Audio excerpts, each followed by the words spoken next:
Sometimes the loudest cries in our world is never heard. Sometimes the deepest pain is hidden behind the strongest smile. A home filled with everything except one sound, the sound of child's laughter. Respected dignitaries, esteemed faculty members, dear participants and my fellow colleagues, Assalamu alaikum and warm welcome to all. Today we gather not just to discuss a medical condition, but to understand a journey, an emotional journey, one that silently affects millions of lives and touches the very core of human hope, relationship, and resilience. It's my privilege to welcome you all to this intercollege declamation organized by Haneefa Nursing College. Before starting this journey, I am Muzammil, and again it's my privilege to serve as your host for today. And joining me on this meaningful journey is my co-anchor, Ms. Fatima Maqsood, without whom this stage would certainly feel incomplete. Thank you, Muzammil. It is truly an honor for me today to be a part of such an important discussion. As introduced by Muzammil, my name is Fatima Maqsood, and I'm a proud student of this esteemed and prestigious institution. Today we stand here not just to begin a program, but to shed light upon a very concerning issue which is prevailing within our valley, which is the rising prevalence of infertility within Jammu and Kashmir. We will be commencing this program with the recitation of the verses from the Holy Quran, and I would also like to give you a brief schedule for the day. Afterwards, the speaker will be called upon stage one by one, which have joined us today from various colleges. At 1 p.m. we will have the lunch break, which shall continue until 2:30 p.m. and at 2:30 I hope you all will be back in the hall. Please welcome upon stage Tufail Ahmed, my classmate from BSc 4th semester.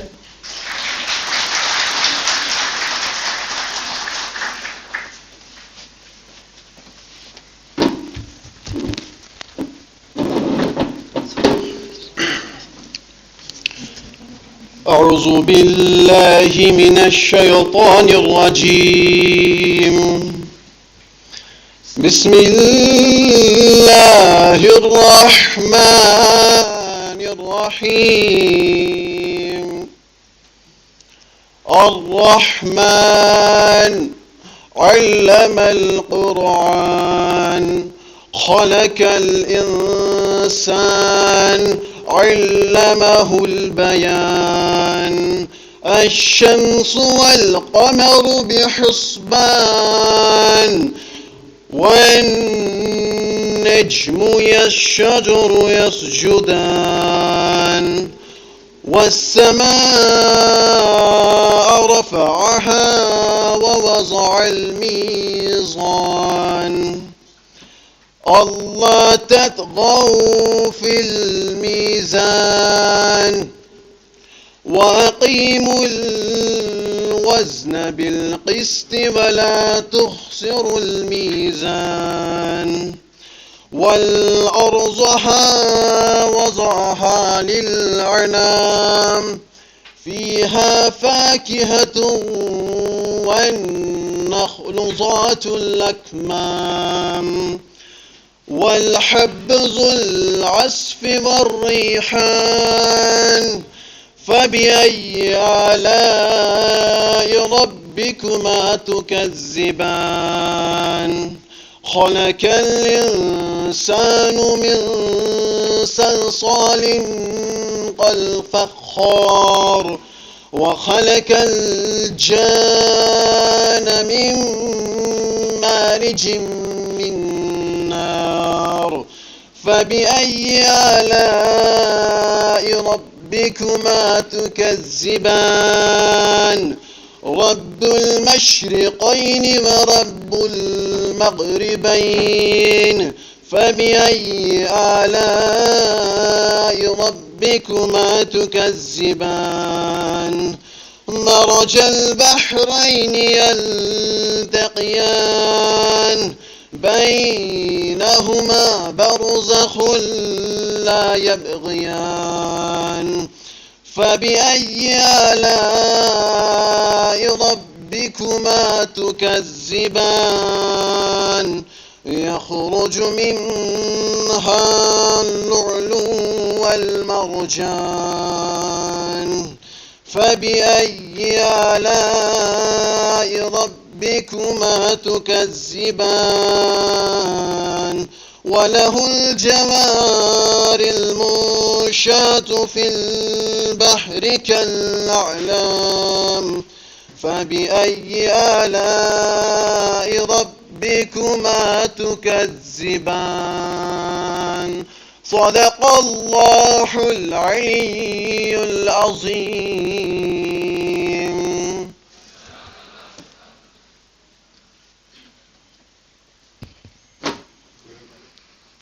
Thank you so much, Tufal. This was truly beautiful.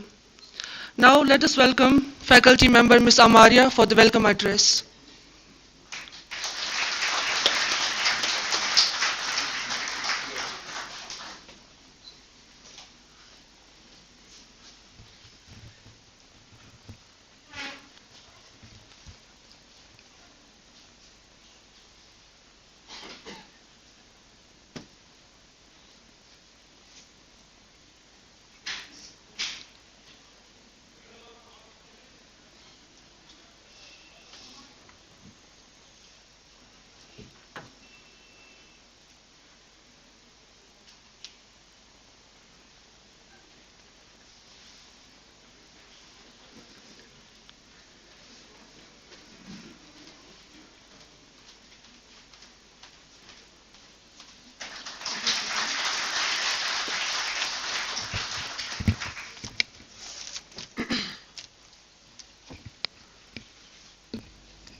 Respected dignitaries, honorable guests, and dear attendees, I welcome you all here with the Islamic greetings. Assalamu alaikum wa rahmatullahi wa barakatuh. It's my proud privilege to extend a warm and heartfelt welcome to our esteemed dignitaries and guests present here today, whose presence adds great value and prestige to this occasion. A good teacher can inspire hope, ignite the imagination, and instill a love of learning. First of all, I extend my sincere welcome to Mr. Ayub Sir, the respected principal of Madre Meherban Institute of Nursing Science and Research, SKIMS, known for his dedication to nursing education and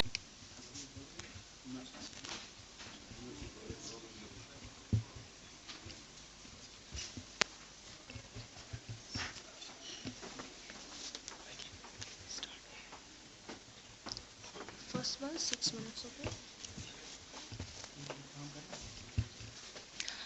In the name of Allah, the most merciful and the most gracious, respected dignitaries, honorable judges, esteemed teachers, and dear audience, Assalamu alaikum wa rahmatullah.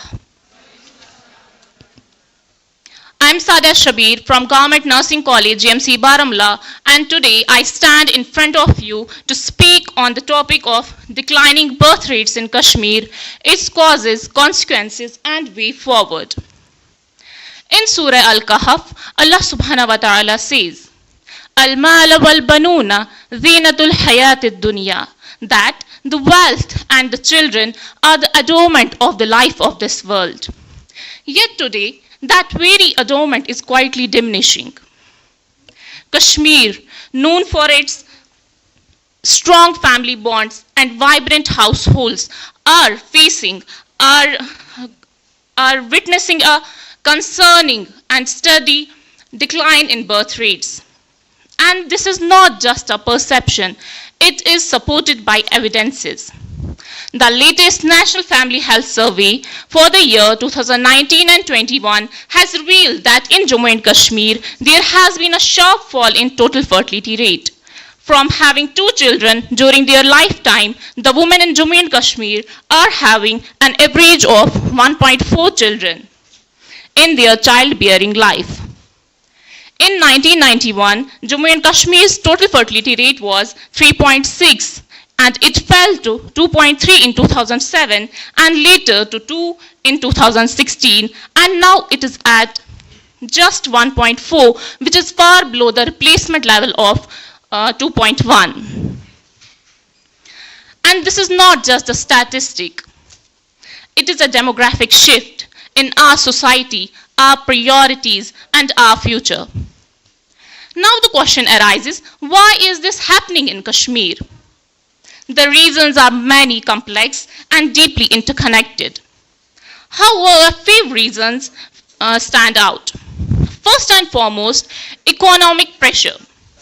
In the era marked by unemployment, inflation, and financial uncertainty, many young couples hesitate before starting or expanding a family. Data compiled from District Employment Exchange across Jammu and Kashmir shows that 3.57 lakh educated youth remain registered as unemployed. Even in today's time, where parenthood is increasingly being viewed through an economic lens. Secondly, health-related concerns, particularly reproductive health issues such as polycystic ovarian syndrome and premature ovarian failure. The recent National Family Health Survey indicates that around 60% of Kashmiri married women are suffering from polycystic ovarian syndrome, which is significantly higher than the national average of 40%. Thirdly, delayed marriages and pursuit of stability. Kashmiri society now places strong emphasis on securing government employment and achieving financial stability before marriage. These expectations have significantly influenced social behavior and contributed to growing trend of delayed marriages in the valley. While pursuing stability is commendable, but we must remember the hadith of our beloved Prophet Hazrat Muhammad sallallahu alaihi wasallam, which is mentioned in Sahih al-Bukhari, which states as, "O young people, whoever among you is able to marry should marry." In addition, a social stigma around large families is gradually emerging. Today, families with more than 2 children often face subtle ridicule and judgment. And this is deeply concerning. Children are the source of risk, they are the source of sustenance, and they are not the source of burden. But modern consumerist ideals have caused many to associate more children with poverty and backwardness. These reasons are moving Kashmir towards a demographic shift, and every demographic shift carries consequences. A declining birth rate means aging population, a shrinking workforce, and increasing pressure on healthcare and economic systems. But beyond economics lies something even deeper: the gradual weakening of social continuity and cultural inheritance. Because when generations shrink, traditions, identities, and collective strength begin to fade with them. However, the issues must not be approached with fear, but with responsibility and balance. We need better employment opportunities for our youth and awareness regarding reproductive health issues. We also need IVF centers because in government hospital particularly, because currently in Kashmir there is not even a single IVF facility available in government institutions. Fertility treatment should not remain a privilege only for those who can afford expensive private care. Along with this, policies promoting work-life balance and family support system are equally important. The goal is not to pressure people into having children, but to create conditions while starting a family doesn't feel impossible. The choices we make now will determine the structure of our society in the years to come. As Allama Iqbal said, "Fard कायम रब्त मिल्लत से है तन्हा कुछ नहीं, फर्द कायम रब्त मिल्लत से है तन्हा कुछ नहीं, मौज है दरिया में बीरून दरिया कुछ नहीं." An individual is sustained through the nation and a nation through its generations. So, if we wish to preserve the strength of our society, we must understand and responsibly respond to this changing reality. Thank you so much.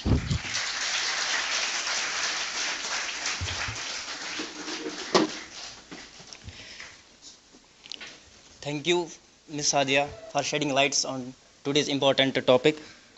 Your words gave us a lot to think about. Let's give her a huge round of applause. Now, without any delay, I would like to welcome our second participant, Mr. Abrar Bashir from Government Nursing College, Diwan Bagh, Srinagar, to kindly come forward and share his views on today's topic.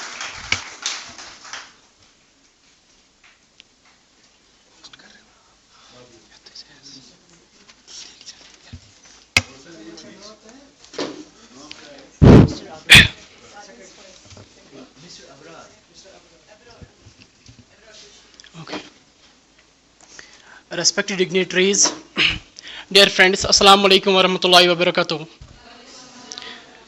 Today, it is a great privilege for me to address the issue which is silently killing our heritage and our culture especially. So, let us think. Close your eyes for a while. Think. There was a time in Kashmir in 1980s nearly, streaming kahwa and the cry of children. When they harmonically meet, they make a wave of sounds which was astonishing. But today, what is happening? When we woke up in the early morning, there is no sound of children, unfortunately, and it hurts literally because as we know, children are so innocent. So today, this is a great opportunity for me to address the situation in Kashmir that is declining birth rates, its causes and consequences and the way forward which we future nursing professionals thought in our minds in order to tackle this problem properly so that we can prevent our generation from the shift of culture which is very important for us. So, I will go first of all with the statistics. As per National Family Health Survey 2015 and 16, the total fertility rate was 1.7. And then after 4 years, in 2029 and 2021, there was a draft of 1.4. It becomes 1.4. That means a woman is not capable to form 2 children. So it is simply, this is a condition in which there is an equilibrium break.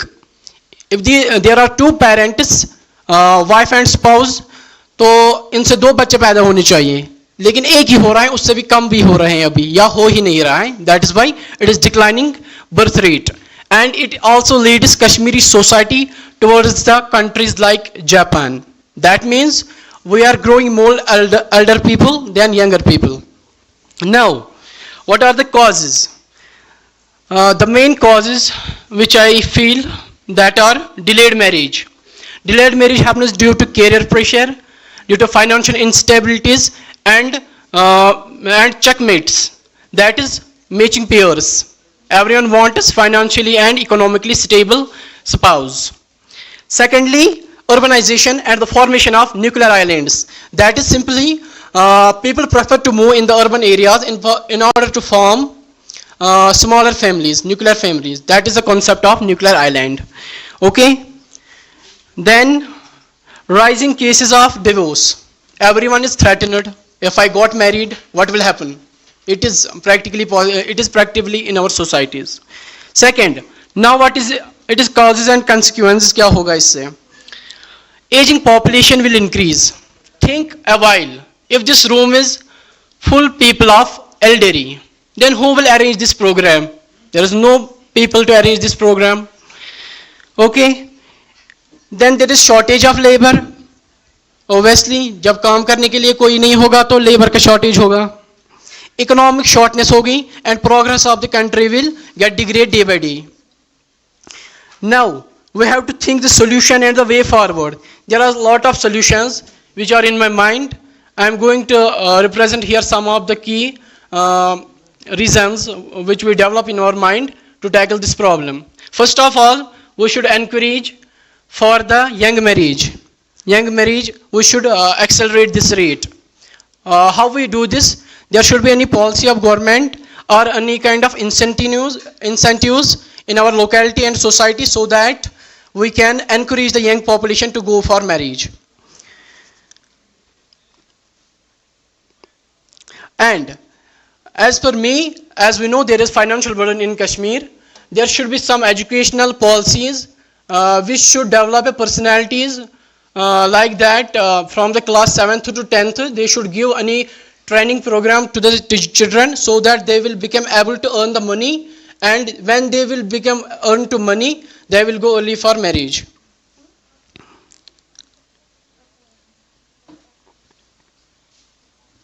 And we should promote this culture day by day to accelerate the problem of this declining rate of birth rates. As per the reports of Lal Ded Hospital, which is one of the most renowned institution for maternity home, in the early 2024, the per day delivery rate was 100 per day. But in 2022, 2020 and 2023, the rate was 534 to 600. Now you can think, what is the draft, what is the difference occurring? Nearly it is 400 to 130, I think so. And also, we have to encourage, we have to simultaneously address the peripheral regions in Kashmir, which will not get the facility of caring, like far-flung areas as compared to urban areas, because they get lot of opportunities and facilities as compared to peripheral regions. That is also a reason for the decline of birth rates in Kashmir. So at the end, I will say that it is our prime responsibility as young professionals to develop in our mind the policies and to associate with the all individuals at all levels by involving government and the all sectors to tackle this problem so smoothly. That is the main, and we should also simultaneously use the social media, make the people aware about the conditions so that they clearly set marriage boundaries for themselves. These are the most critical topic nowadays in Kashmir, because it also leads to social evils, like lot of people goes to Peer Baba. As you know, this is the main condition problem in our Kashmir, and they will cheat on them, and there will be sexual abuses and a lot of problems it rise. So we have to acknowledge the people by using social media. Thank you so much.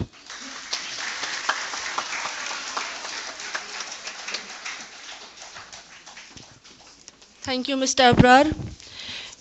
It was very thoughtful as well as informative. Thank you for sharing your valuable insight. With this, we shall proceed now to call upon our next participant. Do we have Mr. Afreen in the hall? Mr. Afreen, Kidney College. We shall move forward then. It's Monisa. No, Monisa? Change. Okay. Please welcome Monisa on the stage. Kidney College. Kidney College.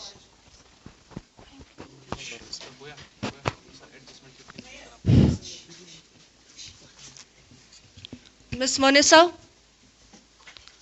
from Kidney College.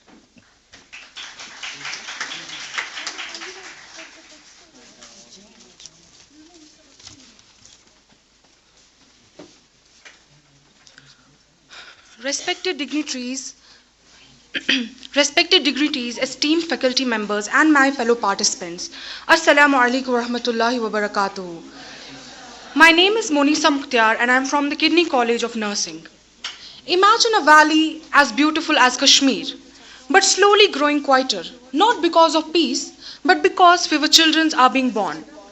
Imagine a school with empty seats, playgrounds with fewer voices, and families becoming smaller with each passing generation. This is not imagination anymore. This is a reality we are moving forward.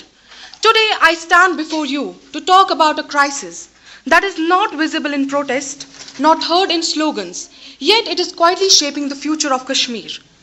This is the crisis of declining birth rates. The discussion on population has long been dominated by one concern: overpopulation. However, in recent years, a different and quieter reality has begun to emerge. Many regions are no longer struggling with too many people, but with too few. Kashmir stands as a significant example of this shift, where declining birth rates are demographically declining the structure of society. According to the National Health Survey 5, prepared by the Ministry of Health and Welfare, the total fertility rate in Kashmir has fallen to nearly 1.4, which is far below the replacement level of 2.1.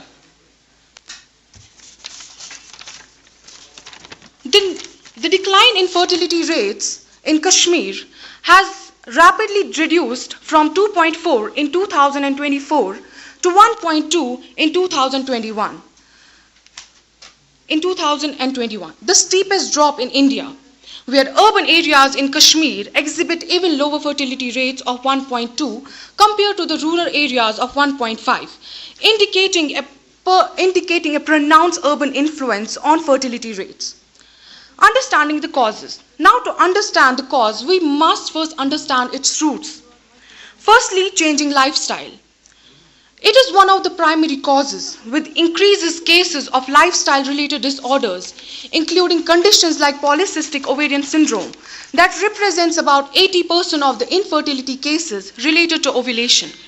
Recent clinical research is done by Indian Council of Medical Research and SKIMS indicates about 35.3% of the PCOS prevalences in the valley, which is the highest rated globally and higher than the national average of 19.3%.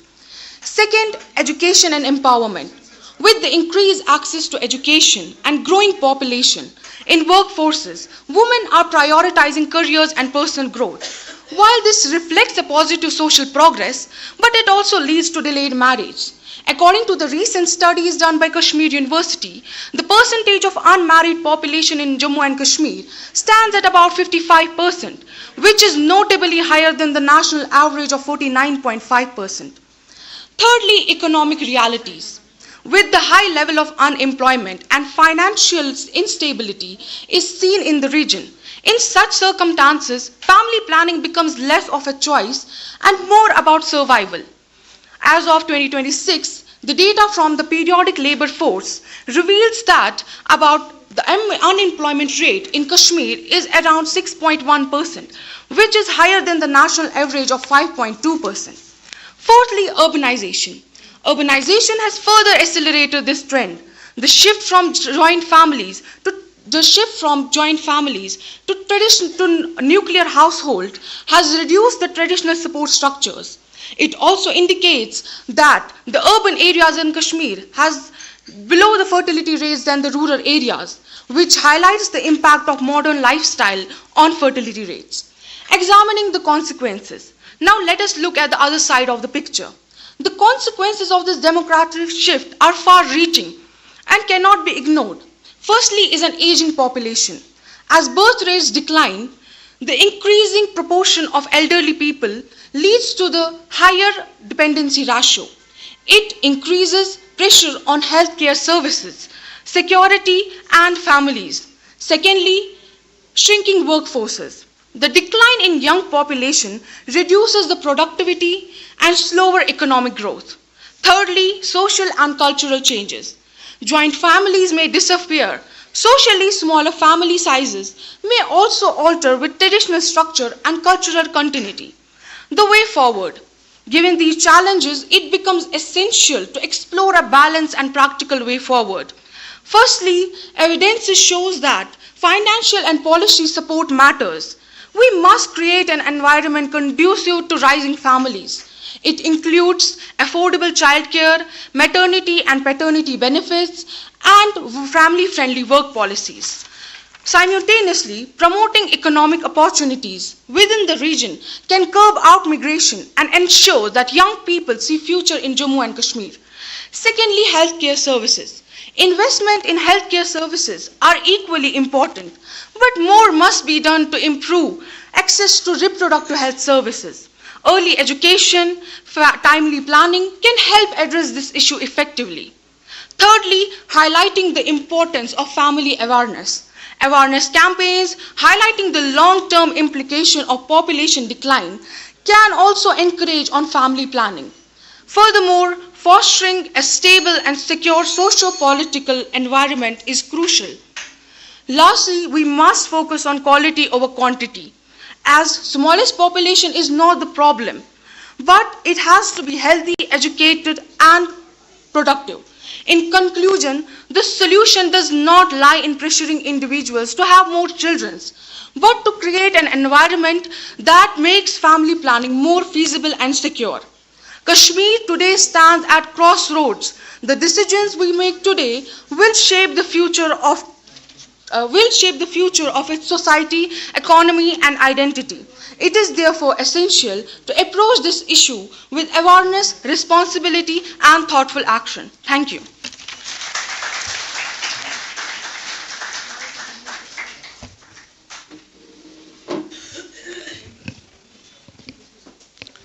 Thank you, Ms. Monisa, for sharing your perspective to this important discussion.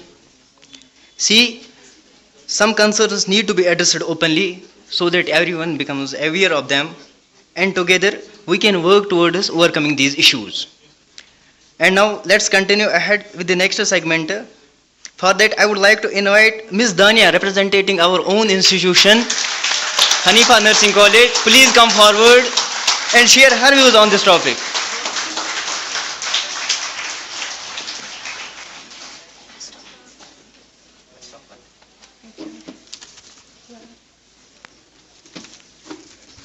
Yes.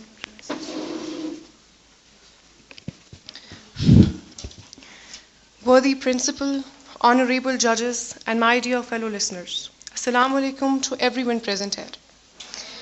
Today, it's me, Danya Breen, and I stand here to speak on an issue that is silent yet deeply impactful, that is gradual but yet significant: the declining birth rate in Kashmir.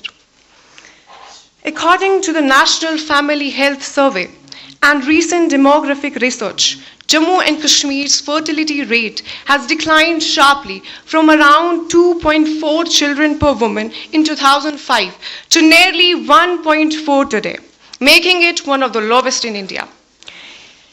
If we observe our society today, we can clearly see the changes, as education and awareness have increased, especially among women. Modern lifestyle and family planning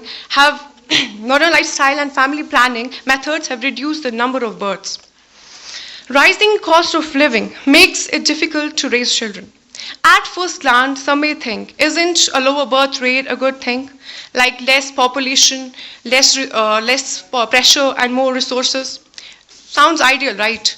But reality is far more complex.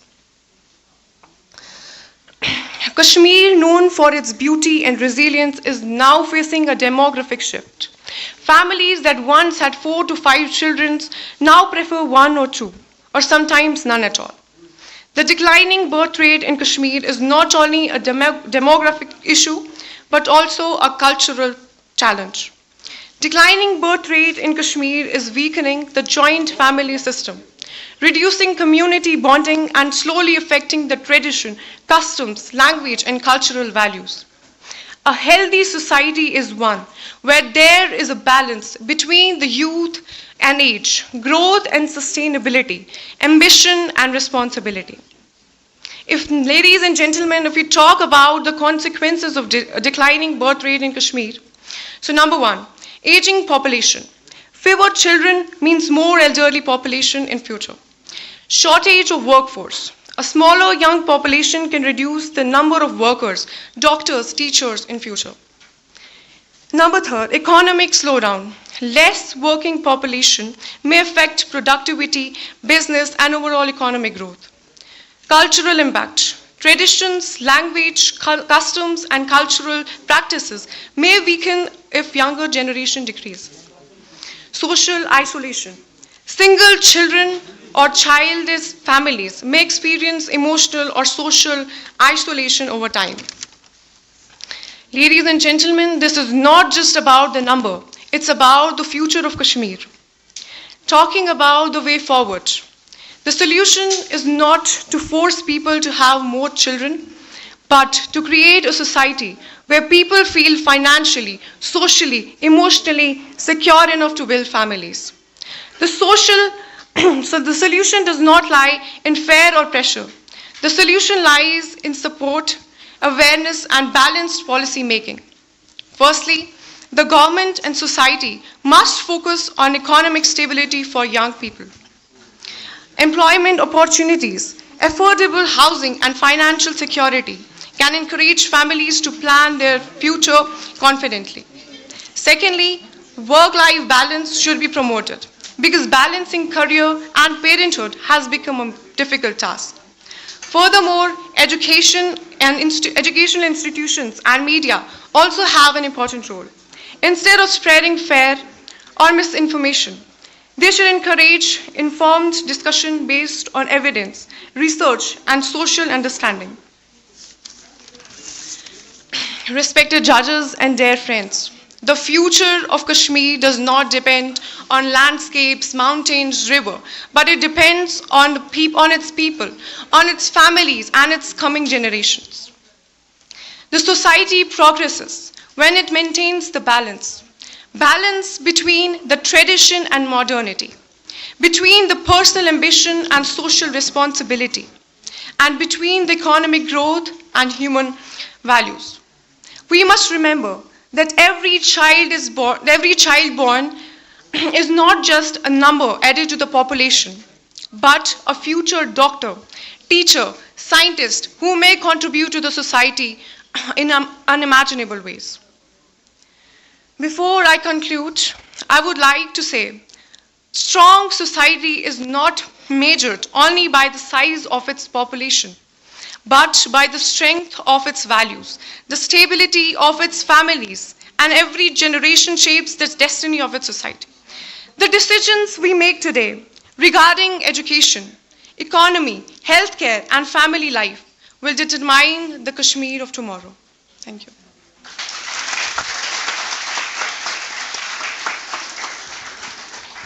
Thank you very much, Dania.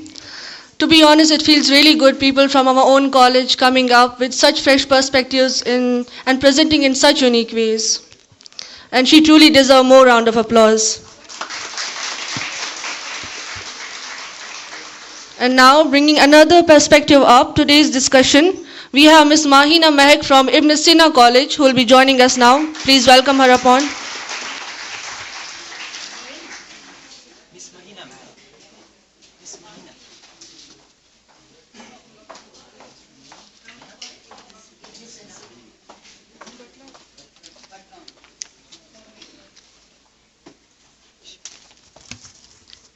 Good morning to honorable judges, esteemed faculty, and to fellow students.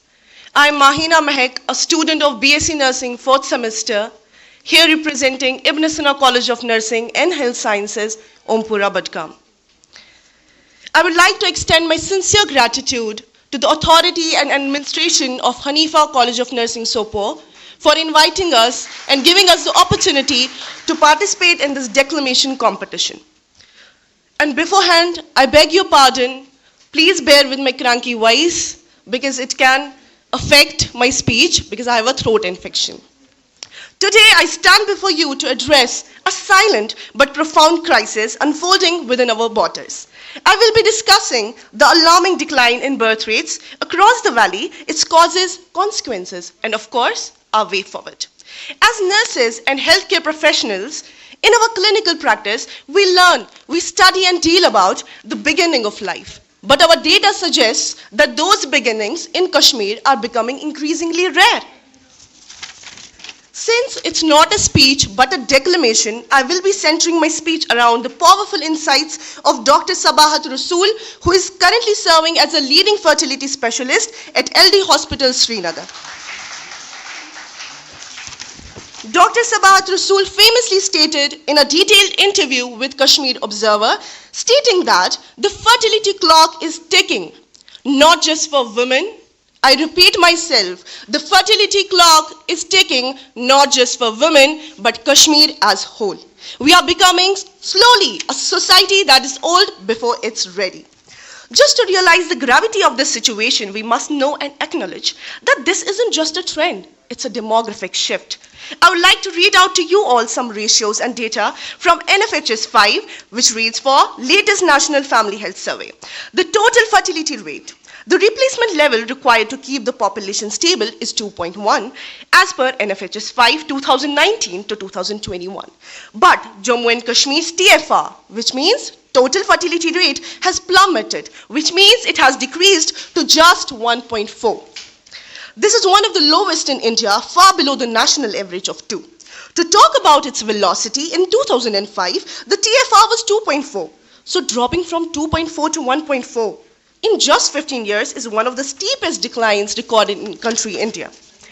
There also has been an evidence of urban-rural split. In urban areas of Kashmir Valley, like district Srinagar, the TFR is as low as 1.2, suggesting that in cities, the population is nearly halving with every generation. Now to know why this is happening, in the first place, let's all put our finger on the causes of birth-line decline in Kashmir. To let you know, it's not caused by mere biological causes, but rather a mix of biological windows and social pressures. First in the list of the causes comes delayed marriages. So scientifically, a woman's peak fertility is in her 20s. The average age of marriage in Kashmir has shifted significantly. Many women now marry between 28 to 32, and men often past 30. This naturally reduces the reproductive window. Next, pathophysiological factors also add to this crisis. There is a rising incidence of PCOS, which stands for polycystic ovarian syndrome, and lifestyle infertility in the region often linked to high stress levels and dietary changes as well. Socioeconomic anxiety from high unemployment rates, rising cost of living means that young couples wait until they are financially stable to raise a child, which often pushes the childbearing into a biologically difficult stage. Last but not the least of the causes is our new normal, where the shift from traditional joint family system to nuclear families, which means less childcare support. When there is a nuclear family, which implies that you will have less number of family members who will help you raising your child. That makes the only child families the preferred choice. Putting an end to the causes of decline, I shall now speak of the consequences of this crisis. This whole crisis puts a grey shade over our future, thus it calls for quick action. Consequences of this crisis include aging crisis. With fewer births, the age pyramid inverts, which means that we soon will have a massive elderly population with a shrinking workforce of young people to support them. For example, I would like to demonstrate. This is the normal pyramid that we have. So we have the base number of old people and we have the peak number of, we have the base number of young people and we have the peak number of old people. But in this crisis, if this continues, this normal pyramid is going to invert. Now we will have the base number of old people and this number of young people. Next, economic stagnation. A shrinking youth population leads to decline in innovation, productivity and local consumption. Cultural erosion. We all know that for Kashmiris, our culture, our tradition, our language is so dear and it's treasure-worthy, but in small families often, we struggle to pass down the complex linguistic and cultural traditions that otherwise thrive in large and intergenerational households. To be fair, no declamation is complete without a way forward, because by far we know what the problem is, what the crisis is, what causes it, and what it causes. But now, what are we going to do about it? Are we going to sit back with our hands folded and watch the forest catch fire? Absolutely not. So following, I present a multidimensional approach for the fixing or reversal of this crisis. Starting with the clinical interventions, as healthcare professionals, we must prioritize early screening for reproductive health issues like PCOS. Next, economic empowerment, supportive policies. We need to support the parents, the young parents, and especially the working mothers. Now, to conclude, I would like to say that declining birth rates in Kashmir is not just a statistic on census report, but it's rather a pulse check. I repeat, it's a pulse check on our society's future. If we don't do something about it, we risk, I repeat, we risk becoming a silent land of memories rather than a vibrant land of future. Thank you for your time. Thank you for your attention.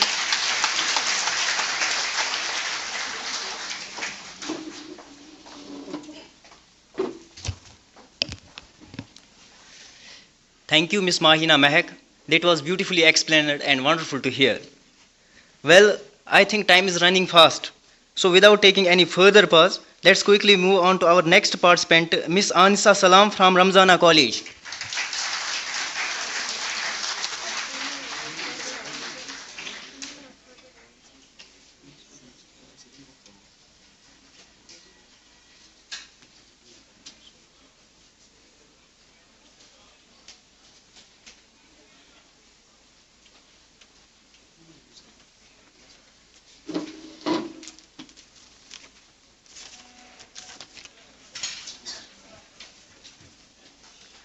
Not every silence is peaceful. Sometimes it tells a story.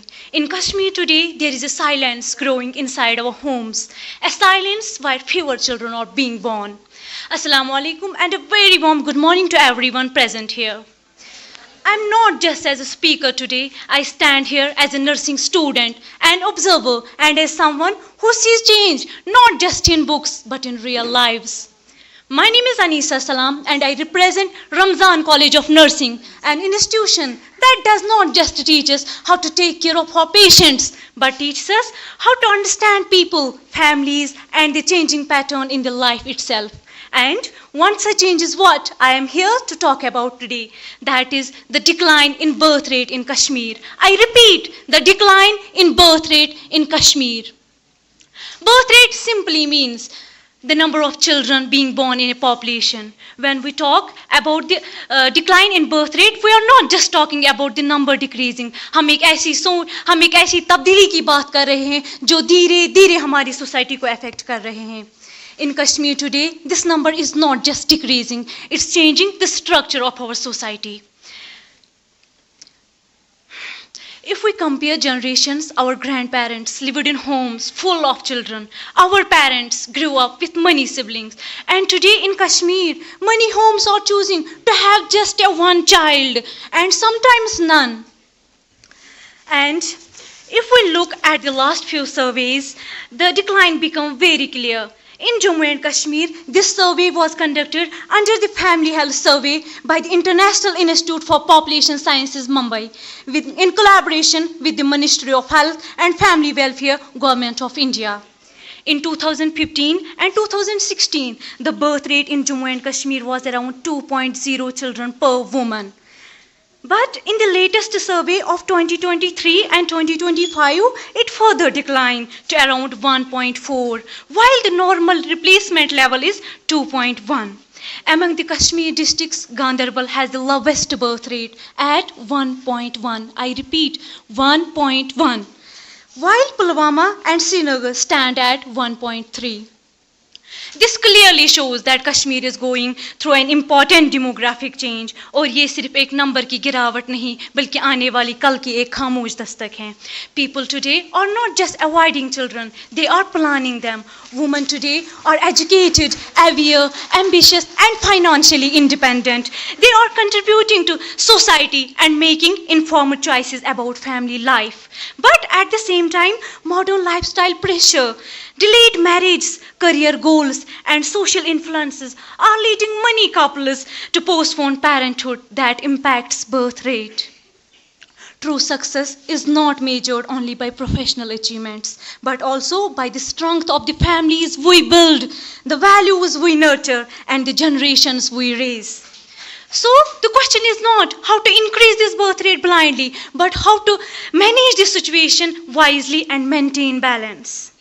And as a nursing student, I don't just think this is just a statistic. It is something, it's a responsibility. I see it as a responsibility to understand not only the medical aspect, but the social and emotional factors behind this change. While I was going through this issue, I found myself putting into my own words, and I wrote a couple of words. घर छोटे नहीं हुए बस सोच बदल गई, घर छोटे नहीं हुए बस सोच बदल गई, जिंदगी महंगी हुई और पैदाइश कम हो गई. A balanced birth rate is achieved not through pressure but through support and opportunity. The Government of India has launched various schemes like Janani Suraksha Yojana, Poshan Abhiyan, maternity leave benefits, and Ayushman Bharat to support mothers, children, and family. These policies aim to make parenthood safer and financially secure. Dear judges, dear audience, and as I come to the end, I don't just think this is just a topic to finish. It is something we all are quietly living through. Maybe the real question is not that birth rate is declining, but whether we truly understand what that means for our future. इसलिए ज़रूरी है कि हम सिर्फ numbers को ना देखें बल्कि उनके असर को समझें. This is not just a trend, it's a responsibility we cannot ignore. न सिर्फ तादाद बल्कि सोच भी बदल रही है. हर घर की कहानी धीरे धीरे टल रही है. आज जो हम चुनते हैं अपनी ज़िंदगी के लिए वही कल की मुस्तकबिल की बुनियाद बन रहे हैं. Thank you so much.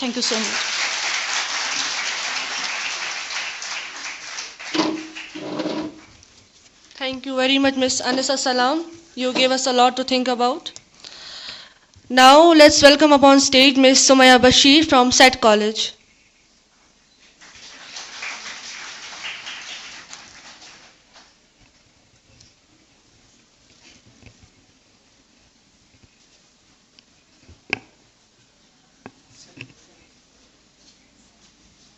SET College. Ms. Sumaya Bashir.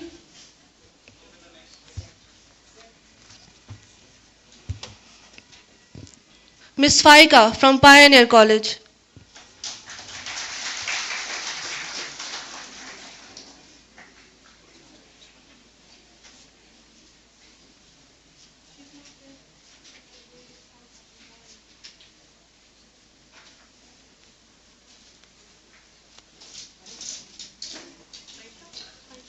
Yes, ma'am.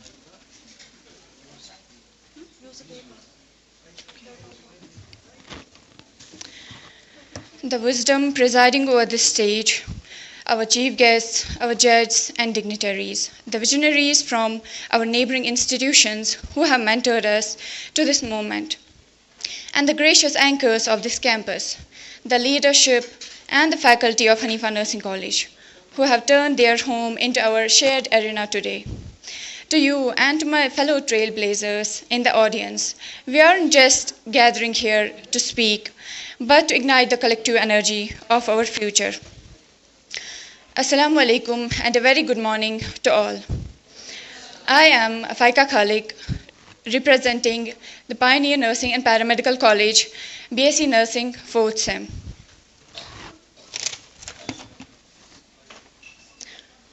It's a matter of great pleasure, honor, and privilege that I've got this opportunity to share my views and feelings regarding this timely initiative initiated by the topic Declining Birth Rates in Kashmir, Its Causes, Consequences, and the Way Forward. An issue that is adversely shaping our valley. Well, audience, I want you to close your eyes for a moment and imagine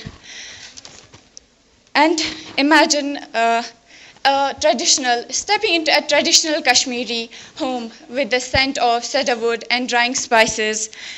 Imagine where the dawn or the hearth, it glows with a steady amber light.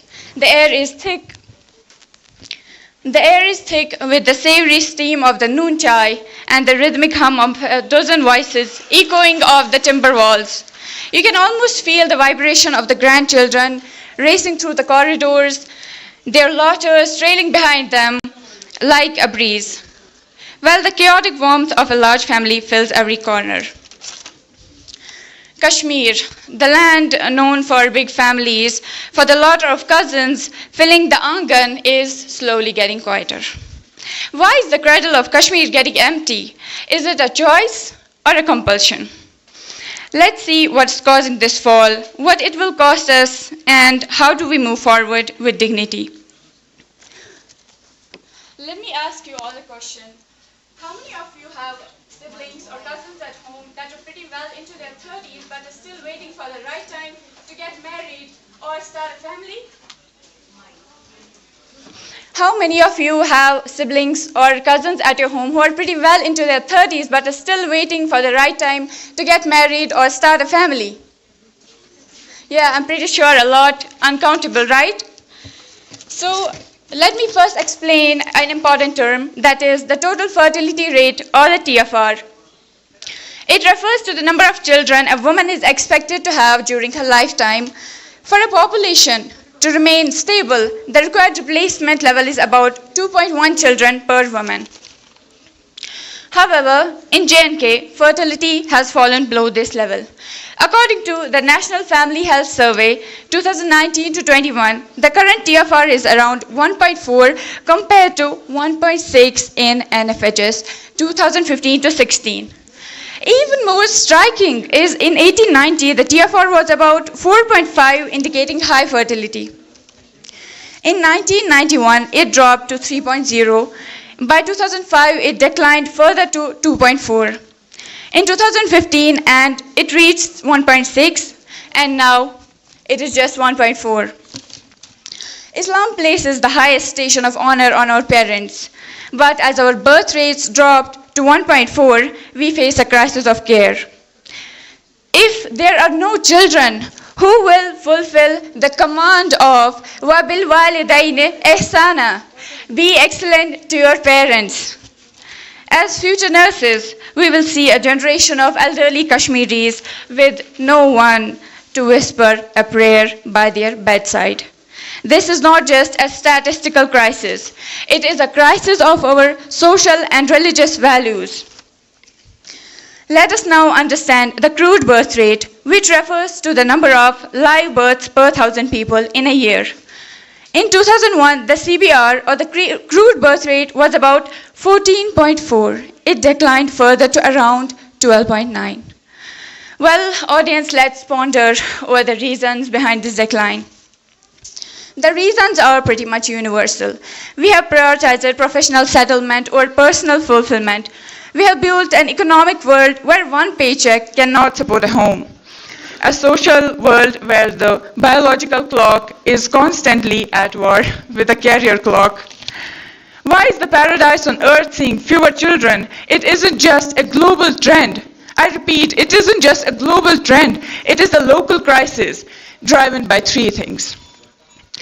The crisis of late marriage. The crisis of late marriage.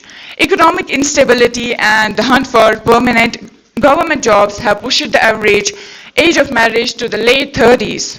We are spending our most fertile years waiting for a paycheck. The median age of marriage for women is around 23.6 years. In Srinagar, it is even higher, with men marrying around the age of 31.5 years, and for the woman, it is around 27.8 years. This delay reduces the reproductive potential and the reproductive window, thus leading to fewer children. So I had a lot of causes to mention, as we already know, and my dear participants already mentioned them. So I will just move to the consequences. So when fewer children are born, people live longer, the population naturally shifts towards the older age groups. This creates an imbalance. As a result, the dependency ratio rises, meaning fewer workers are supporting a larger dependent population. This will reduce the economy of the Kashmir very drastically.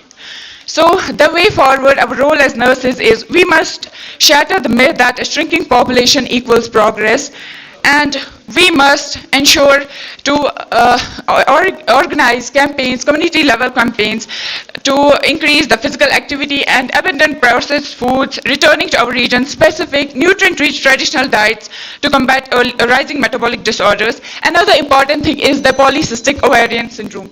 So thank you. To conclude this, let's revive with the sunnah of simple marriages, reduce the burden of dowry, and show of culture and trust in one who provides. Thank you. Thank you so much, Faika, for your ideas. It's very interesting to see how so many different speakers are bringing so much data and thoughts for the same issue.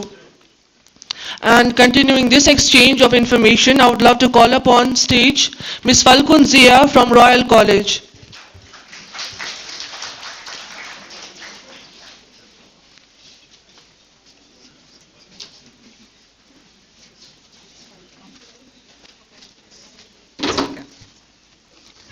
Assalamu alaikum everyone. Let me start by introducing myself. I am Falkam Zia, a second semester BSc nursing student representing here a prestigious college, Royal Institute of Paramedical Science there in Ganderbal. Today, I have been honored with this opportunity to present a speech in front of you all and share my views on causes and consequences of declining birth rate in Kashmir and its way forward. Before I start my speech, I want you all to take a moment and just focus on this theme right here. Now, I want you all to think about it. Do you ever stop and think why this particular topic was chosen? I mean, we're talking about Kashmir, the land called as paradise on earth. We could have discussed anything. Its beauty, its hospitality, its beautiful culture. Sorry? Its beautiful culture, anything. Then why this particular topic? Well, this topic is not merely a part of a speech competition, but a serious issue that needs to be discussed, as many individuals still do not realize how declining birth rate is going to affect our economy and shape our future. According to National Family Health Survey, the birth rate of J&K has declined from 2.5 in 2005 to almost 1.4 children per woman in recent years. Talking about Kashmir only, the birth rate is around 1.1 to 1.3, showing a massive decline over past few years. According to recent studies, these fertility rates in Kashmir Valley are now among the lowest in region.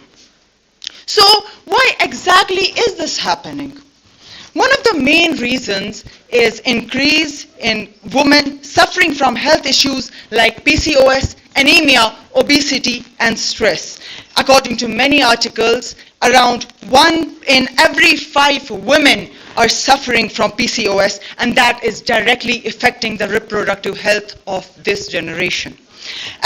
Another major reason is late marriage. Now, another question arising here is, why exactly is marriage getting delayed? One of the main reasons is higher education. As we all know, our generation spends many years pursuing our education and building our careers, and because of this, getting married at an early age is quite difficult. Another reason is financial instability. As the saying goes, coffee usually wins over tea, meaning modern lifestyle costs and economic instability makes young couples hesitant. Due to these reasons, marriage gets delayed, and because of this delay, reproductive periods are seen shorter in one's life. Not only this, according to different surveys, there is a huge difference between the fertility rate in rural and urban areas. In rural areas, where the fertility rate is almost 1.5, it rapidly declines to 1.1 in urban area. So you might wonder, why this difference? Well, let us take an example of a family that plans everything, that is educated, living in urban area, where life is more modern, where life is quite expensive. And in these places, raising family is quite difficult. So such families try to have less kids. On the other hand, people living in rural areas, where education may still be limited, family planning is quite rare there. Now, before moving forward, I would like to clarify that this is just a small comparison to show how different geographical environment can affect one's choices. This is not intended to judge anyone on any basis. Now, you might ask, Falkam, isn't this what we wanted? Haven't we spent decades encouraging people, promoting family planning through slogans? Then why are we concerned now? Well, this is because we wanted a balanced population and not a rapidly declining one. We encouraged smaller families so that people could provide better education, better future, and sufficient food to their children. But this is not quite the same in today's world. Studied also suggested that shrinking young population may lead to labor shortage in future, and this is going to affect our economy. Also, this will increase the elderly population and create a lot of burden on young earners, and this is going to affect them psychologically and economically. So decline in birth rate is not just affecting us, but it is affecting our society and our economy. Now that we have discussed the problem, let us not forget that every problem has a solution, and so does this one. First of all, every change begins with your thinking. So as a part of society, and especially as nursing students, we must step forward to spread awareness about the rapidly declining population and encourage people to understand that our aim is just to have a balanced population and not a rapidly declining or rapidly increasing one. Secondly, there is a need of creating more employment opportunities, as it will give people confidence to marry and plan their families earlier. Also, economic policies and government support might help reduce the burden, as raising children in today's generation is quite difficult. Again, we must aware our women about different reproductive diseases, as it is going to help them in future. As a part of society, we must understand that this issue is not just for us, but our choices, the choices we make today, are the ones that are going to affect our future and our future generation. If we step forward today, we might be able to manage this problem together. Now, before I end my speech, I would like to say a simple yet important message. Marry young, but please don't marry wrong. I repeat, marry young, but please don't marry wrong. Thank you so much, everyone. I hope I was able to deliver my message clearly to you. Thank you so much for your time.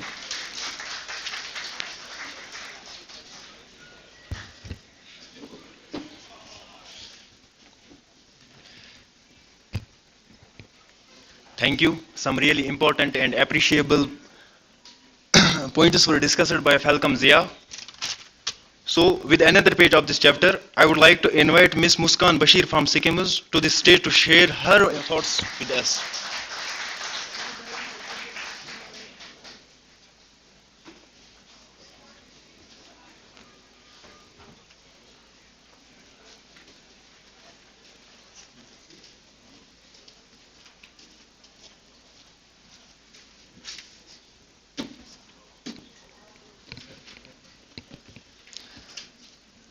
Respected judges, esteemed chief guests, and my dear fellow competitor, a very good morning and assalamu alaikum to one and all present here. Today I am Muskan Bashir, student of BSc Nursing of Madhe Meherban Institute of Nursing Science and Research, SKIM SORA. I am here to speak about declining birth rate in Kashmir, its causes and consequences. In 1971, a Kashmiri mother sings lullabies to 6 children. In 2024, she sings to 1 and sometimes none at all. The cradle rocks, but the cradle is empty. Ladies and gentlemen, Kashmir is experiencing a demographic changes so far that it echoes louder than any conflict, any political instability, any border crisis, and any summer unrest. I speak before you today about a revolution that happened not with a gun, not with a slogan, but with the diapers they were never bought, with school bags they were never packed, and with weddings they were never planned. I speak about a declining birth rate in Kashmir, its causes, its consequences, and the cry of this generation that chose itself to be shrink. Kashmir is going to write an uncertain chapter in its history, not in its politics, not in its poetry, but in its bedrooms, in its hospitals, and its family clinics settings. The total fertility rate of Kashmir has plumped from 5.6 children per woman in 1971 to approximately 1.4 to 1.6 in 2024, a below replacement level of 2.1. Let me take you back in the census of 1971. The Kashmir's fertility rate is robust at 5.6, where families of large children were considered as assets. They were used as assets, helping in orchards, helping their parents, carrying water, supporting their older parents. But what happened? By 1981, the fertility rate has dropped to 4.5. In 2001, the fertility rate has dropped to 2.3. In 2015 to 2016, the fertility rate has dropped to 2.1, below the replacement level. And in 2024 census, the fertility rate has dropped approximately 1.4 to 1.6, which is a huge. Now what happened? Why Kashmir stopped having babies? How a conservative, traditional bonded society changes this in most intimate decision so radically. What are the causes? Number one cause is education. The silent revolution. You know what? The most powerful contraception of Kashmir was not a pill, it was a pen. The female literacy rate in Kashmir has risen from 27.4% in 1981 to approximately 70% today. When a Kashmiri girl goes to school, she delays marriage. When she goes to college, she again delays marriage for career development. And once she developed a career, she become a teacher, she become a doctor, she become a nurse. Then she redefined the definition of motherhood from an obligation to a choice. Number second is economic squeeze. Kashmir economy has been battered by decades of conflicts, crisis, instability, political instabilities, and scarcity of private sector growth. A young man in Srinagar today does not see his future secure. He sees a shelter shop, a seasonal tourism, and a government job scarcity. How can he plan to have 6 children when he cannot plan to have a single roof? Is it possible for a man to plan for 6 children if he cannot afford to plan for 1? Is it possible? Okay, so I have a live example on this. There was a girl in Pulwama. Her name is Ruxana. She was a government teacher. Her mother has 7 children, but she has only 1. And when someone asked her, why did you choose to have 1 daughter? She said, I want to give everything to my daughter, like every education, medical health facilities, and all other facilities. And she said, I cannot afford to give it to other 3 children, so that's why I choose to have 1. So nowadays, parents believe in quality rather than quantity. And number third one is urbanization and aspirational shift. Srinagar, Baramulla, Anantnag, these are no longer just towns. They are aspirational cities. Nuclear family shifts from joint family shifts from nuclear families. Number third one is the healthcare factor. If you look at our sector, the government, according to the government family health survey, the use of contraception in J&K has risen significantly. Government infrastructure, despite of challenges, penetrate the use of contraceptive even to remote areas. And if you talk about the number 5th factor, that is the conflict factor, and this factor is specified to our region, our demographic only. Despite of conflict and many other reasons, people delay and postpone marriages. And if we look at the consequences, number 1 consequence is aging trap. Number 2nd is the economic stagnation. Number 3rd is an empty classroom condition. And number 4th is the cultural impact, and so on. And the way forward, what we have to do is we have to provide a balanced awareness, because the family planning is very important, but society must know the adverse impact of declining birth rate. Second is the government should implement various financial incentive programs. Thirdly, a region should increase the employment source of generation. So ladies and gentlemen, I begin by speaking empty cradle, but I end by speaking of filled one, not with the babies, but with the hopes, with courage and vision. So let us ensure that Kashmir story is just not lost in the silence. It will rock, the cradle will rock, the lullaby will sing, And the valley's beauty and future will not just preserve to photographs and magazines, but populated with life. That's all from thank you. Thank you, Ms. Muskan. Indeed, another page has been added to the beautiful book. And now our next call is for Ms. Uzma Afzal from Mala Aziz College.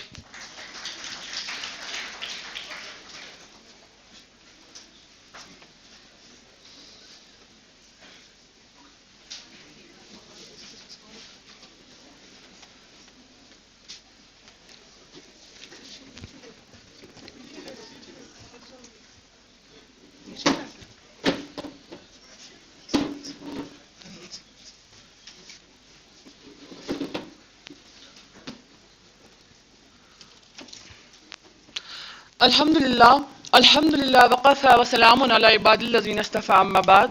A'udhu billahi minash shaitanir rajim, bismillahir rahmanir rahim.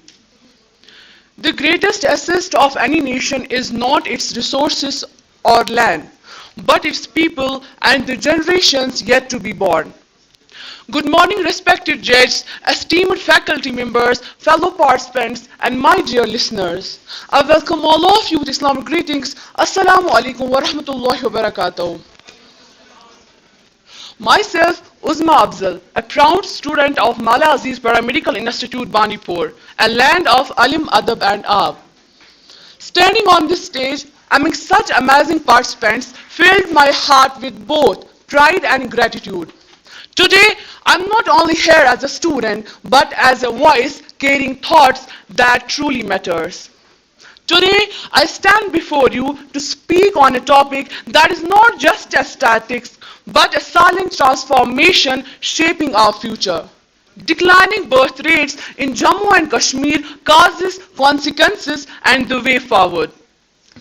Kashmir, often celebrated for its breathtaking beauty, is now witnessing a demographic transformation. The lullabies that once echoed through large households are gradually fading. Behind this change, a profound change is present that needs our immediate attention. As it is said, modern life has given us comfort but taken away balance. Regarding the recent data, Jammu and Kashmir is recorded one of the lowest fertility rates in India. According to the National Family Health Survey, the total fertility rate in Jammu and Kashmir stands for just 1.4. That is below the replacement level of 1.2. This is among the lowest in the nation. In urban areas, it is even lower at 1.2. To put this in perspective, India's overall fertility rate is currently 2.1, meaning Jammu and Kashmir is far below the national average. In 2005, Jammu and Kashmir's fertility rate was approximately 2.4, meaning within less than 2 decades, it has dropped dramatically at 1.4. Approximately 10 to 15% of married couples in India face infertility, affecting nearly 27.5 million married couples nationwide. Urbanization, delayed marriage, obesity, stress, increased smoking, alcoholism are the major contributors. In Kashmir, infertility clinics are witnessing a notable change in consultations, particularly among young couples, delayed marriage, polycystic ovarian syndrome women, male factor infertility, stress level, alcoholism addictors. These significant factors are the major contributors to this trend. Why are birth rates declining? Several factors have contributed in this demographic shift.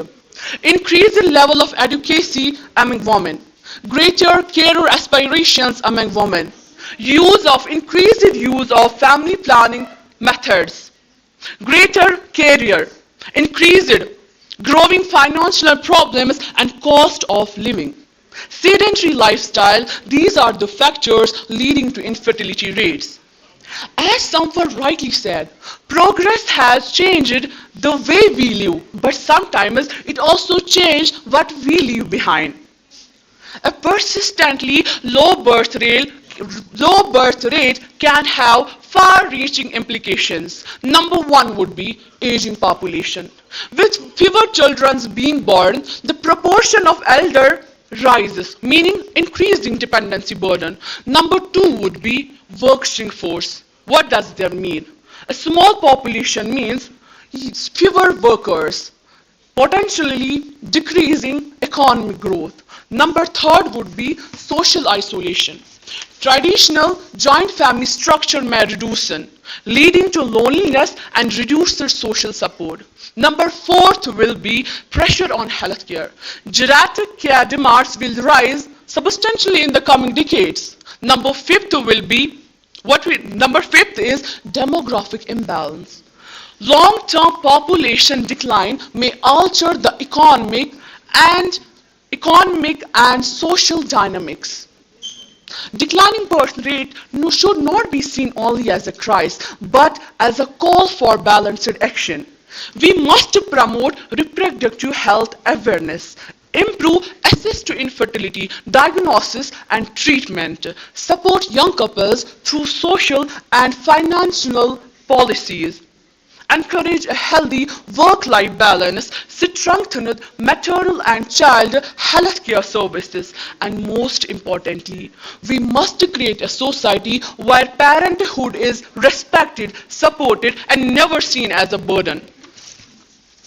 And yet, it's within our power to shape what comes next.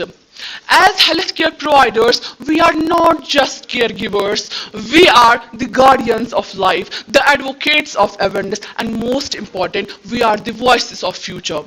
Let us rise to this responsibility. At last, let me conclude this and say, let us ensure that the Kashmir continues to flourish, not in silence, but with the laughter of children and with the support of families and the promise of bright future. Because every child born is not just a life added, but a future created. Wa akhru dawana anil hamdulillahi rabbil alameen amma ba'd fi amanillah.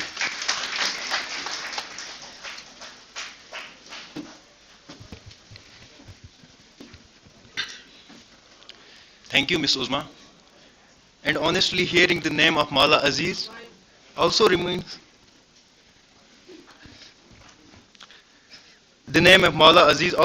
us of Professor Ismail Ashna, whose literary works and poetry collections like Ashtogna Dazun continue to inspire many people. And I think we all should read such collections at least once. Now moving ahead and inviting another voice of this discussion, let's welcome Ms. Munazza Azad from Sara College to the stage. Please come forward.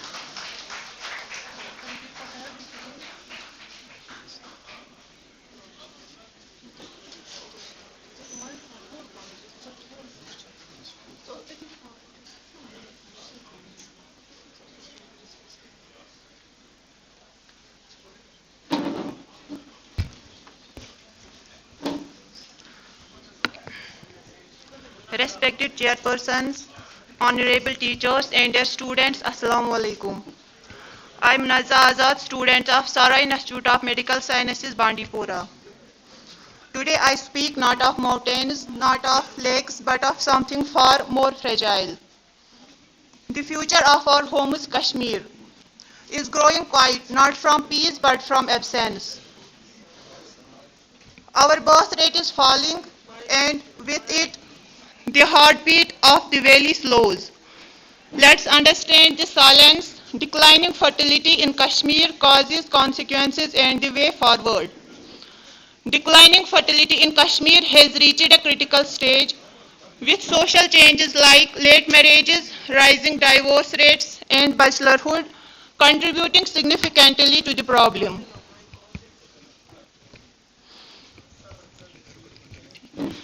The total fertility rate of Jammu and Kashmir has fallen to 1.4, fall below the replacement level of 2.1.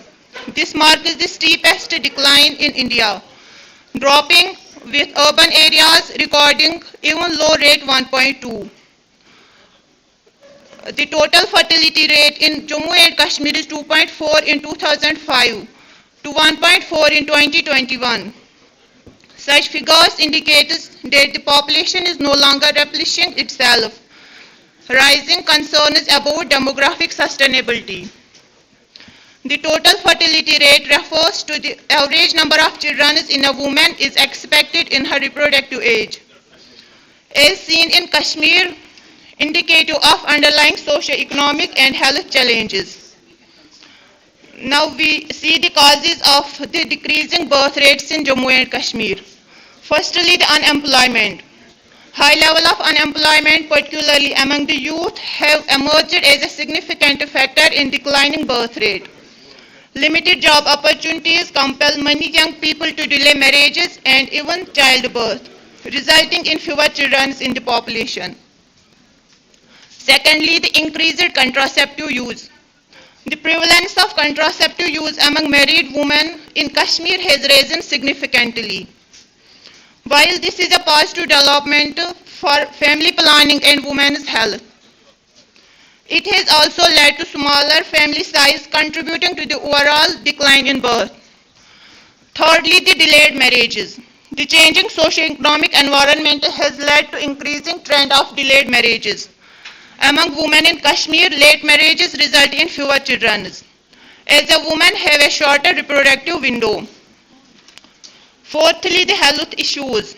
Rising health problems such as polycystic ovarian syndrome and premature ovarian follicles are negatively affecting women's ability to conceive.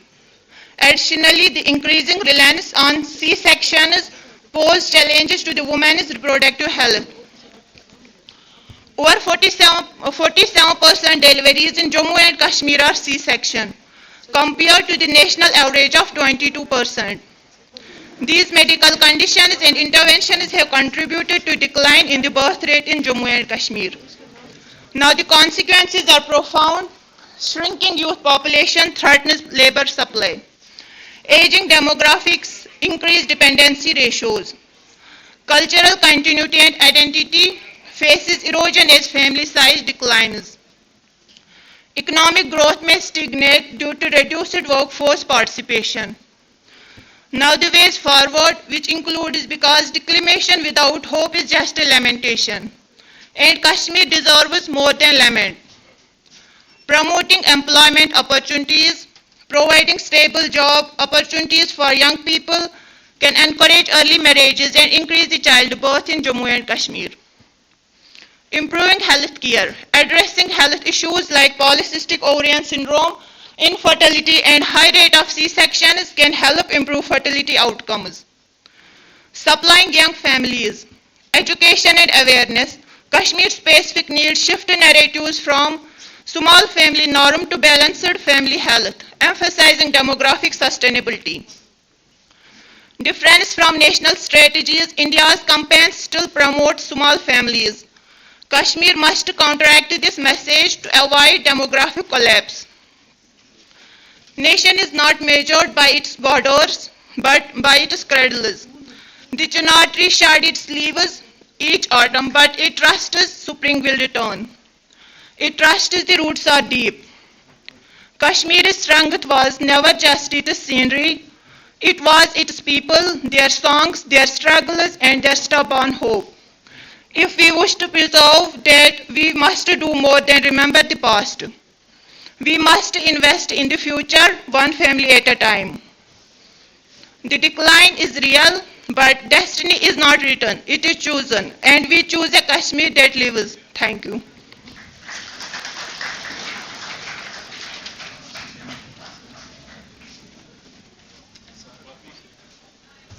Silence from your side will be appreciated, please. They have put so much work for the day.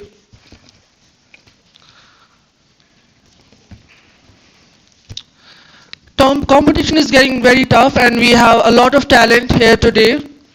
Please welcome Ms. Diba from Alamdad.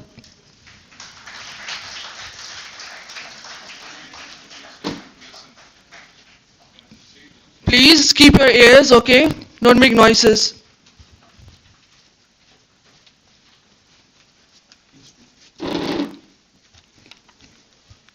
Honorable Judge, esteemed faculty and dear audience, Assalamu alaikum wa rahmatullah. Myself, Diba Ishfaq Ahmed Khan, BSc Nursing, third-year student, a participant from Alamdar Memorial College of Nursing and Medical Technology.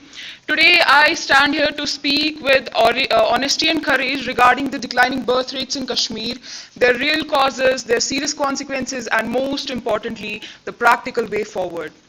So let me ask you a question. 20 years from now, when we look at Kashmir, how will the Kashmir be looking?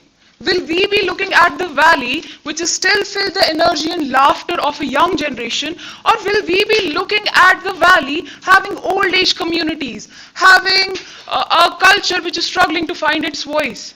So, the answer is striking by the reality. According to the National Family Health Survey, which was conducted in 2019 to 2021, fifth round of it, it was noted that around the total fertility rate in Kashmir, it's around 1.4, which is well below the replacement level of the 2.1 fertility rate. While if we see in 2004 and 2005, it was around 2.4. And now in 2015 to 2016, it was around 1.7, and now it has come to only 1.4.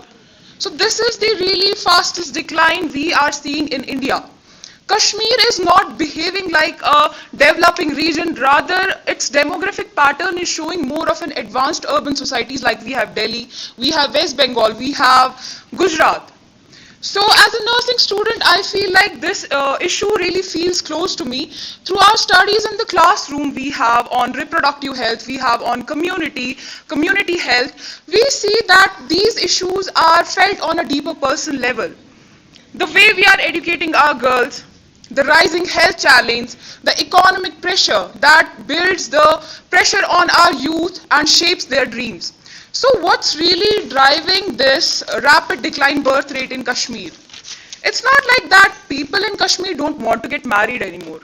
It's more because their lives are changing so drastically that all of these changes are hitting them at the same time. First and the foremost thing that we are seeing right now, our girls, our women are getting educated and empowered. They are putting their career, they are putting their higher studies before marriage. This is something that I think and everyone here should be really proud of. We should celebrate it. But when education, when career comes first, the concept of child, the concept of marriage naturally gets delayed. So there, according to National Family Health Survey 5, which was conducted in 2019 to 2021, it was seen that the median age for girls' marriage was around 23.6 years, and around 27% of the women belonging to the age group of 20 to 49, they have never been married. Second thing is economic and social pressure. Now economic pressures are there. Like high unemployment rate is there, the cost of rising education, the cost of the housing we are seeing right now. And we are seeing that our youth are migrating to the other places, they are leaving their homes. Why? Because there are no economic opportunities here. And this reason also affects the marriage concept, also affects the child concept. They are declining this. Another thing is the Kashmir was known for its traditional joint family system, right? Now this joint family system is being replaced by the nuclear families. The burden that was used to share between the elderly people, now it's converted into the nuclear families. On top of that, we are seeing from public health angle, we are seeing that reproductive health studies we are doing right now, it's clearly visible. You know about the PCOS, everybody is talking about the PCOS right now. According to the regional studies, it was found that around 28 to 35% of the Kashmiri women are suffering from PCOS, which is higher than the national average rate, which is found around 19% in India only. Now, this sharp decline in birth rate, it's not just a number on the paper, I would say. It's going to deeply affect our future. Firstly, demographic pattern. In the future, we are going to see the generation which is noticeably smaller than the generation we are having right now. If I'll take the district level data, Gandarbal is having the lowest fertility rate right now. It's around 1.1. In Srinagar, it's around 1.4. In Anantnag, it's around 1.7. Now the social impact, what would be the social impact? The social impact would be, in the future, we'll be seeing more aging population. We won't have any youth. We will be having youth, but that few youth will be working for them only. Will be working for the aging population. They will be supporting them. This will create the pressure on healthcare system. This will create the pressure on pension system, on social security. These are the areas which are already challenging right now. Another is economically. Economically, we know it will lead to labor shortage. It would lead to slower economic growth. We know about the Japan situation right now. Yes, we know about it. So in Japan is holding the record for the lowest fertility rate right now, which is less than 0.8. And government is urging them in any way possible to increase this fertility rate. Now closer to our home, our social and cultural fabrics are also changing. The shift from having this traditional family, it's shifting to the nuclear family. Now seeing this from public health point of view, this shift will also mean changing disease pattern. Now what is the way forward? The way forward would be we need to create local opportunities for the youth here only, so that they won't have to migrate to other areas. We need to create the education and awareness regarding these issues, so that people would know about these issues. We need to focus on our reproductive health, and we need to shift our mind from having more children. Rather than having more children, we should be having small planned family, but that small planned family should be like, child should be having all of these services, all of the educational opportunities. So I would like to conclude this, that the future of Kashmir not only depend upon the population numbers, but how wisely we are going to support the generation that is going to follow us. Thank you.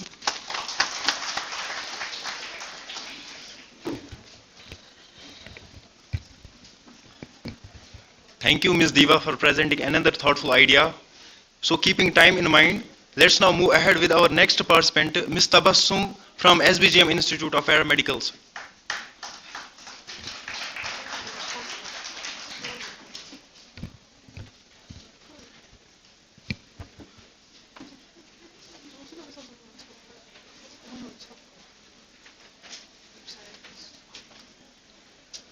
Please keep silence. From backside, keep silence.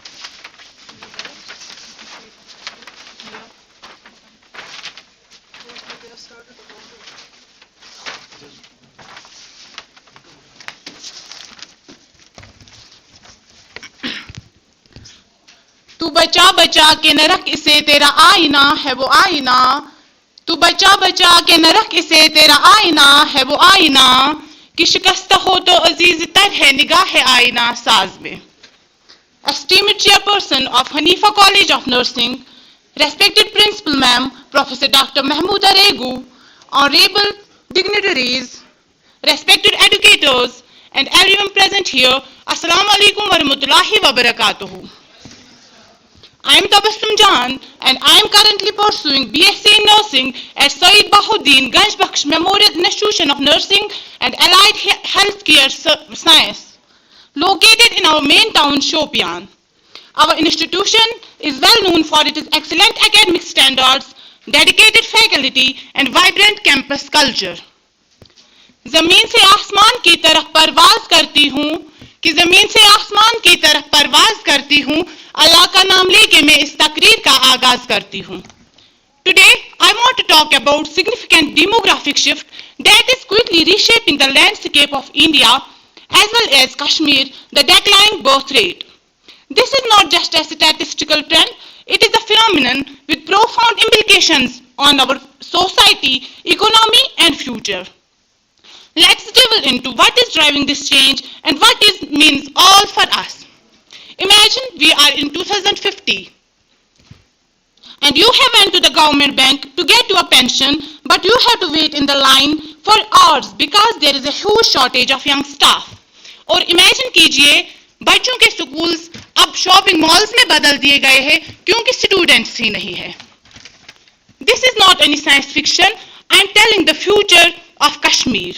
Kashmir, which was once called the youngest state of India, is now turning old. मैं ये सब बातें आपको डराने के लिए नहीं कह रही. This all is recorded. This all is documented. According to the data of National Family Health Survey, 2021 to 2023, total fertility rate in Kashmir is 1.4 and needed replacement rate is 2.1. According to the WHO report of 2021, infertility impacts on 8 to 12% of couples worldwide. According to the data of WHO 2016, 3.9 to 16.8% are total infertility couples involved. According to the International Journal of Reproduction, Contraception, Obstetrics and Gynecology, 10 to 15% population faces infertility, in which 62% is primary infertility couples and 28% are secondary infertility couples. Declining birth rates in Kashmir is a complex thing with multiple causes and a significant thought to approach them. Now let us see towards the causes of the declining birth rate in Kashmir.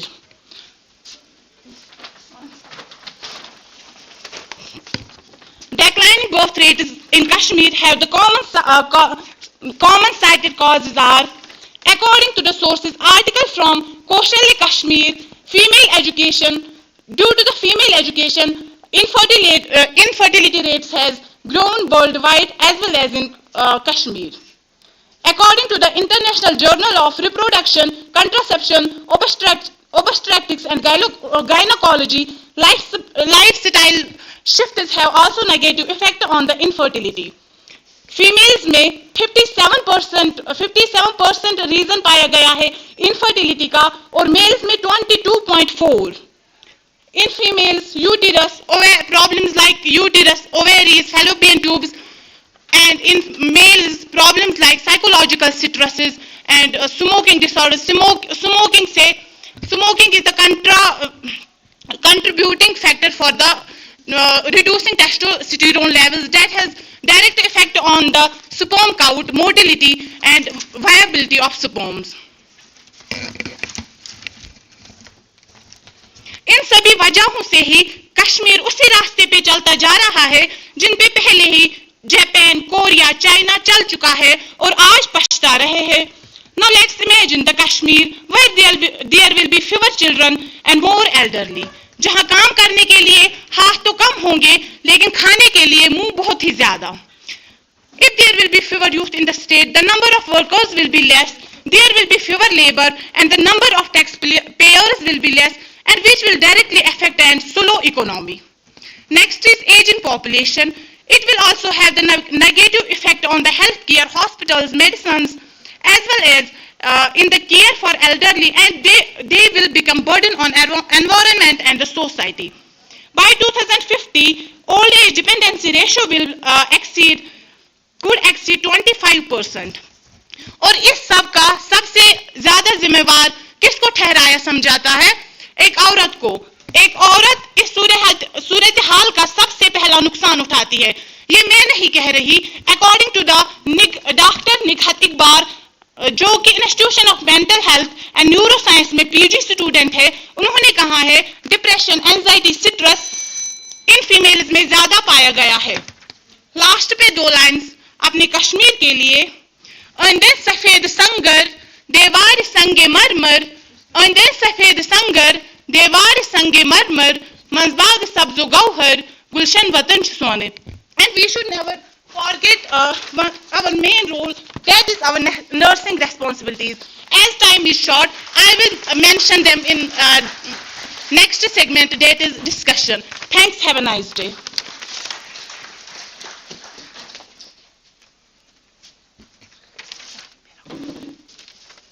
Thank you very much, Tabassum, for bringing more clarity.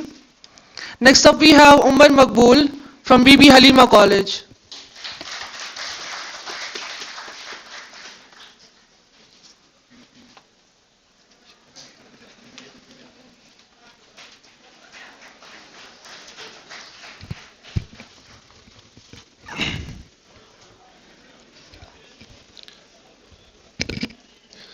In the name of Almighty Allah, who is the most gracious, most merciful, whose sky is canopy and the earth as a resting place. respected judge, honorable principal ma'am, worthy teachers, and distinguished guests and dear students, I welcome all of you with the best words of Islam. أولاً إني أحييكم بتحية الإسلام. السلام عليكم ورحمة الله. Quran also mentioned this issue in chapter number 24, ayat number 32, Surah An-Nur. Poet says, ख्वाब डल सकते हैं ताबीर के पैमाने पे, हो अगर शौक़ तलब सोज़े वफा जज्बे यकीन, कुव्वते जहद अमल वो है कि खाकिए इंसान अपने कदमों में झुका सकता है तारों की जबी, आओ मातम के इवज़ जुर्रते पैकार करें, बढ़ के इन मस्क उजालों पे कोई वार करे. Today, I, Umar Maqbool, totally feel honored here to come, second year BSc nursing student of Bibi Halima College of Nursing, rise not merely to speak, but to awaken thought, not merely to present words, but to present a warning, and not merely to discuss Kashmir's present, but to protect Kashmir's future. The topic before us is today clear, that's declining birth rates in Kashmir, its causes, consequences, and the way forward.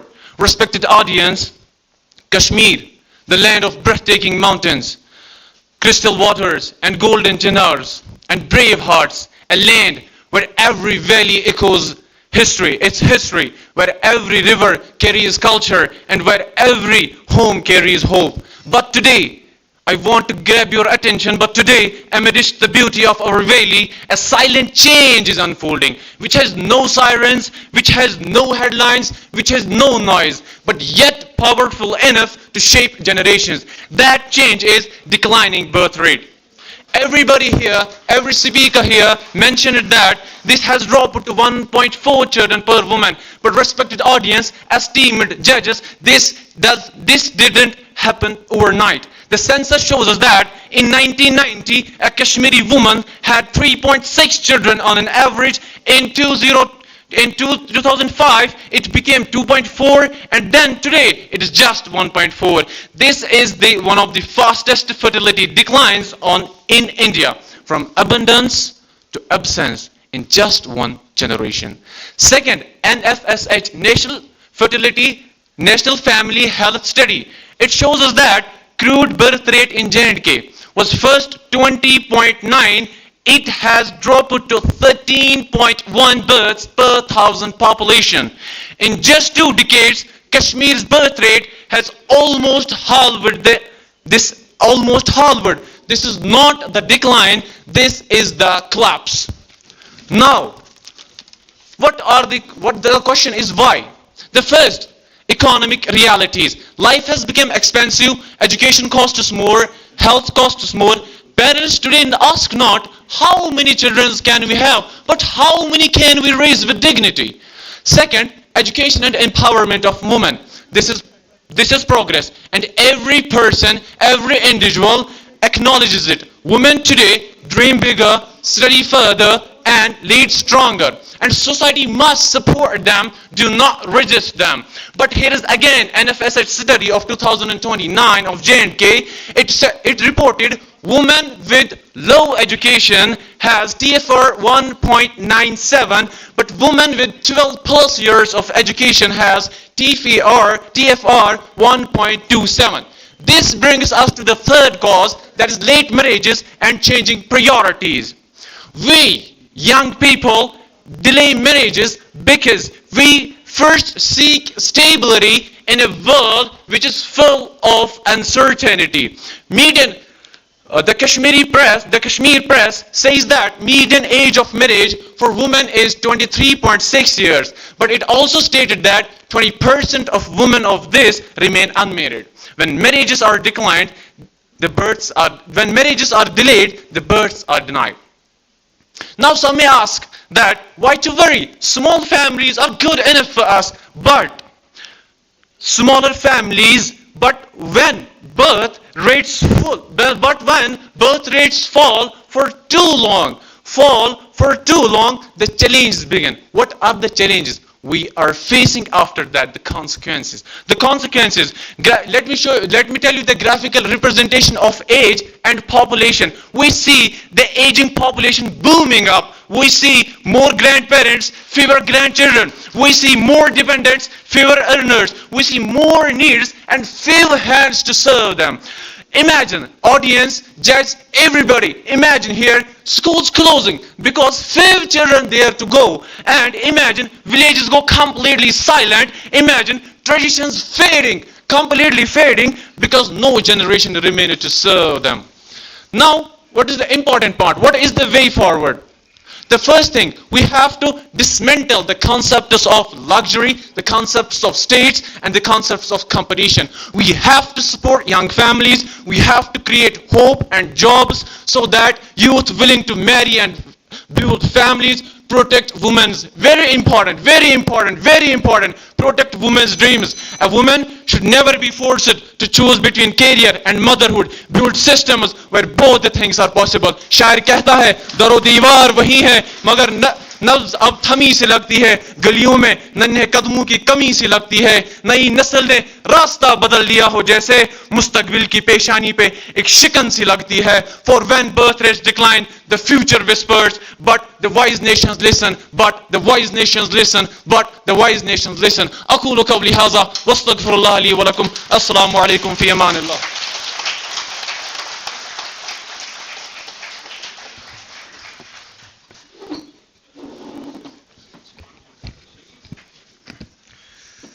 Thank you, Mr. Omar Makbul.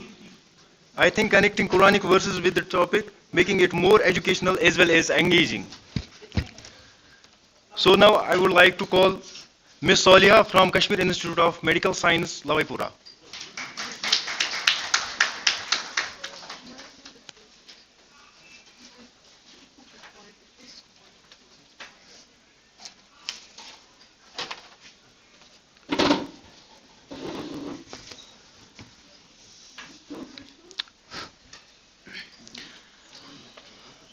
Honorable Chief Guest, respected judges, esteemed teachers, and my dear friends, Assalamu alaikum and a very good afternoon to everyone.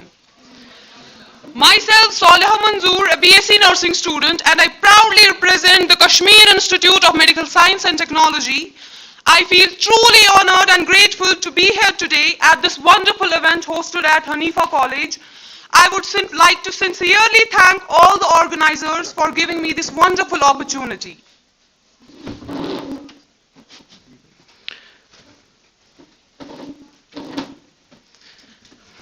And with that, I would like to begin by asking you something. When was the last time you heard a house full of laughter, children's making noise and playing? Maybe not as often as before, and that's exactly what my topic is about, that is declining birth rate in Kashmir.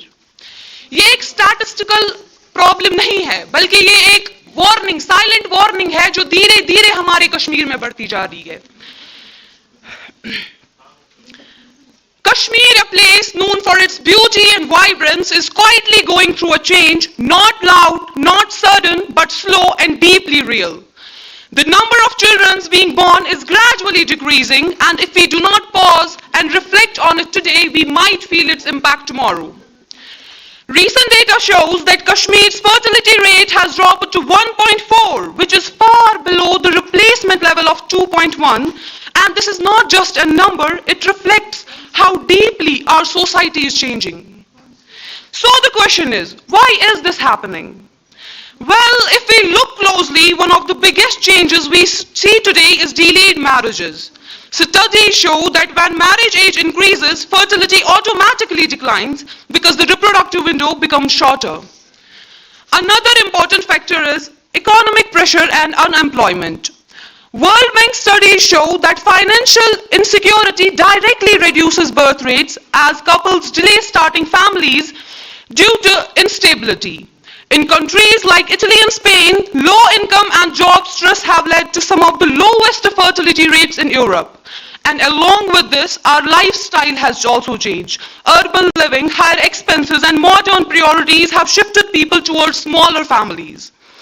There is also an important health aspect that we often ignore. Conditions like PCOS, PCOD are becoming more common, and research shows they can affect fertility, especially when they are not diagnosed early. ये सिर्फ एक medical issue नहीं है. ये सिर्फ एक medical issue नहीं है बल्कि एक खामोश असर है जो धीरे धीरे हमारे कश्मीर को महसूस हो रहा है. And perhaps most importantly, there is a lack of awareness. Many women do not recognize early symptoms which delays treatment and affects future outcomes. Along with this, urban lifestyle and stress have also shifted priorities towards smaller families. और इन तमाम वजूहात के नतीजे में हमारा जो कश्मीर है उसके मुआशरे में एक तब्दीलियां देखने को मिल रही है और उन तब्दीलियों के अपने अपने गहरे असरात देखने को मिलते हैं. उन तब्दीलियों की वजह से these changes slowly begin to affect the structure of society. A declining birth rate leads to an aging population where the number of elderly people increases while the younger generation becomes smaller and smaller. Countries like Japan are already facing this challenge. कल एक ऐसा वक्त आ सकता है जहां हमारे पास ज्यादा सहारे होंगे लेकिन जो सहारा देने वाला होगा वो बहुत कम देखने को मिलेंगे. And at the same time, a smaller youth population means a reduced workforce which can slow down economic growth and productivity. जब काम करने वाले हाथ ही नहीं बनेंगे तो इट्स ऑब्वियस तो जो तरक्की की रफ्तार होगी वो भी धीमी होती चली जाएगी. But beyond economics, there is something even more important. Children are the carriers of our culture, values and identity. With fewer children, the continuity of tradition is also affected. बच्चे सिर्फ घर की रौनक नहीं होते हैं बल्कि हमारी तहजीब का सिलसिला होते हैं. And slowly, even homes may remain, but the warmth within them begins to fade. घर तो रह जाते हैं मगर उनमें जिंदगी की आवाज कम हो जाती है. And after understanding the consequences, one thing becomes very clear. This is not a problem we can ignore, and the question is not just about what is happening. The real question is, what can we do about it? मसले को समझना तो जरूरी है लेकिन उस मसले का हल ढूंढना उससे भी ज्यादा जरूरी है.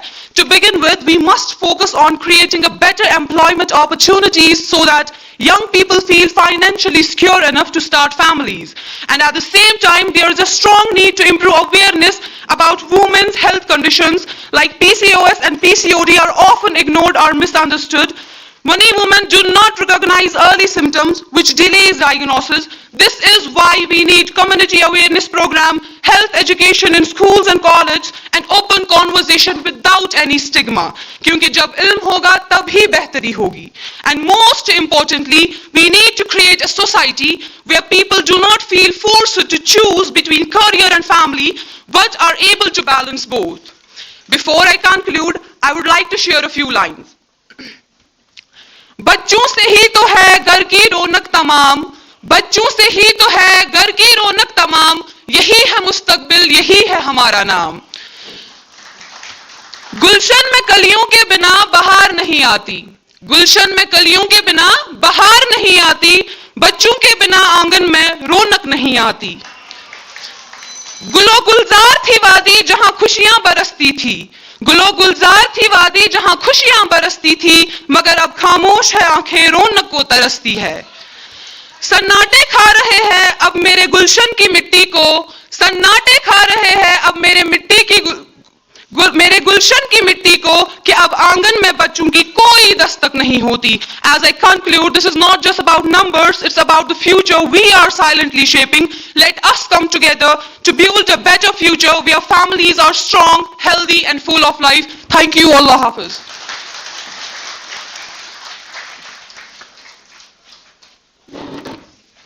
Thank you very much, Saliha. This was very brilliant. And do we have Ms. Sumaya Bashir from SET now in the hall? Please come forward.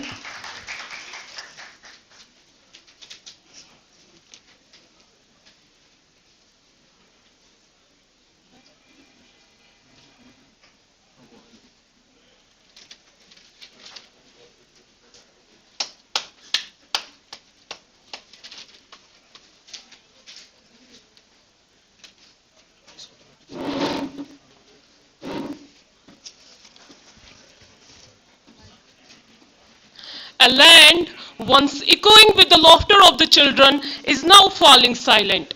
What does that silence mean? Is it progress or is it a warning? Respected chairperson, distinguished guests, honorable teachers and dear audience, Assalamu alaikum and a very good afternoon to all of you. It's both an honor and a deep responsibility to stand before you today and to speak on a topic that's not loud yet deeply powerful. Declining birth rates in Kashmir, its causes, consequences, and the way forward.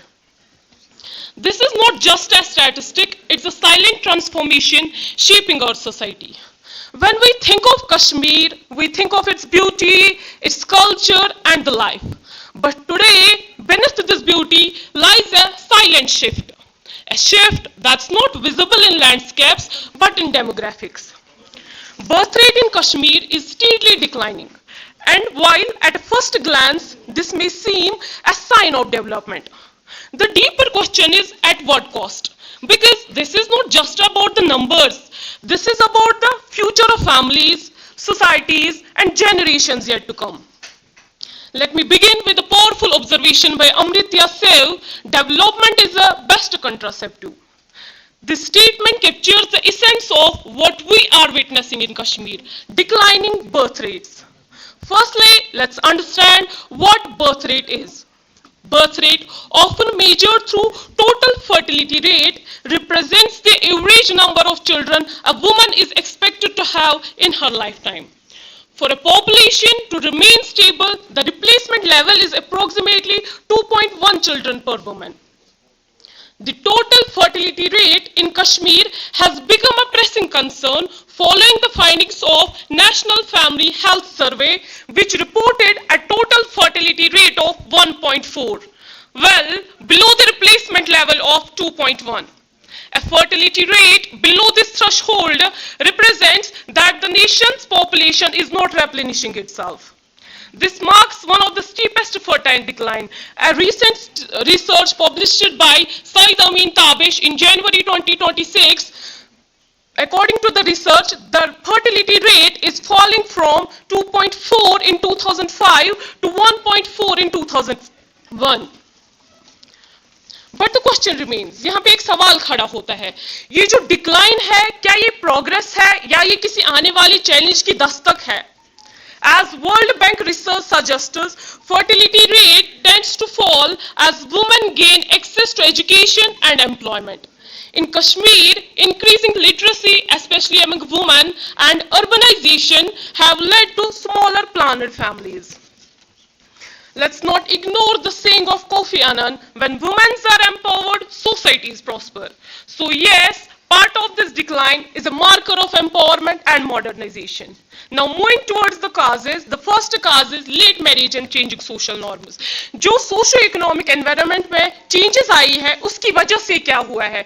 Delayed marriages का जो trend है, वो बढ़ चुका है. ज़्यादातर किन में? Women's में. Late marriages हुई है. Late marriages से क्या होता है? Fewer children होते हैं. As we all are well aware with the fact that women have a limited reproductive window. That's they cannot reproduce throughout their lifetime, isn't it?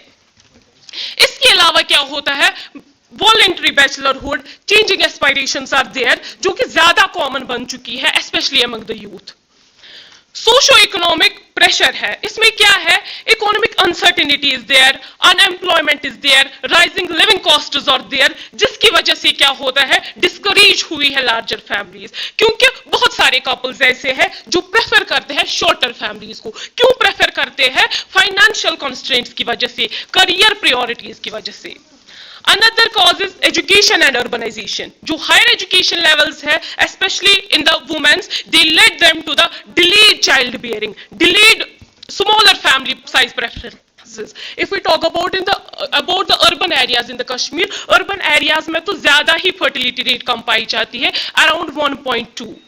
Rising divorce rates are there and marital instability. क्या हुआ है? Because we all belong to this generation. हमें पता है we don't know how to compromise at all. हम compromise करने के लिए ready ही नहीं है. Whenever जब भी कोई ऊंच नीच नोक जोक होगी तो आजकल की generation क्या करती है? They directly opt the divorce. जबकि divorce directly हमें opt नहीं करना चाहिए. हमें best alternatives try करनी चाहिए. Health and lifestyle factors, there are many lifestyle factors. अगर हम देखेंगे नॉन कम्युनिकेबल डिजीजेस पाई गई है, स्पेशली किन में, वुमेन्स में पाई जाती है, जैसे कि obesity is there, PCOD is there, metabolic syndrome is there, hypertension is there, diabetes is there, जिसकी वजह से क्या होता है, फर्दर डिक्लाइन होता है. There are social stigmas also, जैसे कि हम सबको पता है अगर पीसीओडी है किसी को, अर्ली डिटेक्शन अगर होगी, टाइमली इंटरवेंशन अगर होगा तो आउटकम बेटर आएगा. लेकिन सोशल स्टिग्मा क्या है, अगर किसी लड़की को पीसीओडी है तो उसको कहा जाता है चुप करो. चुप क्यों करेगी वो, क्योंकि कल को आपसे कोई शादी नहीं करेगा जब वो सुनेगा इसको PCOD. There is another cause, extravagant marriages are there. Like मेरे नेबर ने 30 लाख स्पेंड किए अपनी बेटी की शादी पे, मुझे तो 1 करोड़ करना है. जब तक वो 1 करोड़ कमाएंगे तब तक बेटी की शादी की एज चली गई होती है. So these are the causes. Now moving towards the consequences which we cannot ignore. A declining birth rate may look harmless, लेकिन इसका असर बहुत ही गहरा होता है. हमें क्या करना है, if the causes are there, if the consequences are there, but there is also a way forward. हमें क्या करना है, हम क्या कर सकते हैं, हमें गवर्नमेंट को चाहिए कि उनको कुछ इंसेंटिव्स प्रोवाइड करनी चाहिए, पॉलिसीज प्रोवाइड करनी चाहिए, जैसे maternity benefits, child care support. हमें एनकरेज करना चाहिए टाइमली मैरिजेस को. कैसे एनकरेज करेंगे, अवेयरनेस कैंपेन्स के थ्रू. हमें but remember the word awareness, not fear. हमें लोगों को डरा कर नहीं, समझा कर गाइड करना चाहिए. This was all about the today's topic. Let me end with a thought-provoking line. A nation's strength lies not just in its numbers, but in the balance of its generation. Kashmir सिर्फ खूबसूरत मनाजिर का नाम नहीं है, ये लोगों का नाम है, ये generations का नाम है. अगर हमने आज इस मसले को इग्नोर किया तो कल हमारे पास सिर्फ सवाल होंगे, जवाब नहीं. So today I am in front you not to inform you, just to remind you कि डेवलपमेंट जो है, डेवलपमेंट हमें. Thank you so much.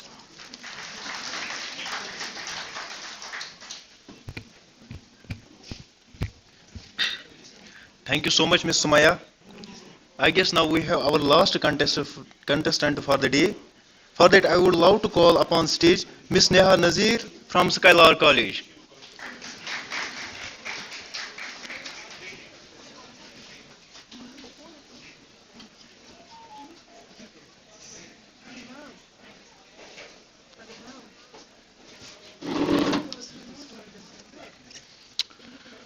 Great discussions create great change, and every powerful change begins with a powerful voice. Today, those voices have gathered here. Myself, Neha Nazir Khan, a 4th semester BSc Nursing student from Skylark College of Nursing and Allied Health Sciences, Pulwama, Kashmir.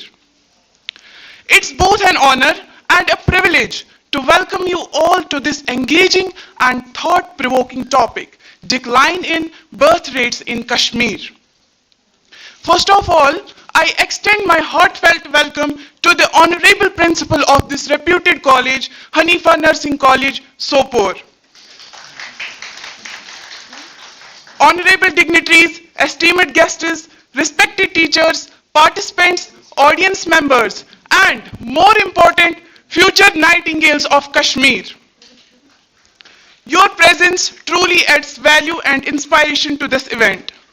I also sincerely thank my college administration and respected faculty members for their constant support and for giving me this wonderful platform to express myself with confidence. Everyone is worried about declining birth rates, but no one is asking the real question, why? Don't blame the people for having fewer children. Blame the system that makes raising them a struggle. Today, I stand before you to speak in favor of the motion that the decline in birth rates in Kashmir is a matter of concern. Yes, it is a matter of concern. At first glance, a falling birth rate may seem like progress. Fewer people, less pressure on resources. Sounds satisfying, right? But is it really that simple? I strongly argue that it's not. Our Islam teaches us that responsibility comes before numbers. As our beloved Prophet Muhammad sallallahu alaihi wasallam said, "Kullukum ra'in wa kullukum mas'ulun an ra'iyatihi, which means every one of you is a shepherd and every one of you is responsible for his flock.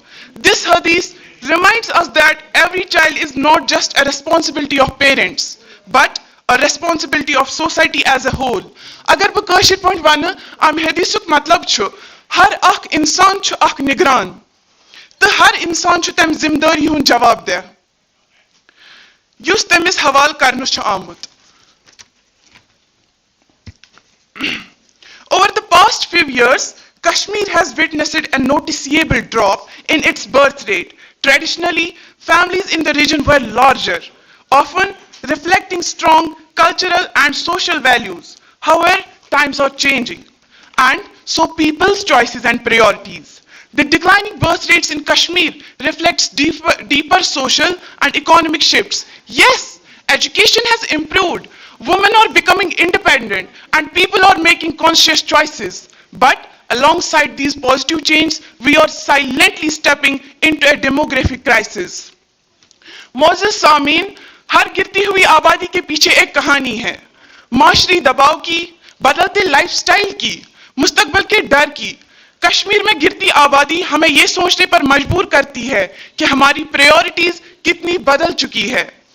मसला सिर्फ गिरती आबादी का नहीं, मसला उन हालातों का है जो लोगों को मुस्तकबिल से डरने पर मजबूर कर रहे हैं. Respected dignitaries, the decline in birth rates in Kashmir is a double-edged sword. It raises serious concerns for the future that cannot be ignored. Who will shape the future? Who will shape the future if young population keeps shrinking? This is not a crisis, it's a sign of changing priorities. A declining birth rate today means an aging population tomorrow. And this decline is not happening suddenly. It's the result of deep social and economic change in society. First and foremost, education and awareness, especially among women, have played a significant role. Women education ने सिर्फ society को modern नहीं बनाया, बल्कि बच्चों की तादाद के पैटर्न को पूरी तरह से तब्दील कर दिया है. Secondly, economic pressure cannot be ignored. The cost of living has increased drastically, from education to healthcare, making it difficult for families to raise multiple children comfortably.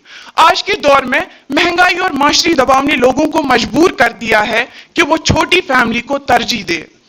जब एक बच्चे की तालीम और परवरिश ही इतनी महंगी हो तो लोग ज्यादा बच्चों के बारे में सोचने से पहले कई बार सोचते हैं. So, there is a clear change in mindset. While this trend may seem positive at first, but it carries several long-term impacts that we must carefully understand. A major consequence is an aging population. As fewer children are born, the proportion of elderly people increases. This creates pressure on families, healthcare systems, and social support structures. A declining youth population means fewer people entering jobs, which can slow down economic growth and development. As a citizen of Kashmir, I believe ये मासूम बच्चे छु सानि पिरवर यानी Kashir hinge अख उम्मीद, मगर Yemen उम्मीदन हुन मुस्तकबिल महफूज थवन च अख जिम्मेदारी. ये मासूम बच्चे छु न सिर्फ गरस हसीन बनावान, बल्कि पूरे समाजुक मुस्तकबिल तैयार करान.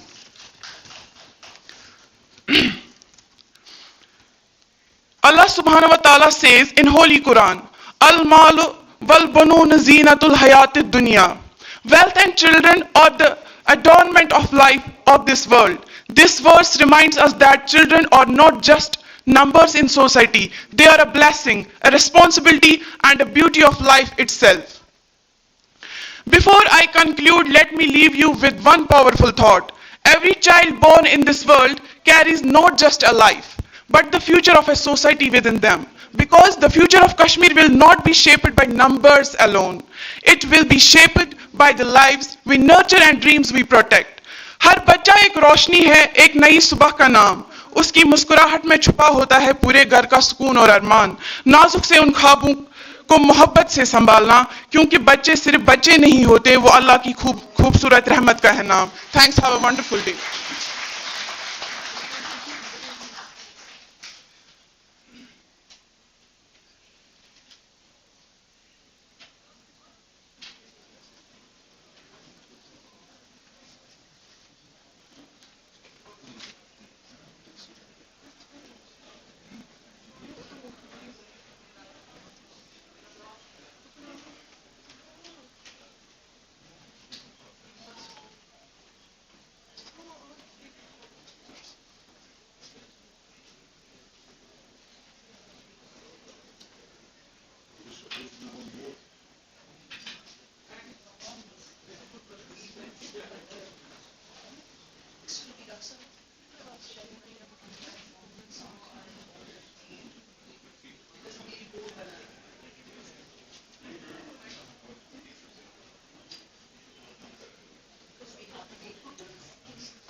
Nadim sir.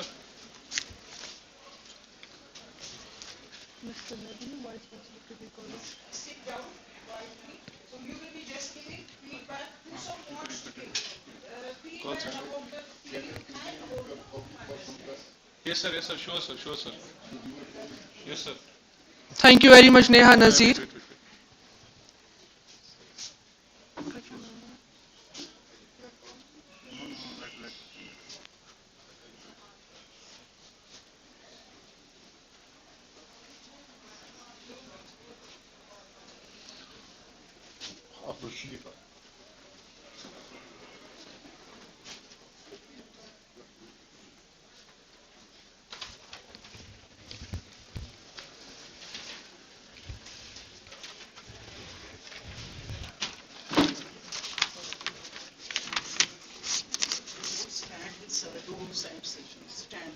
Don't worry. Assalamu alaikum wa rahmatullahi wa barakatuh. I am here to keep you engaged till the results are finalized. I would like to talk about certain experiences that I have. And today's topic, declining rate of birth, I think whatever the scientific causes that you are competent to talk about, but in my opinion, the most important cause is our lack of faith in Allah and His doings. I will give you my example first. I was married when I was 18, sorry. I was 18, my wife was 17. And that was back in 1963. And at that time, I was studying in class 12th. 12वीं जमात में मैं पढ़ता था. Why I was married? My grandfather, who was the head of the family, said, "Look here, we have to marry you." I said, "Why?" He said, "Because we had not had a marriage for the past 20 years in the family." So that was the reason I was married. Now, what happened? My first child came in 1967, sorry, when I was still not earning anything. Another child came in 69, then two more followed. Two survived, two did not. That's a separate thing. आजकल what we think is कि जब तक हमारे पास मुलाजमत नहीं है, आमदनी नहीं है, फैमिली को सपोर्ट करने की ताकत नहीं है, तब तक we should not marry, both girls as well as boys. This is what I dispute. I say no. रिज़्क़ जो है, खाना पीना, ये सब अल्लाह का काम है. आप अपने हाथ में क्यों लेते हो? आप उसकी फिक्र क्यों करते हो जो और किसी का काम है? नाउ आप कहते हैं कि नहीं, पहले हम एजुकेशन, ये भी पॉइंट रेज, पहले हम एजुकेशन कंप्लीट करना चाहते हैं. Say you do MBBS, then you do MD, then you follow it up with more degrees, till then आपकी एज निकल जाती है. We have a number of examples where girls and boys who were married, they had children, then they did IAS, they did IPS, they did MBBS, they did MD, they did it after that. Both can run simultaneously. ऐसा नहीं है कि नहीं चलेगा. It can happen.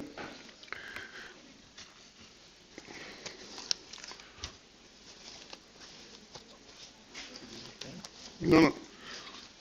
Look at who. Why this question? Please.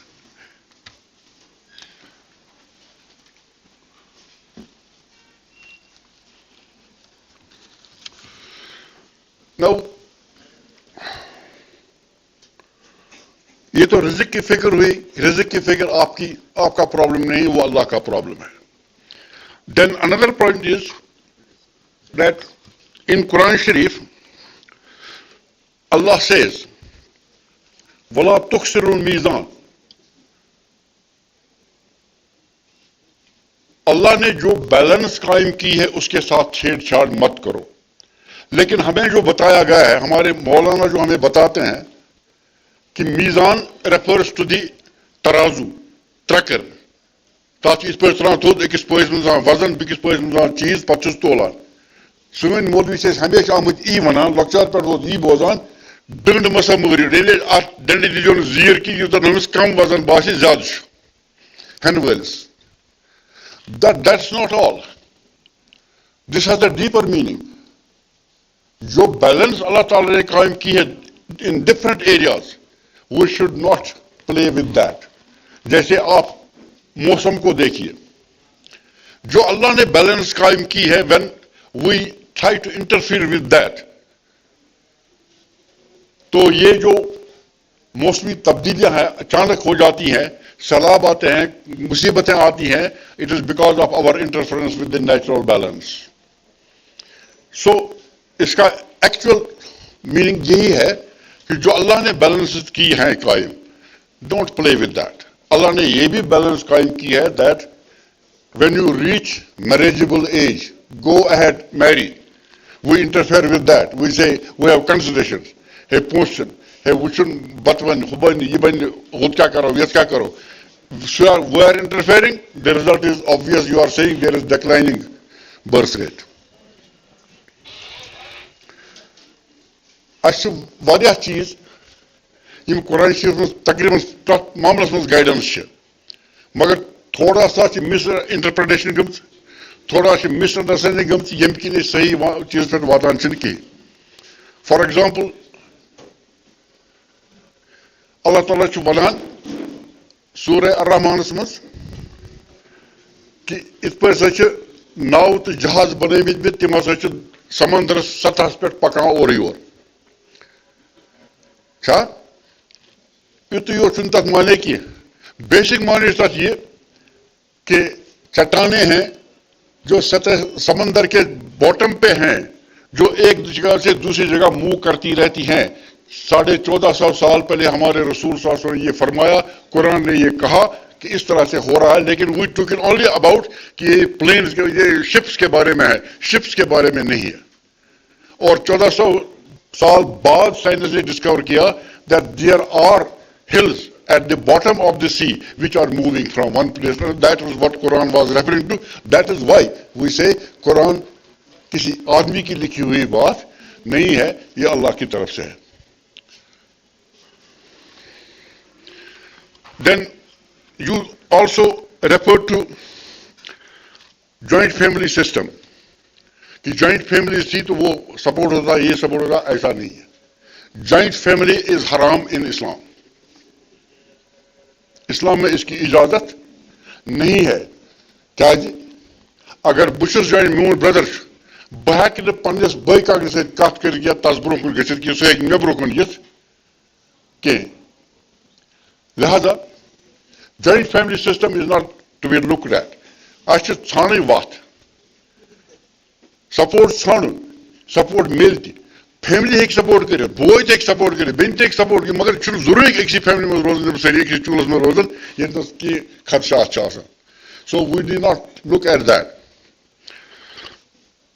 Then also refer to was certain food habits that we have, they are also causing this infertility. One of the reasons you said was smoking. Is it right? Smoking has been referred to as one of the causes for low fertility. I will again come to myself. I smoked for, first cigarette that I took was in class 6th when I was 11 years old. That I continued for 60 years, 60 years. I smoked for exactly 60 years. Then in 2017, I suddenly said I will not smoke from this day onwards. I gave up and till today I have not smoked. ये मैं इसलिए कह रहा हूं, हमारे हाथ में हम क्या करेंगे। अब स्मोकिंग को कहते हैं कि यह लंग कैंसर का मेन कॉज है या लंग कैंसर कर सकते, लेकिन I suffered from cancer that was in bladder, and my sister here, she detected it, Dr. Khalida, she detected it in 2 years back. But being so close to me, she did not say it in so many words. She said, Basan, bladder wall thickening. She did not say you have a tumor. She said, Mr. Basan, bladder wall thickening, you go for a scan. Scan what? It was confirmed that it was the earliest. I had 3 surgeries, it was removed, okay, fine. But जिस doctor ने surgery की उसने कहा, sir, did you smoke? Yes. This could be a result of that. So smoking does not affect only lungs. It can cause a large number of problems. One could be this, infertility. It is possible. Scientifically, I will not challenge that. लेकिन एक ही चीज पे रट लगाना, ये नहीं होता तो वो होता, ऐसा नहीं है. So there are numerous causes and we can fight it. We can do it. We can come back to this norm कि साहब हम रिज़्क की फिक्र नहीं करेंगे. अगर हम ये फिक्र करना छोड़ दें, then our fertility rate will definitely increase. Because then we will be marrying at an age where we can definitely reproduce. हम उस एज तक आते हैं जहां पर बाद में पॉसिबल ही नहीं होता है रिप्रोड्यूस करना. सो देयरफॉर रिज़्क की फिक्र से आजाद होना है. Do you get my point? रिज़्क की फिक्र से आजाद होना है, then we can do it. That we can do it. बोलते आख मिसाल सिर्फ I will talk about now not fertility, I will talk about board of school education. When I was sent to Board of School Education in 1998, I remained there for 5 years. No, 1997, matriculation result came. Pass percentage was 86% pass, 14% fail. This high pass percentage was because of not mass copying but mob copying. क्योंकि militancy थी, कोई control नहीं था, so copying was free. So when I asked the Chief Minister, why have you sent me? I said, I want sincerely to control this copying. हमारे बच्चे गलत जा रहे हैं. If we lose education, we lose everything. बाकी बिजली चूर करन, सड़कन करन चूर, इंजीनियर ठेकेदार, मैं सुनते भी फिक्र बस फिक्र एमिच. तो मैं ऐसा वन चाहेगा कि I can do it, but there should be no interference. दोपहर I guarantee you there will be no interference. So we started a campaign. मैं कह रहा क्या कर सकते हैं? We started a campaign. We talked to children in the schools. I personally went to schools. We talked to teachers. We talked to parents. We went to print media. We went to electronic media. Campaign was raised. 98 examination came. We conducted examination. Reports were that there was not much copying. Copying हुई थी, लेकिन बहुत कम. And when the result came, it was reverse. 14% pass, 86% fail. तो मेरे पैरों के नीचे से जमीन निकल गई कि लोग सड़कों पे आ जाएंगे, हमें मारेंगे. But fortunately, nothing happened. People accepted it. During my 5 years, it rose from 14% pass to 35% pass. ये मैं 12th as well as 10th class. So there isn't a thing which we cannot do. Only thing is we have to apply our minds, we have to be firm in our resolve, and we have to be guided properly. Inshallah, we can do it. We can come out of this. ये जो problem इस वक्त ये बहुत बड़ी problem है और ordinary problem नहीं है, बहुत बड़ी प्रॉब्लम है. We can come out of it. Thank you very much for being patient to listen to me. Thank you.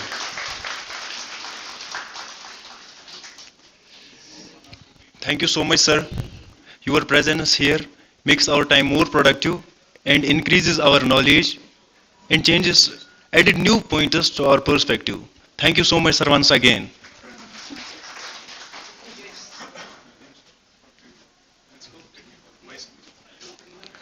I would love to call upon Mr. Nadeem, Vice Principal, Kidney College, for feedback.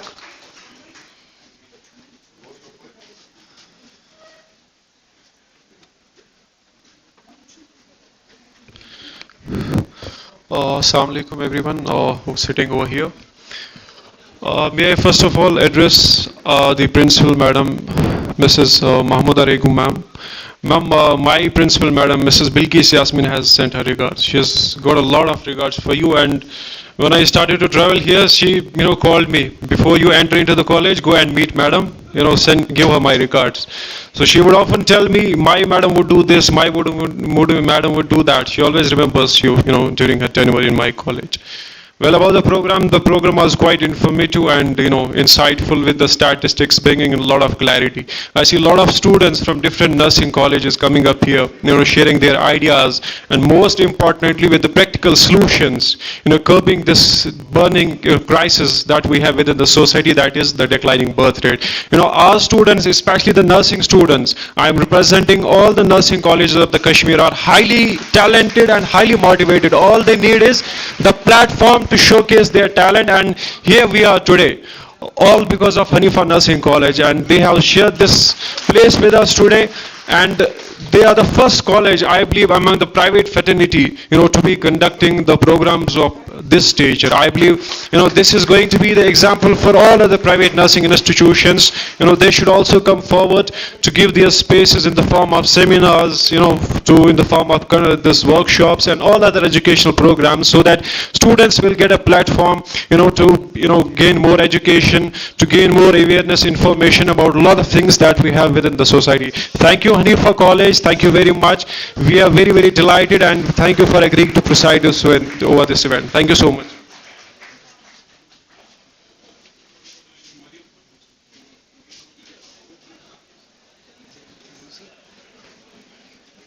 Thank you very much, sir.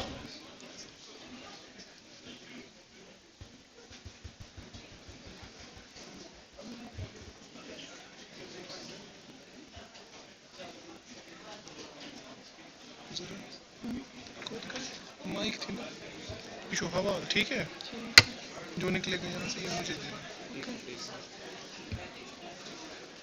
Good content, by the way.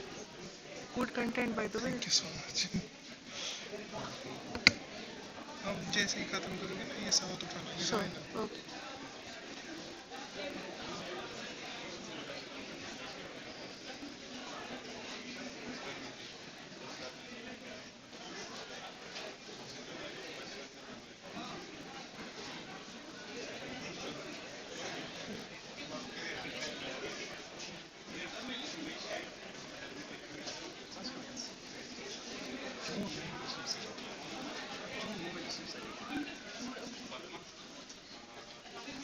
Students can go for the lunch, and rest who has to go for the namaz.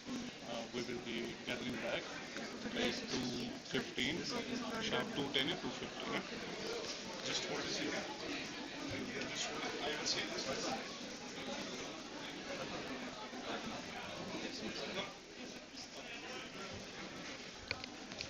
You all may leave for lunch break. You can have your lunch as well as salah. And kindly be back around 2:15, okay?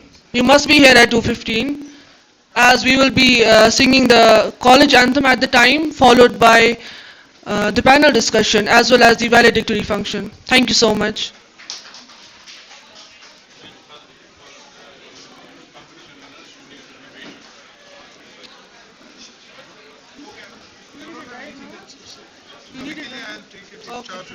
Fine.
Hello, hello.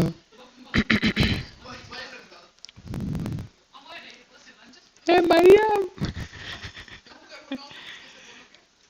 Ladies and gentlemen.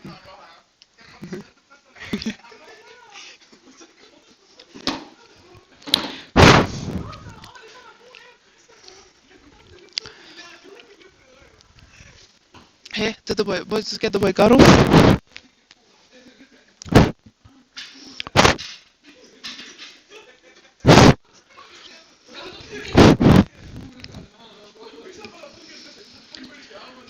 Ladies and gentlemen, देवी और सज्जनों, कहीं अत क्या गो? देवी और ना यार चला. डिब्बे में कच्ची चला.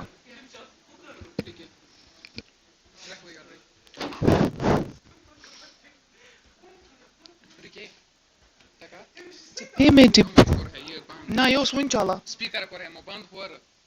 डिब्बे this akkur is डिब्बे में डिब्बा.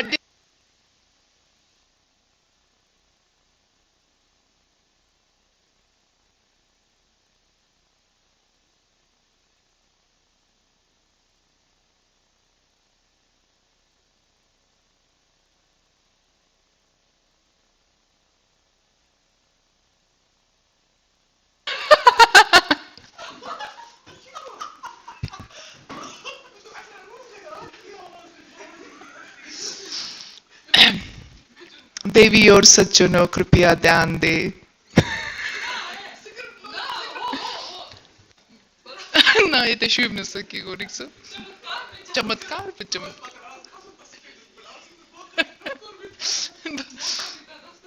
अरे क्या रे?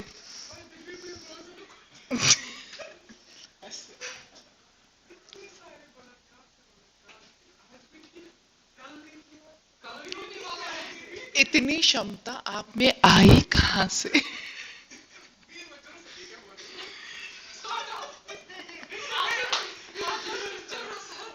मोहद्दे नहीं मोहद्देश्वरी जीलानी सर.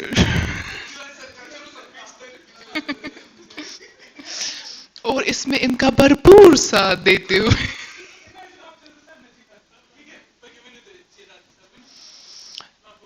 मोहद्दे जिलानी सर, आपका तहे दिल से शुक्रिया. आपने इस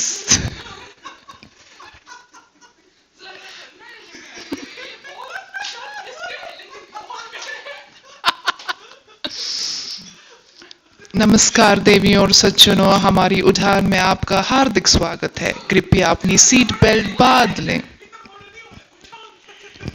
अच्छा ठीक.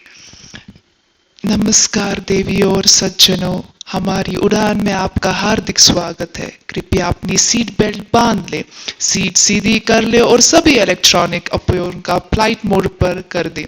आपकी यात्रा सुखद हो और सुरक्षित हो, यही हमारी कामना है. धन्यवाद. देवी और सज्जनों कृपया ध्यान दें, उड़ान भरने से पहले सुरक्षा संबंधी जानकारी दी जा रही है. कृपया अपनी सीट बेल्ट बांध ले. सीट बेल्ट खोलने के लिए बकल को ऊपर उठाएं.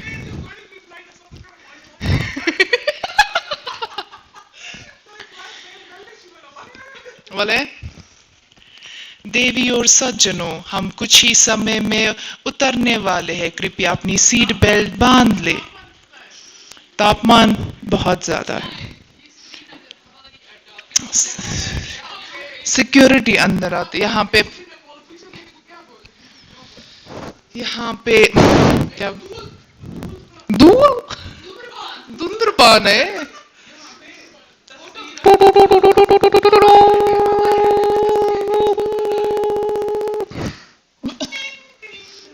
टिंग टिंग lunch break. So finally, guys.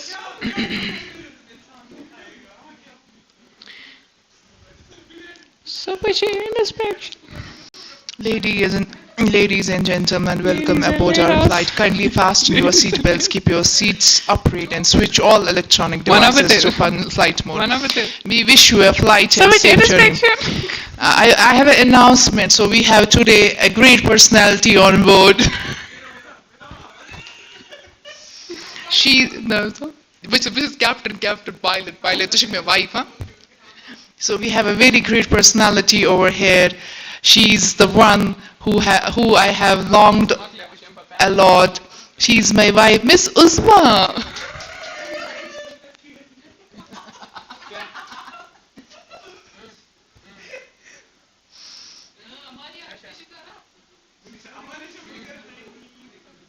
Haneefa College. Palan. Shh. Ilikar. Haneefa College. What goes? Jaman Saudu.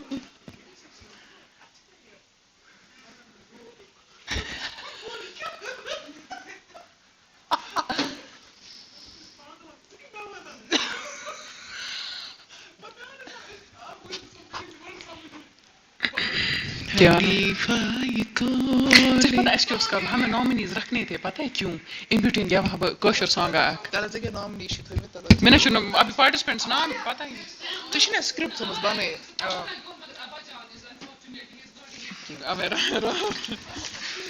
Ladies and gentlemen, hold your applause because the most thrilling moment of the event has finally arrived. The stage is set, the excitement is in the air, and after an incredible display of talent, dedication, and passion, it's now time to recognize these outstanding participants who have truly left a lasting impression on everyone present here today.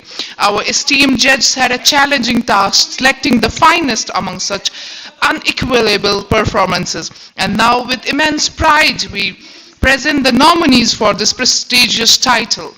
Let's give all the nominees a thunderous round of applause. Each one of them has shined brilliantly today. But only 3 participants will take home the titles. So ladies and gentlemen, get ready for the most awaited announcement of the evening. So for this, may I now humbly request our esteemed chief guest. नहीं यहाँ नहीं है result. Result नहीं चीनी दी असल है ये अच्छा है Ladies and gentlemen करो ना कोई number 3 फिर उसके बाद कुछ गाएंगे after that second one Sir Buzz Maria ma'am all With great honor and privilege I invite our respected dignity Dr. Tasadduk sir to come on the stage and felicitate the second winner with the prize. Now, the spotlight will turn toward the star of the evening. So tighten your applause because the champion of today is about to be revealed. So to present this prize, I'd like to call on stage Miss Uzma. Please come and felicitate the first winner. Welcome our respectful and honorable guest on stage to felicitate the winner today. Haneefa College. Jaman Saudu. No. Good.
Just tell him to be ready. ठीक है ना? We should hold it for a second so that the guests could come. Only 2 minutes.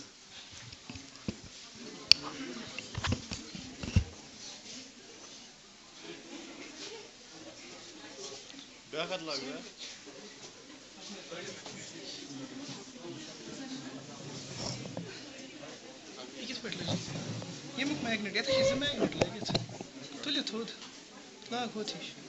Hitul ta thud. Ama zıçıp. Slide कर slide. Ay मैं नहीं खरे.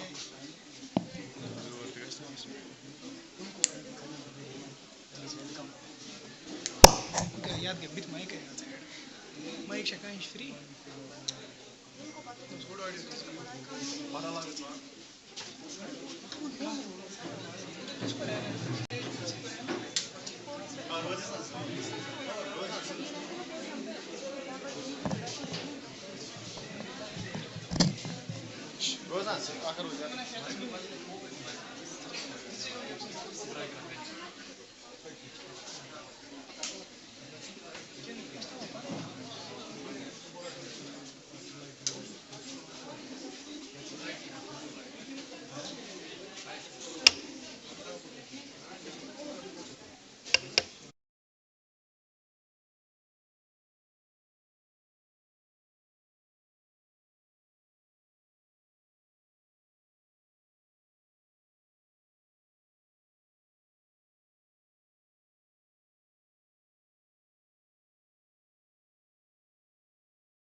In honor of our institution, Haneefa Nursing College, we now invite students and faculty members to present the college anthem.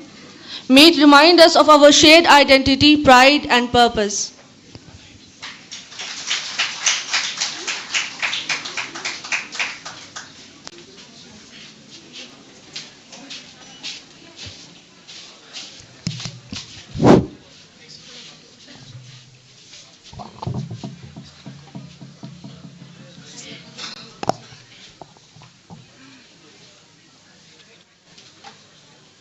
Assalamu alaikum wa rahmatullahi wa barakatuh.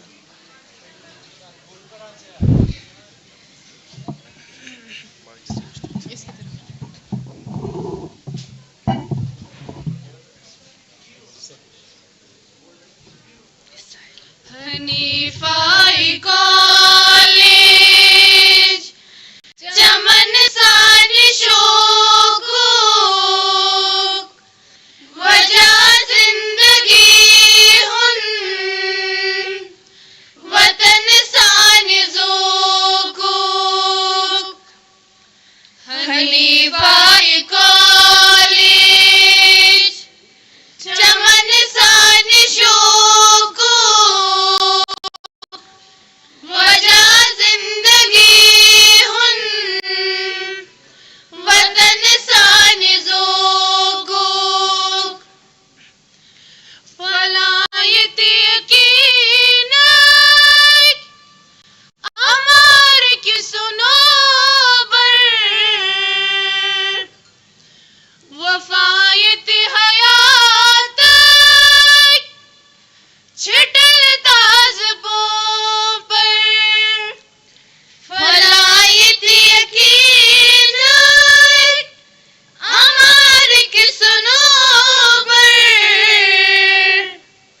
वफायत हयात छिटल ताज पर फलायत यकीन अमर की सुनोबर वफायत हयात छिटल ताज पर Hanifa college चमन सानी शोकूक वजह जिंदगी हुन वतन सानी ज़ोक़ुक रटत जाए प्रजला बेहत सोप रस्मास चित्रावाई वफनोक असर कोत रस्मास रटत जाए प्रजला बेहत सोप रस्मास चित्रावाई वफनोक असर कोत रस्मास बेरंग सोच दरीचन बरा रंग हयातोक बेहस खस्त बदनन ये मरहम न जातो हनीफा कॉलेज चमन सानी शोकूक वजह जिंदगी हुन वतन सानी ज़ोक़ुक ये कॉलेज पग हज प्रजल वन ज़मानत फखर सानी सुबह सरासर अमानत ये कॉलेज पग हज प्रजल वन ज़मानत फखर सानी सुबह सरासर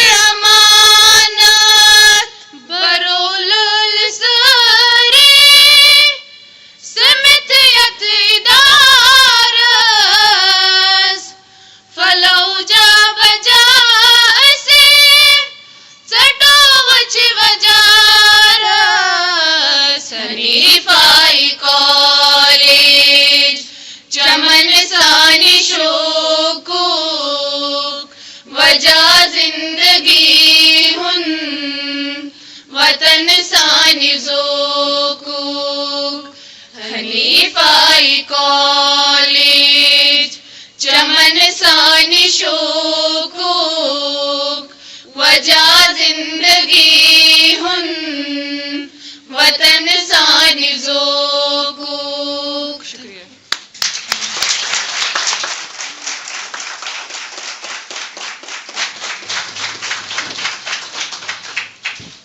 We sincerely thank the girls for presenting the college anthem. It was full of grace as well as reverence. I also thank Mr. Muzammil Shafi for penning it down so beautifully. May I invite now respected Dr. Umar Salim, apologies, for the initiation of panel discussion. Bismillahirrahmanirrahim. Assalamu alaikum. I will break with protocol a little bit, and I want to thank everybody, especially our esteemed guests from Srinagar, from Aligarh, from nearby, for having come and taken out time, and our friends from the journalist community who have taken out time to cover this event, relatives, students, friends, everybody. Thank you so much for being here. Without further ado, I would like to invite my dear friend, brother, Mr. Nazir Ganai, senior journalist and podcaster from Srinagar. He will take the events of the afternoon forward.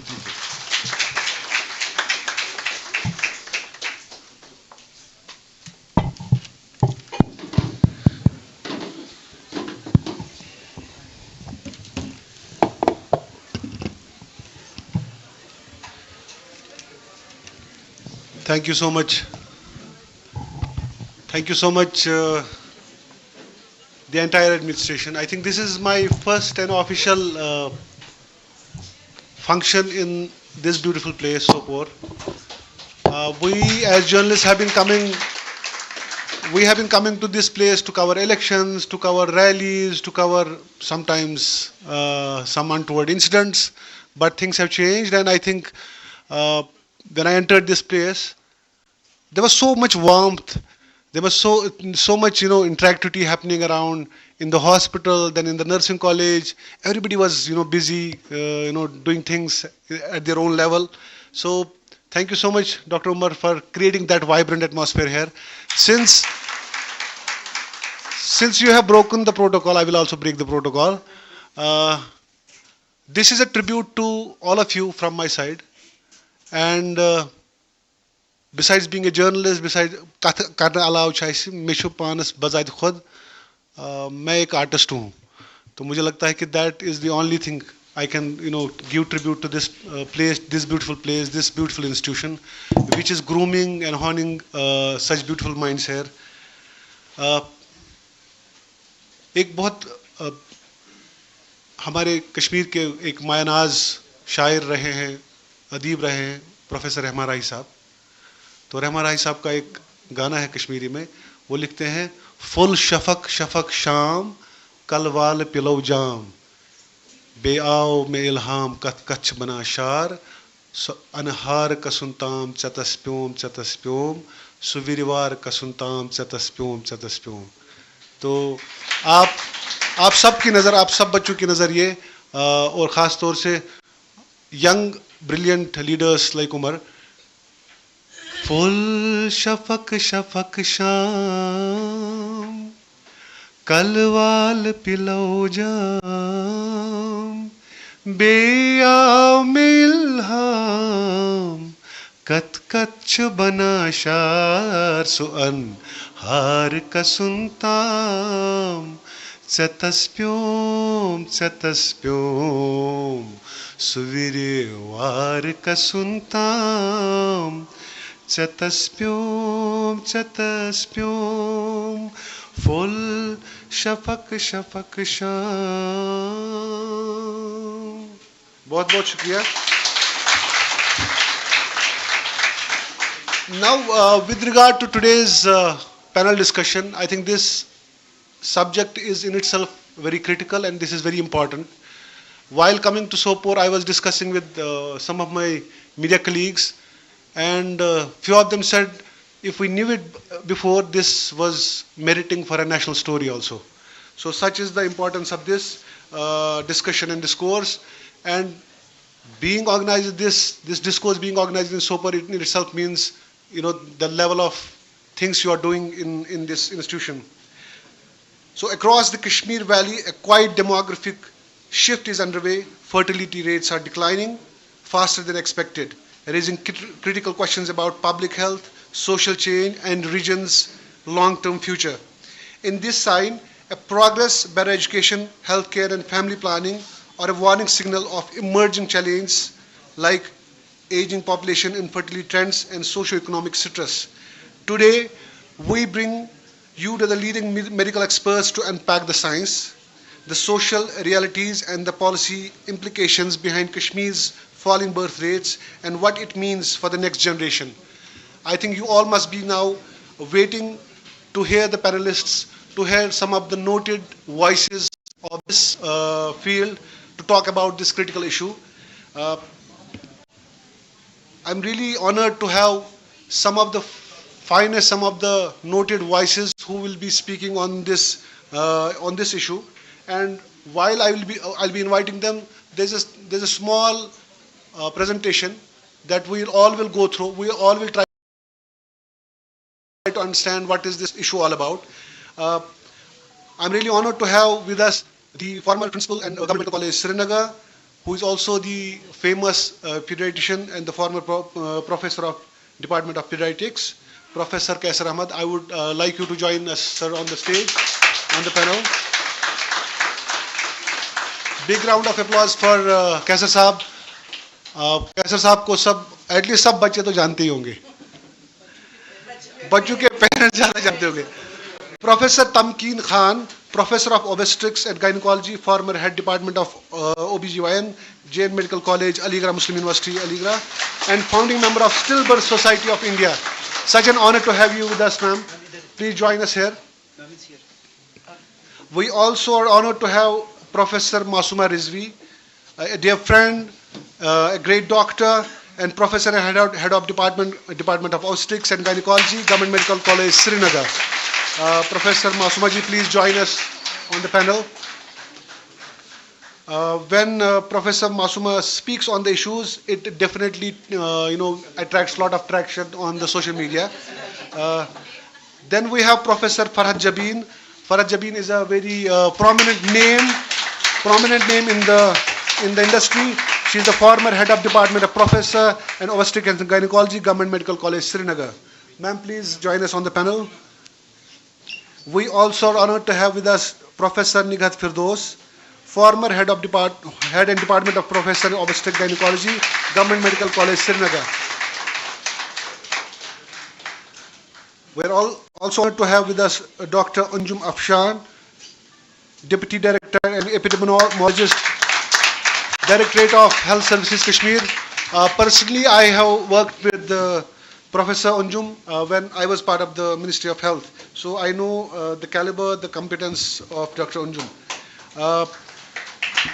We are also honored to have with us Dr. Mahmooda Rigu, Principal Haneefa College, Nursing College.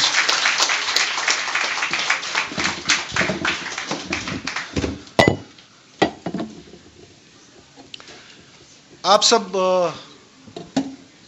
Experts का बहुत बहुत शुक्रिया, आपने time निकाल के इस critical issue पे यहाँ पे आए. I would request the IT team to have the presentation on the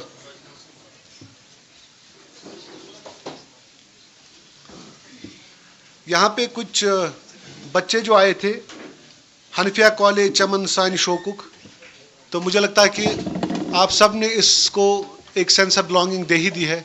ये आपकी चमन का शौक रहेगा भी और आप इसको डिलीवर करने में बहुत कोशा रहेंगे. So are we ready with the presentation? It's on screen. Okay, it's on screen.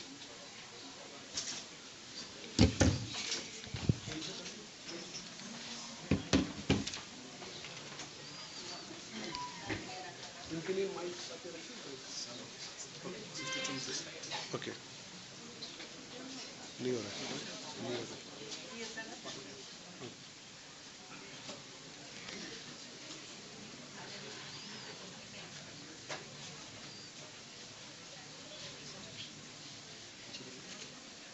Okay.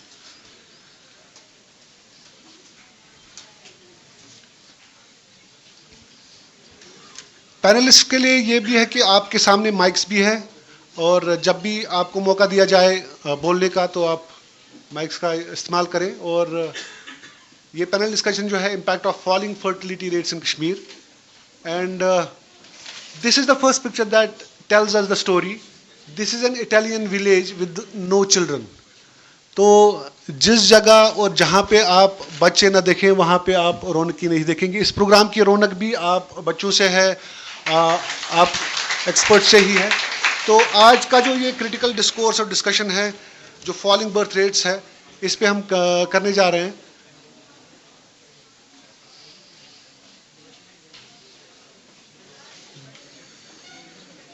I think somebody has. Oh, okay. So this gives us the overview since 1955 to 2023. This gives us an overview about the falling birth rates. So to take to have further discourse on this, I would really like to have Professor Dr. Kaisar on this. What is this whole issue? Why is birth rates falling in Kashmir? If we keep this discourse limited to Kashmir region, and you can also have an overview about this whole issue.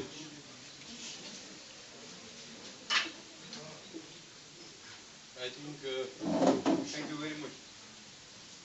Am I audible?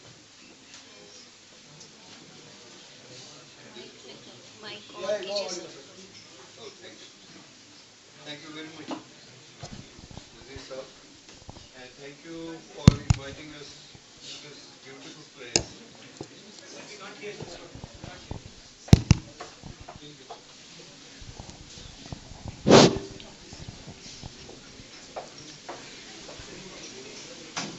Just on the lighter side of it, if there are no children, as you showed this village, our pediatric community will be out of business.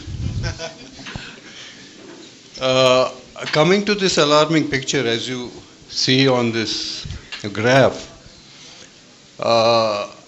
as all of us know that the fertility rates in Kashmir, Jammu and Kashmir, have grown grossly from about 2.4 to now to 1.4.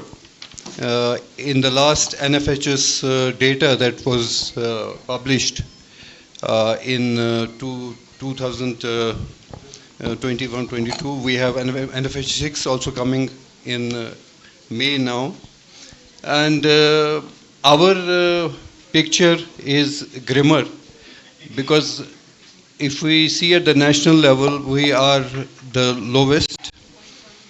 And to have an overall picture why this is happening, and particularly when last 30 years have shown a sharp decline and a matter of concern, this is the red flag.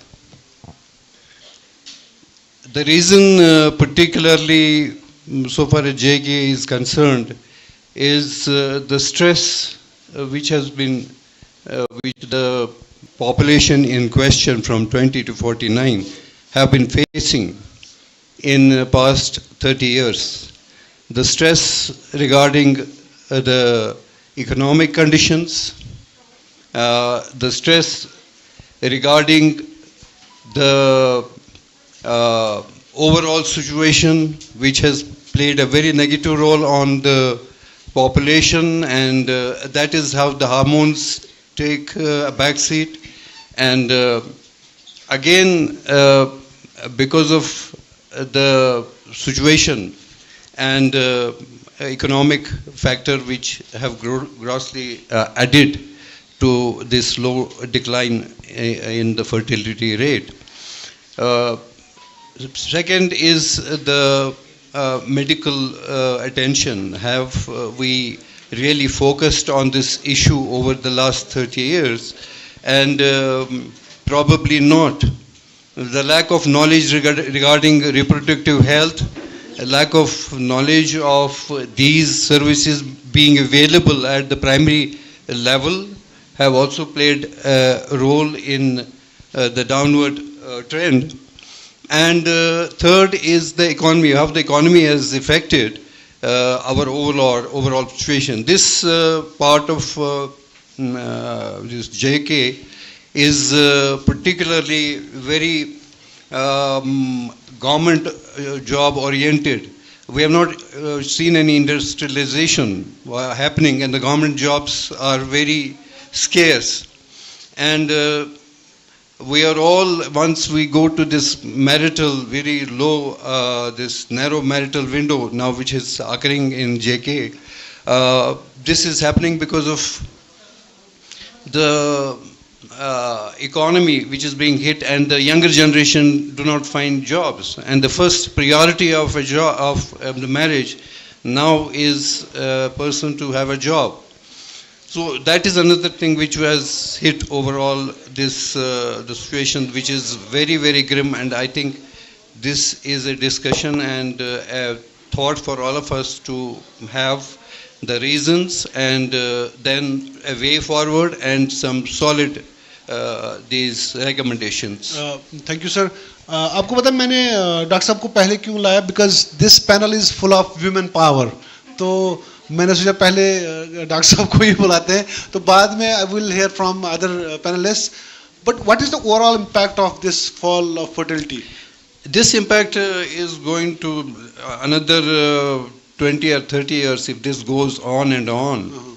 You will have no workforce with you. That is one. We've been lucky to have children. When this population goes ahead, they will have nobody to look after them. The second is, once the workforce is gone, we are left with nothing. And third is the aging population. The ratio of aging population will go on and on. And they will have nobody to care for. And that means a total collapse of the whole system and societal change.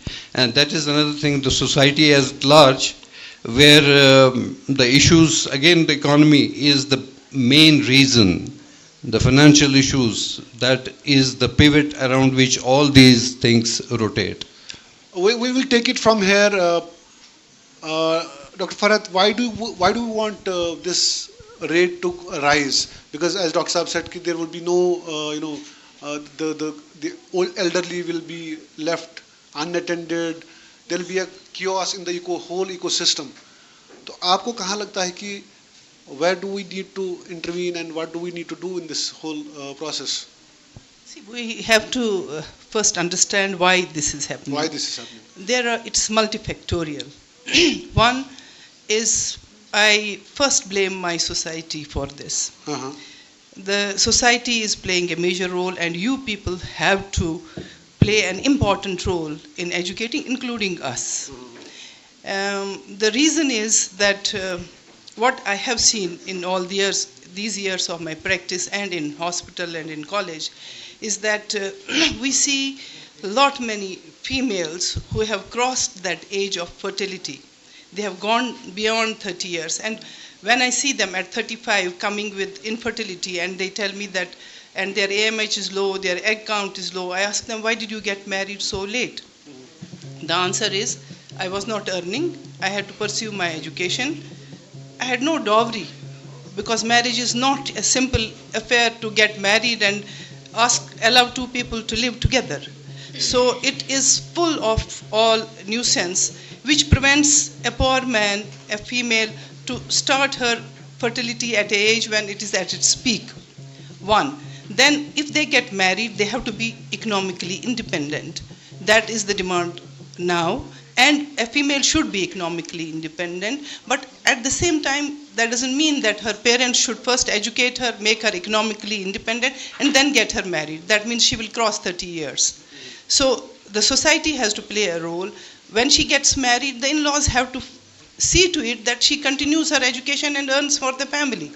This is one way of addressing. Second, what we are seeing that fertility is reducing is actually what I feel.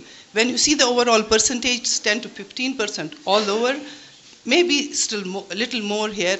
Now people come up with these complaints. They want treatment. Previously they would not. It would be a taboo.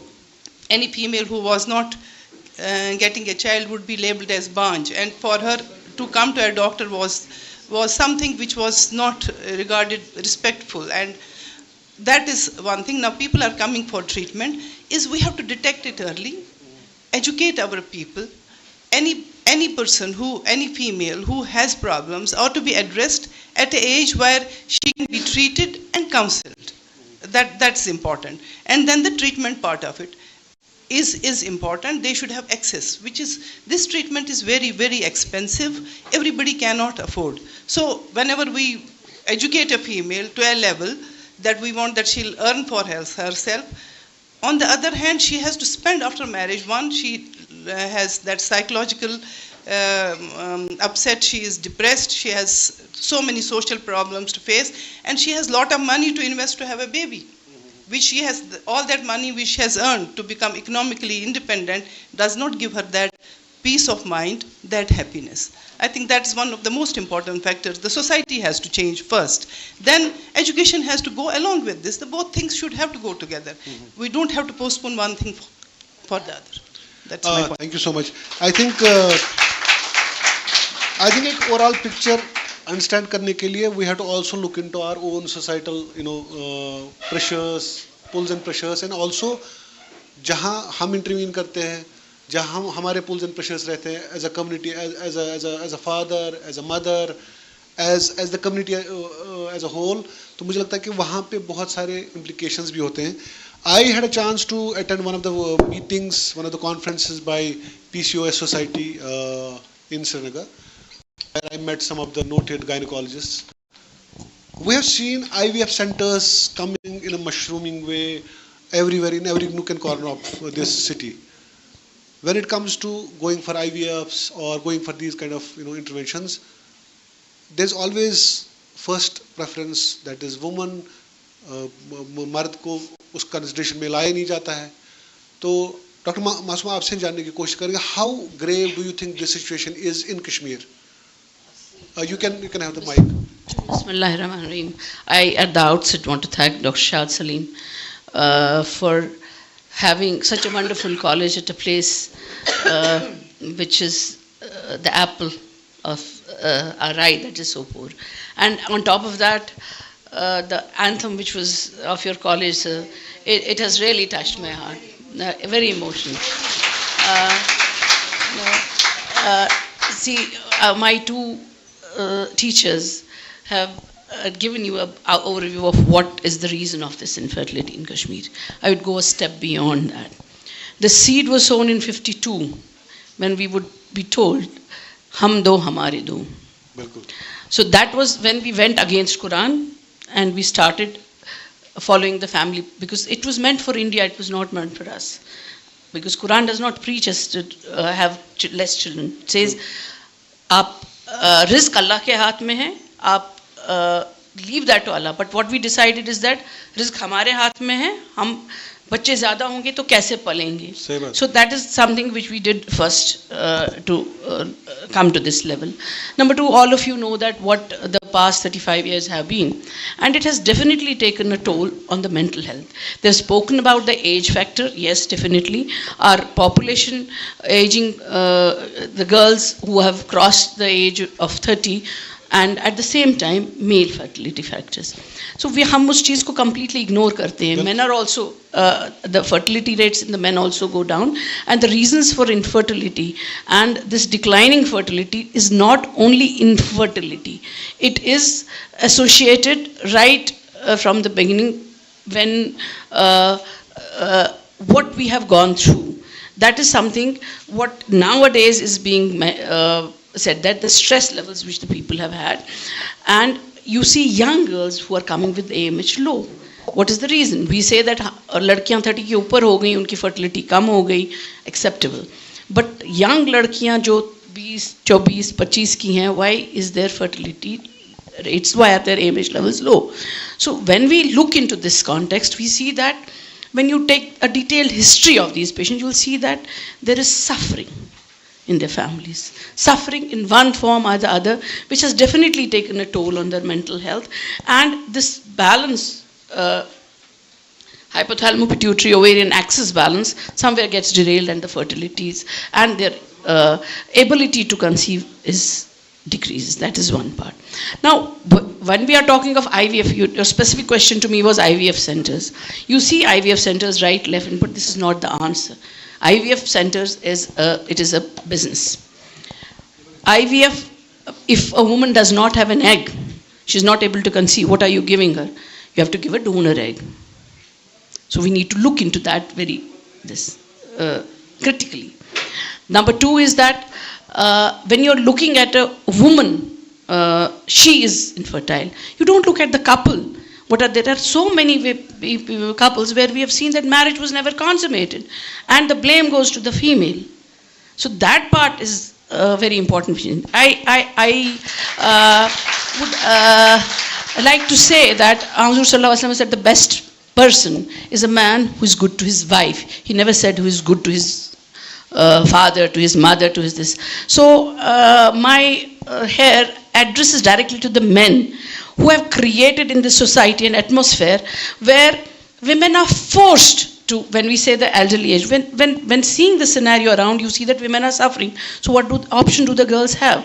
They need to secure themselves. So what do? They want to be economically stable. So economic stability does not come at 19, it doesn't come at 18, it comes with a price, and that is the age that we are paying.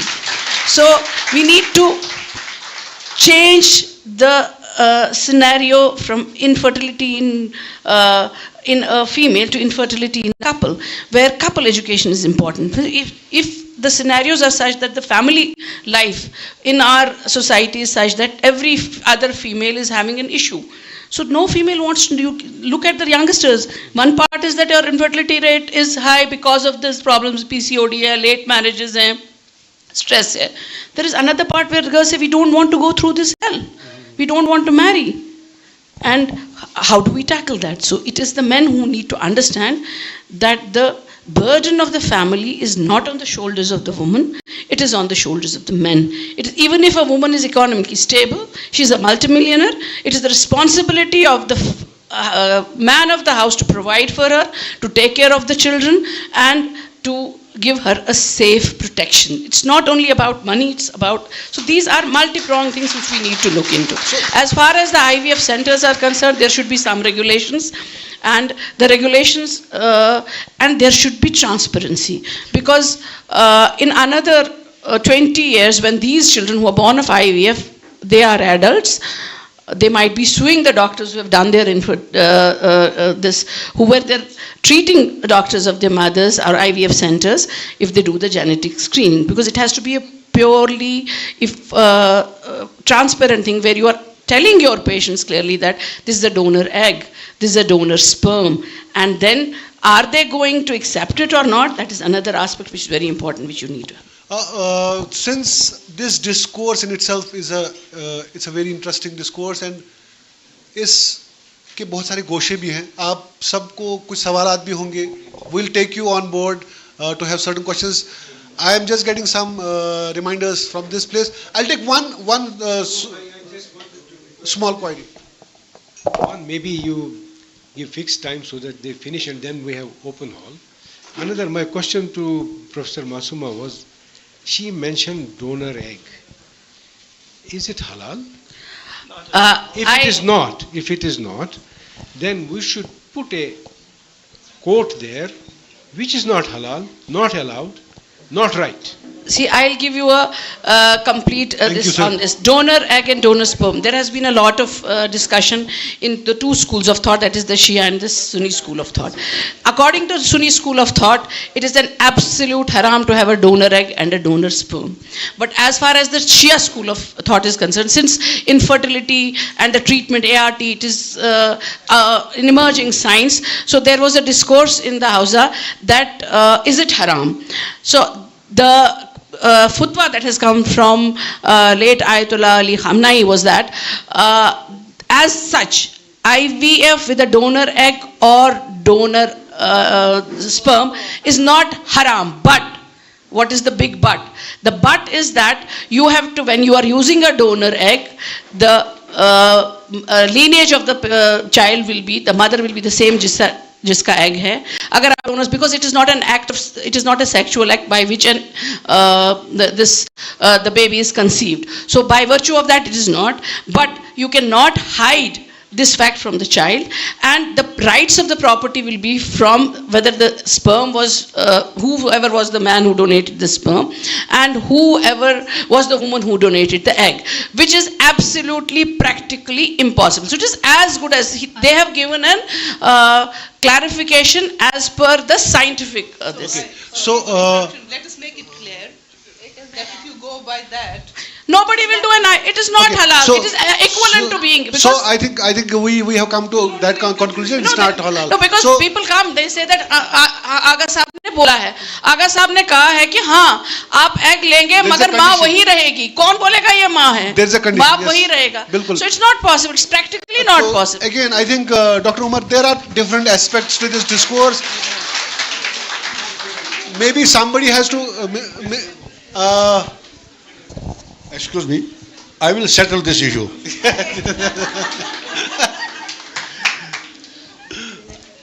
इसमें problem ये है कि when it's a donor and Ayatollah says subject to this condition, जब इस्लाम ने 4 शादियां करने की इजाज़त दी, you may marry 1, 2, 3, 4, लेकिन उसमें इंसाफ करना है, and insaf is not possible.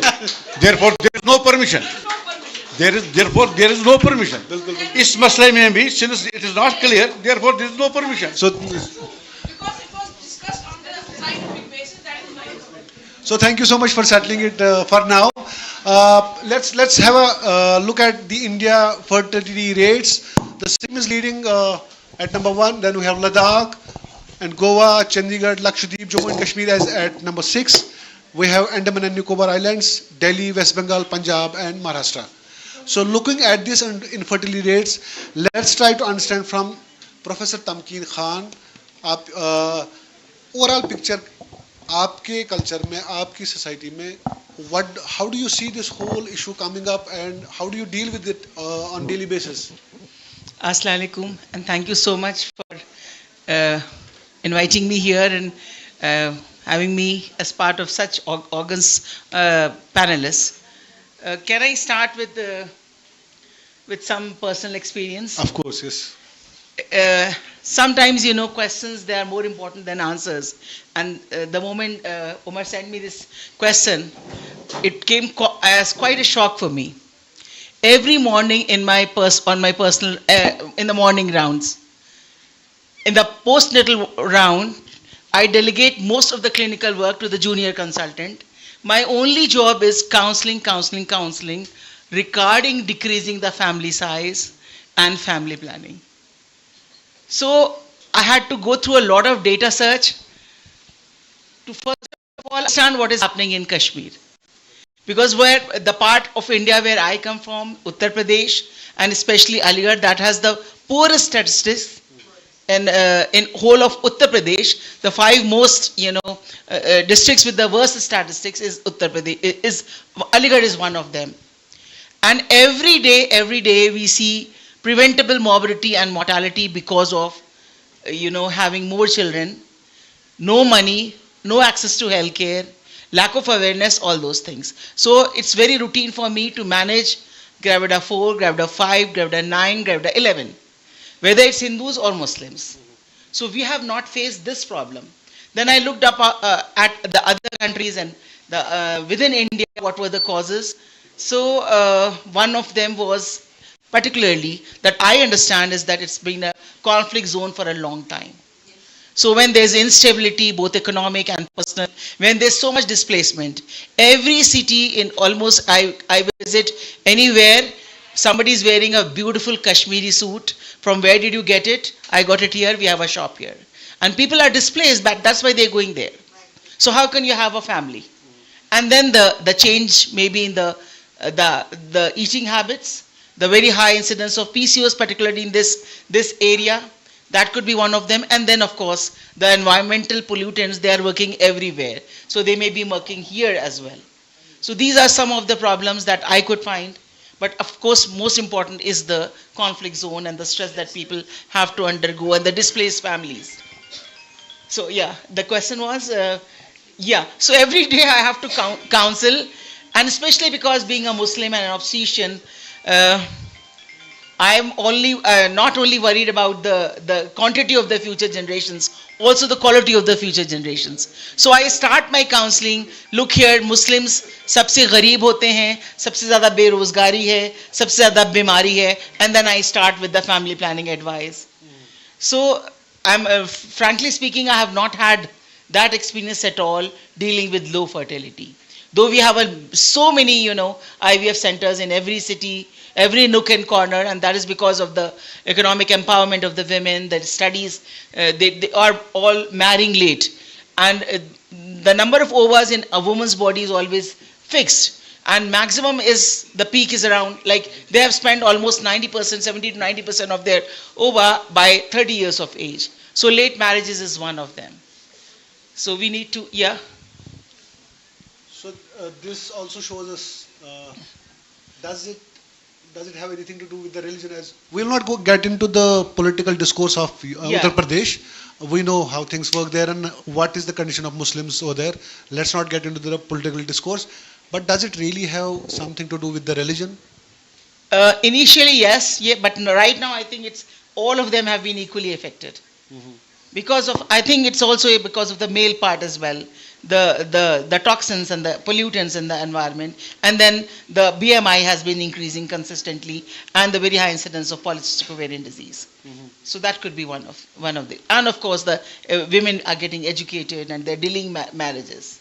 And because of the IVF, they are not worried about having children at the right time. Professor Nigat Firdos, how do you respond to this kind of take? First of all, I would like to thank Dr. Shad Salim for inviting me. And I was very much touched with the anthem because the name Haneefa, my mother, is of the same name, and Farad's and Dr. Shad's mother was mother to me also. So I really think those two visionary people must be really feeling proud of their proud children, who conceived this idea of the hospital and they are running it. It's really commendable. It's commendable. Hats off to you. So before becoming more emotional, and Farad knows I'm an emotional brat, I'll just try to talk about fertility. As far as religion, I think before religion, it's the poverty. Right? I think from your part of that country, most of them are below poverty line. So I think all of them will like to have lesser children. Is that? No. They have more children. They have. Poor people. Because of that's religion. I'm saying it's not the religion, it's the poverty part of it. If given a choice as a Muslim, I always, tell my patient, I won't like it. I won't like it because I think if you take the Islamic point of view, that I don't do that. But you have to in medical terms. Then second is, as far as infertility is concerned, its rate is falling everywhere. But I can say you can even divide into involuntary and voluntary. Right? There's an elite group who read, who become very, career oriented. They get late marriages, and then they don't plan their families. That is one. That is a big chunk. That's a big chunk. Then another is, because of poverty, girls not getting married. Even if they get married, then, as rightly Dr. Farah said, dowry issues and so many issues. So their marriage is not because of the eliteness and other things. That is because they cannot afford to get married.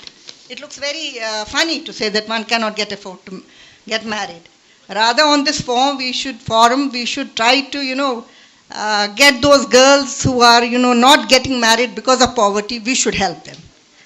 We should do mass, something should be done. It's really heart touching. I have so many patients in my clinic, and then many times I ask them, are you married? Then I stop asking them because I know what is the reason why they are not getting married. But they keep on coming to the clinic and, sort of, get little counseling and get little satisfied. So voluntary or involuntary, but the basic crux is that marriage is late, childbearing is late, and then, of course, the medical problems. Medical problems, when I think Dr. Farah and we used to study together, some of the, diseases and some of the, we have not heard of. We would just, when we would read together, we would say, I'm a very short note. Go boil thaun yaad. ऐसे जैसे इनसे कुछ पूछेंगे नहीं इतना कुछ मतलब जैसे IUGR है जैसे डायबिटीज़ था जैसे हाइपरटेंशन तो खैर पहले से ही था but diabetes but this is on a rise now so something is related to age medical disorders go on increasing with age so similarly infertility also so there are some basic thank you so much sir there are some basic cause of declining fertility rates which most of these panelists have already discussed and the empowerment of women increased access to education and increased labor market participation declining rate of child mortality, rising cost of bringing up children with the decline of child labor. It could also vary from, community to community, region to region. There could be different, reasons and consequences also. As a consequence of this declining global fertility rate, the global population growth rate has declined from a peak of 2.3% per year in 1963 to less than 1% today. So again, we are discussing one of the gravest issues of today's world, and we have with us Dr. Afshan Unjum. You have worked in the government at different capacities. How do you deal with these kind of issues as a government functionary? I am not a clinician, so I don't deal directly as a policy, because from the Directorate of Health Services in Kashmir. Yes, as far as our fertility rate is going, which no nation can sustain. No, there will be no economic workforce, there will be nobody to take care of elders. And one more reason which some people missed, that is urbanization of the declining young population, because people shift from villages to cities, only a couple shifts for working, then they don't get their elders, they don't have a joint family nowadays, so there is nobody to take care of younger ones. So for that also people try to have only 1 or 2 children. I can tell you in my family also some of the cousins, they have already decided we'll have only 1 child. Like it's everywhere now, it's very rampant. It's not that the selected few. Most of the people now would decide on 1 child norm, which is very bad. So government has to take action in this matter. The age is already on the higher side. Now this is a small example I'll give you. Suppose I can say A, B, C. A got married. Young girls would get married younger. I wouldn't say 16, 18. So A got married at 20 years. So 20 coming. So she was lucky to have a child immediately, and when she became 40, that girl became 20. She got that married at 25. She bore a child, and that grandmother was just 60. And then, God willing, if she goes to 80, she'll see the great grandchildren. So there's a lot of community in between. So many people. There are so many people to Yes. take So care. now there is one old retiree and one 15-year-old बच्चा. तो वो उसके लिए कमाएगा, क्या करेगा, उसको खिलाएगा कि वो उसको खिलाएगा. So this is an economic problem. On that, I would also like to take one of the concerns from the audience. Yes. Thank you very much. ये अपनी experience बता देंगे. Yes. I was married when I was 18 and my wife was 17. I was 18, my wife was 17. Now we had 4 children. 2 survived, 2 did not. The problem is, when I was married, I was in class 12th. Our family was headed by my grandfather, maternal grandfather. He called me, Tala Yuri, Miss Kadilish, don't you khander, Miss Kaj, when go? We have not had a marriage in the family for the past 20 years. So we have to have a marriage. So therefore we'll marry you. I am thankful that he did that. No, I tell you. I retired in 2003. That's now 23 years back I retired. I had adjusted my children both were educated, both were married, they had children. I have right now great-grandchildren also. Alhamdulillah, Alhamdulillah. अब सवाल ये है, why don't we marry at an early age? सवाल आता है सिर्फ यही कि मुलाजमत नहीं करता है, कमाता नहीं है. How will he do? I would like to... This is in the God's hands. He That is what I is the said. provider. Who are you? Risk Allah के हाथ में है. So I क्यों करते हो इसमें बुदा को? For that parents need to have a big heart. I married my son at the age of 21. The whole community was against me. Bekarus korun khander. But I think I did something right. My son came up to me, do you want me? Because this is what is prevalent in the society. Parents are all right when boys and girls are roaming together and they have no problems if they are in relationship, but they have a problem agar nikah kar diya. So again I'll quote my rabbi. He said that why don't we make nikah easier? And there was a question, it was in the West, wahan to system different tha na. There was, my brother runs a school there, Islamic school, to wahan par, because this is very prevalent, girls, boys, age 12, 11, they start moving together and doing all sorts of things. And Muslim community is affected by that. So jab unki community meets hue, to he told them, you people are okay, your daughter is coming late at night, she's moving around with a boyfriend, you don't have a problem with that. And you don't have a problem with that she is using a contraceptive pill also. No problem with that also. But you have a problem if you marry them. Why don't you people support them as a family? You are well off. आप बच्चों को support कर सकते हैं. इनकी education को, when you get a girl to your home, treat her as your daughter. Let her study. Let her become somebody. But at the same time, don't leave this room for doing wrong things in the society. But for that, I need, it is a generation, elder generation, जिनको आगे आना होगा और because the pressure is younger generation. I see there are many children who want to. मेरे बच्चे के friends जो हैं, वो सब कहते थे आपने सही किया. But हमारे parents नहीं मान रहे हैं. Dr. Musma, thank you so much. I think कुछ issues पे as a society we have to be very open discussing these things and also open suggesting our way forwards. We have one last panelist with us, Professor Mahmood Arigu. Dr. Sahaba, आप एक overall picture, चूँकि सारे panelists ने figures, causes, concerns बता ही दिए हैं. आप एक जिम्मेदार इसलिए भी है, आप हनीफा कॉलेज के प्रिंसिपल भी है, तो how do you see this and how do you educate the girls on this issue? As well as community health nurse, I'll see it as a community problem. It's a social problem. As a community health nurse, it's a social problem. See, when our child goes to marry, if there is any economic difference between in-laws, then they will torture her. Boys will not be tortured, they will torture her. So one thing is that. Another thing is what I feel is reproductive health we are not addressing when we have female children. Even for male children also we have to address reproductive health. Otherwise you as experts you have dealt with all the things. But reproductive health we are not addressing. We are not talking of menstrual hygiene. Because of that people are getting so many infections. We are hiding that menses. We are creating gap between mother and child. So it is responsibility of the mother. Or if mother is not able to say something like that, she can guide somebody. Please मेरे बच्चे को ये बताओ कि menstruation में क्या करना है.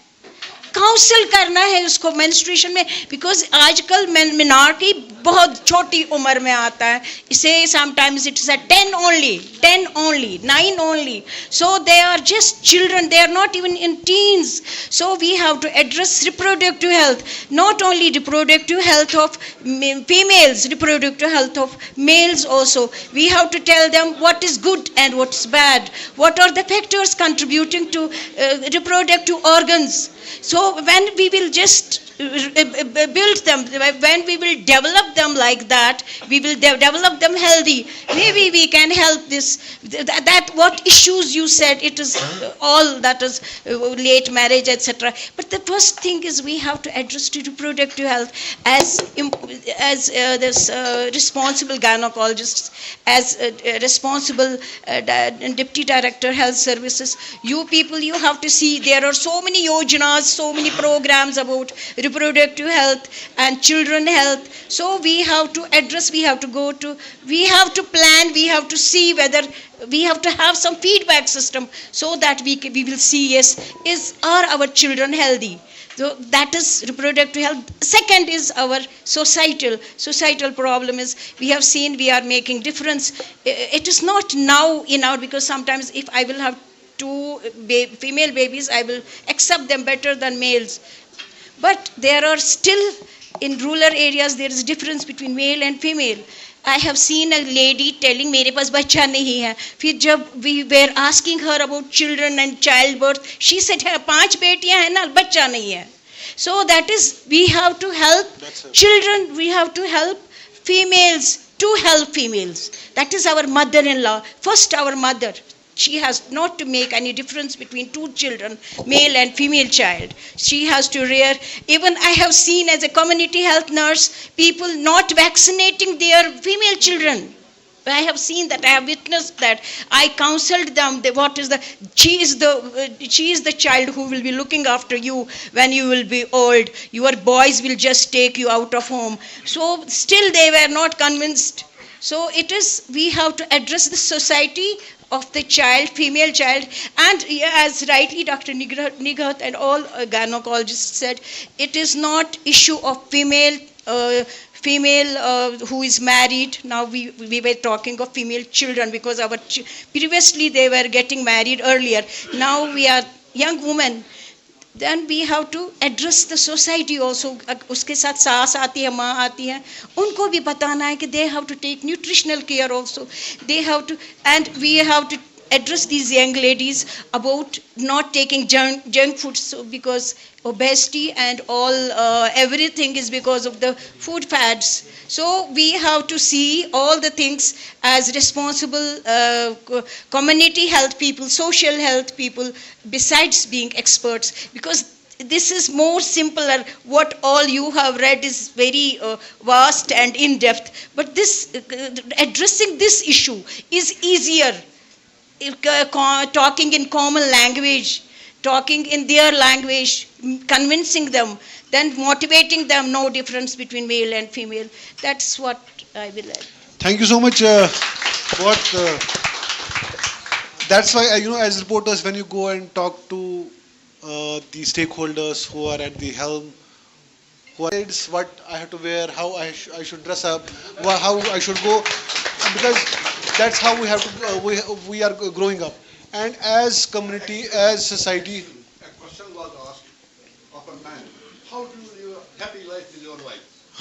His answer: you will enjoy. He said, we have an agreement. Yes. There are certain issues which she deals with, I do not interfere. Yes. There are certain issues which I deal with, she does not. कहाँ घर में किस रिश्तेदार के जाना है, किसको कितना लेना है, कहाँ पर क्या करना है, बच्चों के साथ क्या ट्रीटमेंट है, all this she decides. All family matters, everything. क्या खरीदना क्या नहीं, she decides. सलमान खान शादी करेगा कि नहीं वो मैं डिसाइड करूँगा. External affairs. Whether Indian Pakistan will go to war, I will decide. She will not decide. So आपका भी सही है. So thank you. Audience से चूंकि इतना पावरफुल डिस्कोर्स रहा, ऑडियंस से अगर कुछ सवालात है, कोई क्वेश्चन है, तो we'll quickly take 3 questions. इनको माइक दे दीजिए आप वहाँ पे. And after this, we'll quickly go to the panelists to get their quick response on the overall issue. Then we'll close this session. Assalamu alaikum, ma'am. Ma'am, it's an obliged request that please say something about this issue. That Kashmir में जो extravagance lavish weddings और ceremonies होती है तो उसकी वजह से भी जो है there is a hindrance in marriages and obviously a father would not give her daughter to a son who is unemployed, who can't afford such marriages, such lavish ceremonies, because there's also a pressure from society for that thing. Can you please discuss this issue as well, and what's the way forward this thing? So, who is this? Who is this? I would. This was my first. I started with this. Why I started with this? Because I see such patients every day, 3 to 4, 5 patients who have crossed the age of 35, who have tears in their eyes. They develop all gynecological problems. But I do ask them. Initially, I would hesitate in asking them. I wanted to make myself wiser and my community wiser. And when I asked them, the answer is I had my family bindings, and literally for 15 minutes, 20 minutes, I am not able to examine another patient because she is the only living person who earns for the family. She says that I brought up my 3 brothers, I brought up my 2 sisters, they are married. I couldn't marry because my father could not afford it. So that's why I started with this discussion. The only thing is change your society. Learn to live in an Islamic way, which we are going away from. We always think of a lavish marriage. Nobody in the society is working for it. Nobody is taking nikah as a part, simple and a part of life. That is what all of us we have to do together. That's very, very important. I think it is multifactorial and everyone. It is not only the male. I don't blame males. It's the female also who has to play a role in this. Yes, ma'am. See, here it will not start from the poor families. It has to start from the affluent. When the affluent have a pandal, the poor also wants to have a pandal because he is living in the same society. So the change has to come from above. It never comes from below. So we all have to look into what we have done and what we're supposed to do and how we need to change it.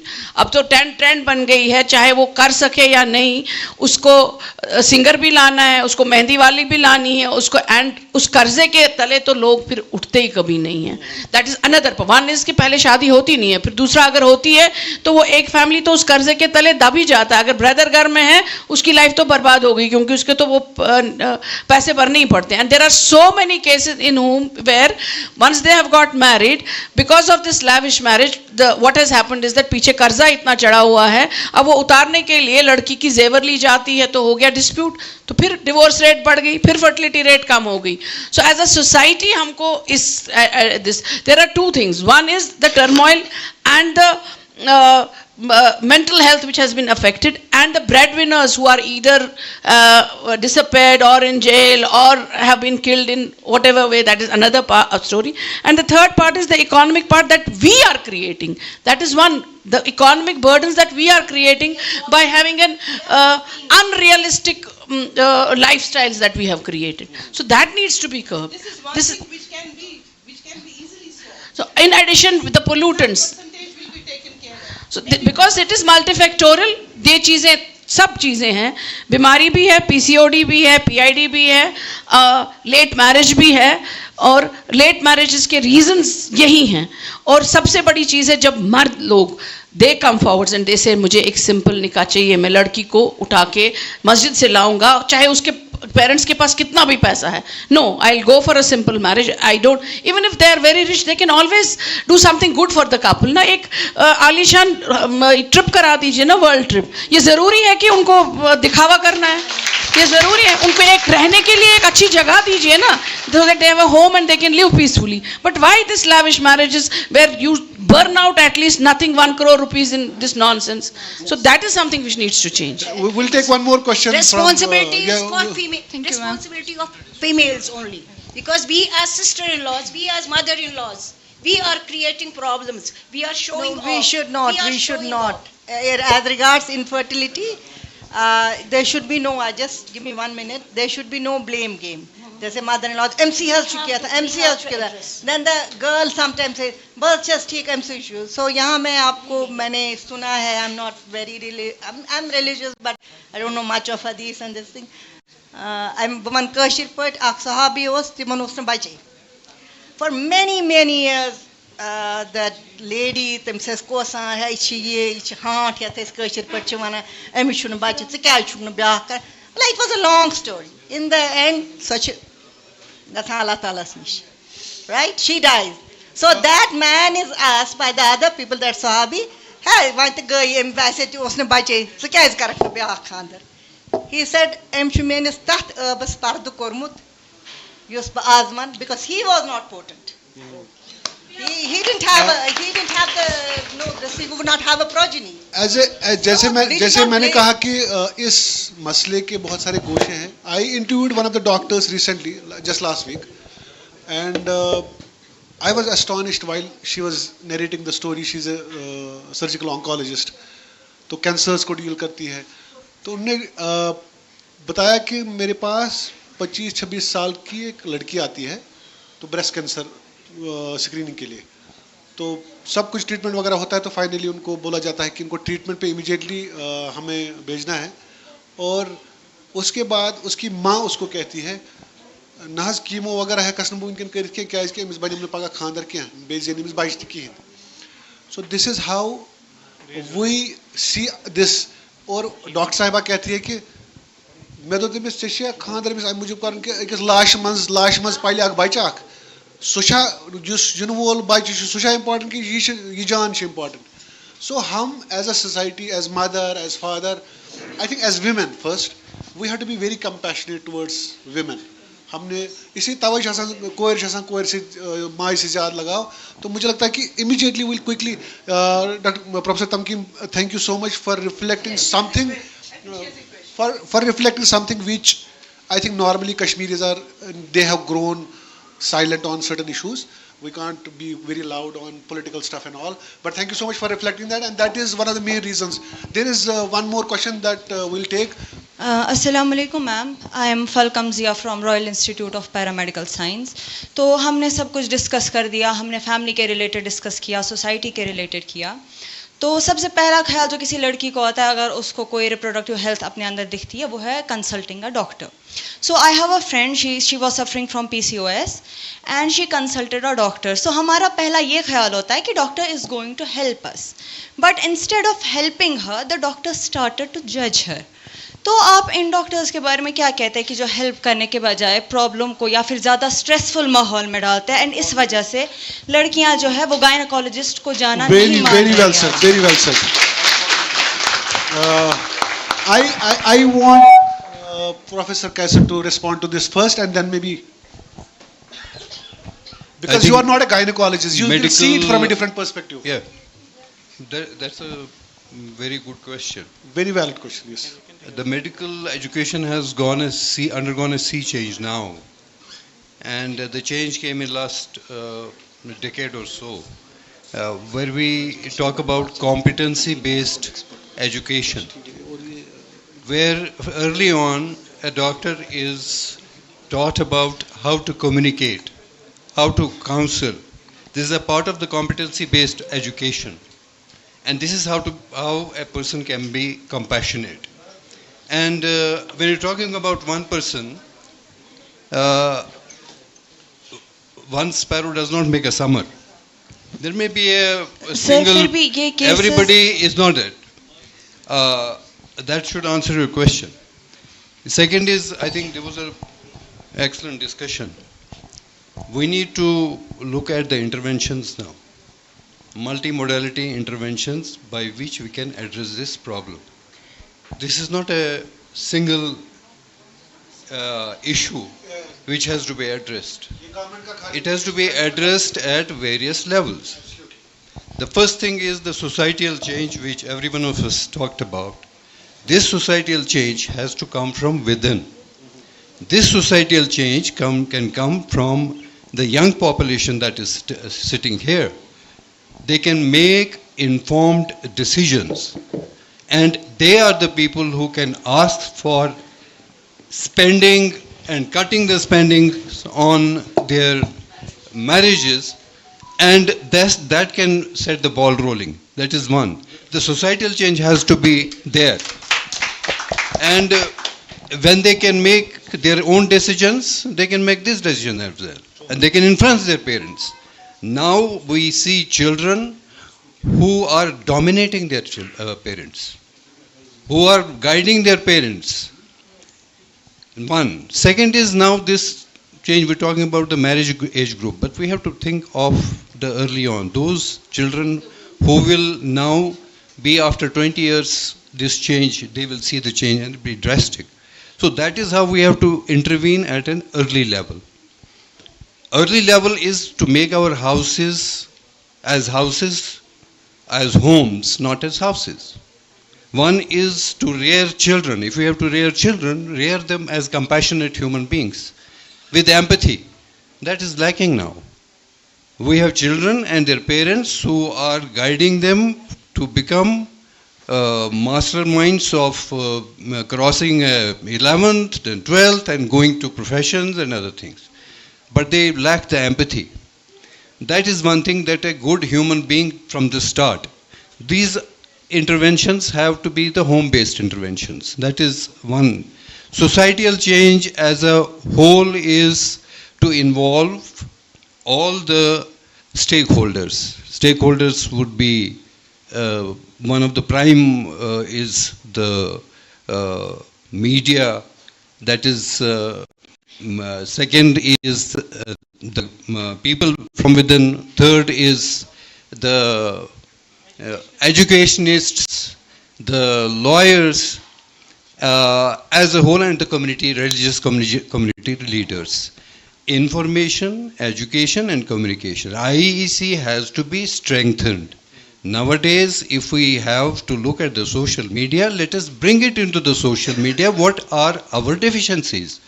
What are our problems at the base, so that 20 years from now we can have this problem solved. So that is one thing which we have to intervene at the core level. Second is to look at the economy. Economy is the base, as everybody was talking. If you are financially secure, you are good. So financial security comes from when you at least have some money to spend. And that comes from what are your resources.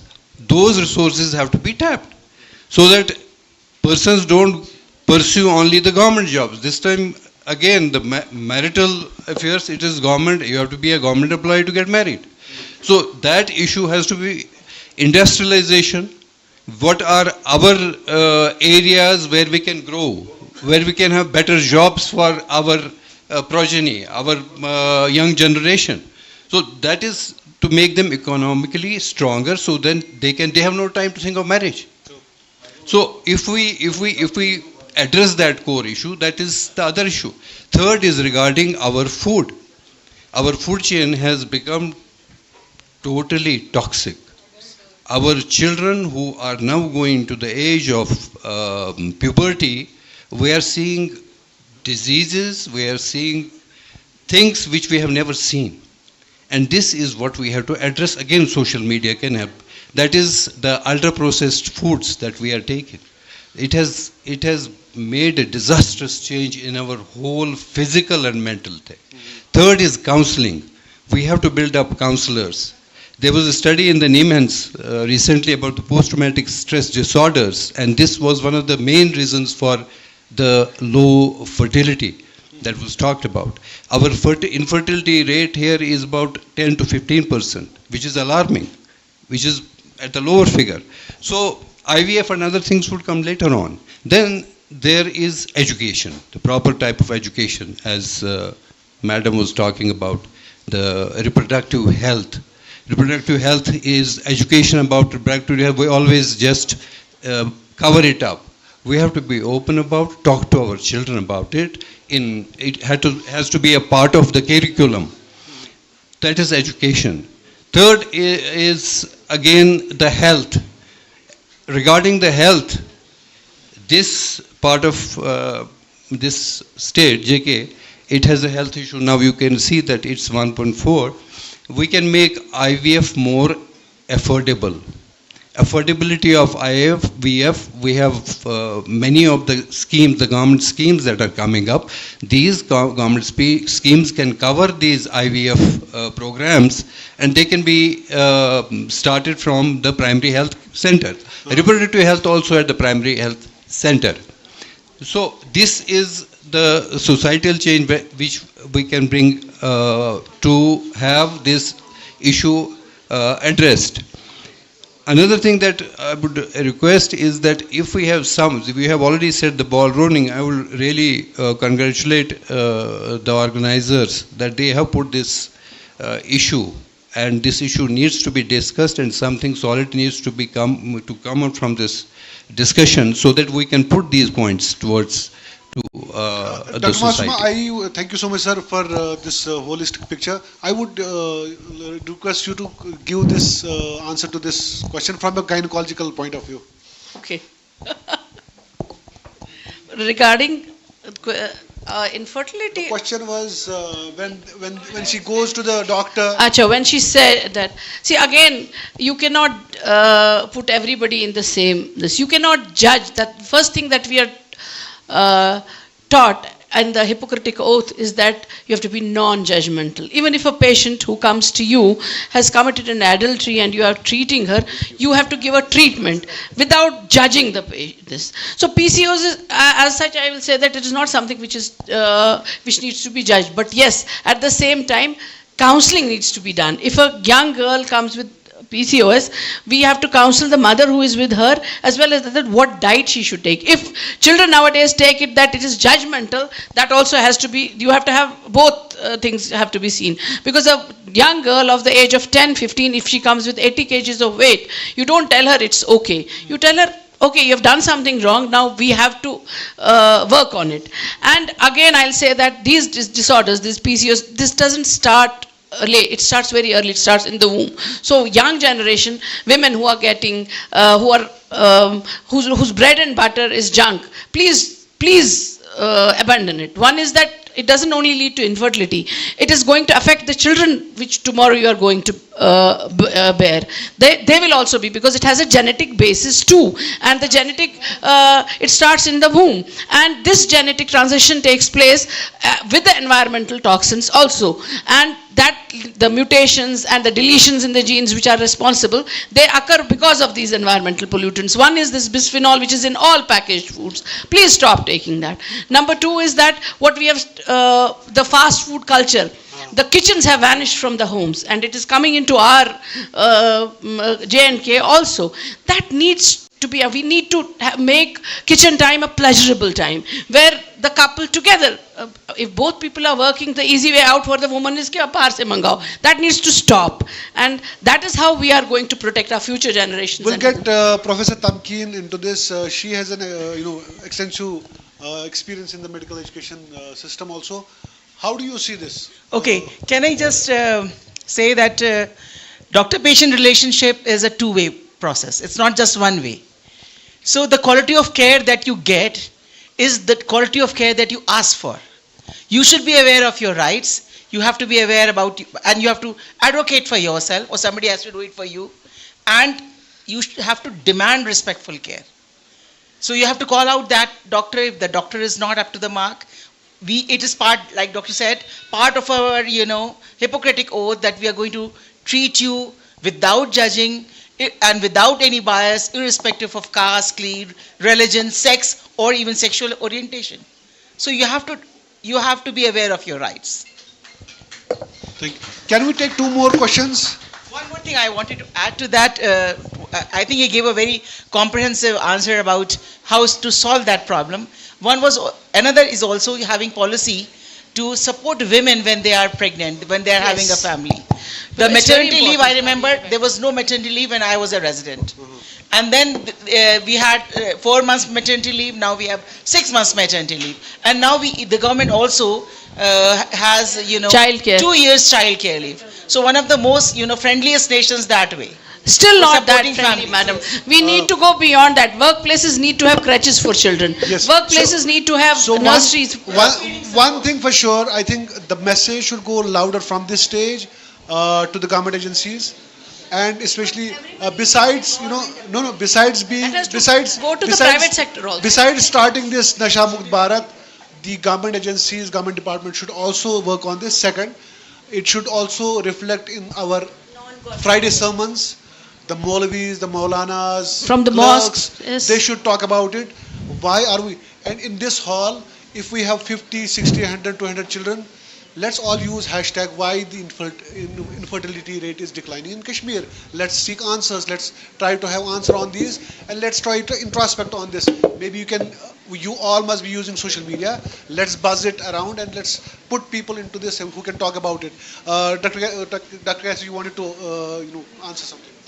I was just, she had a specific question regarding the doctor. It is the counseling, see. The counseling is that when you start with an 80 kg patient comes to you, the first thing is to appreciate. These are counseling matters.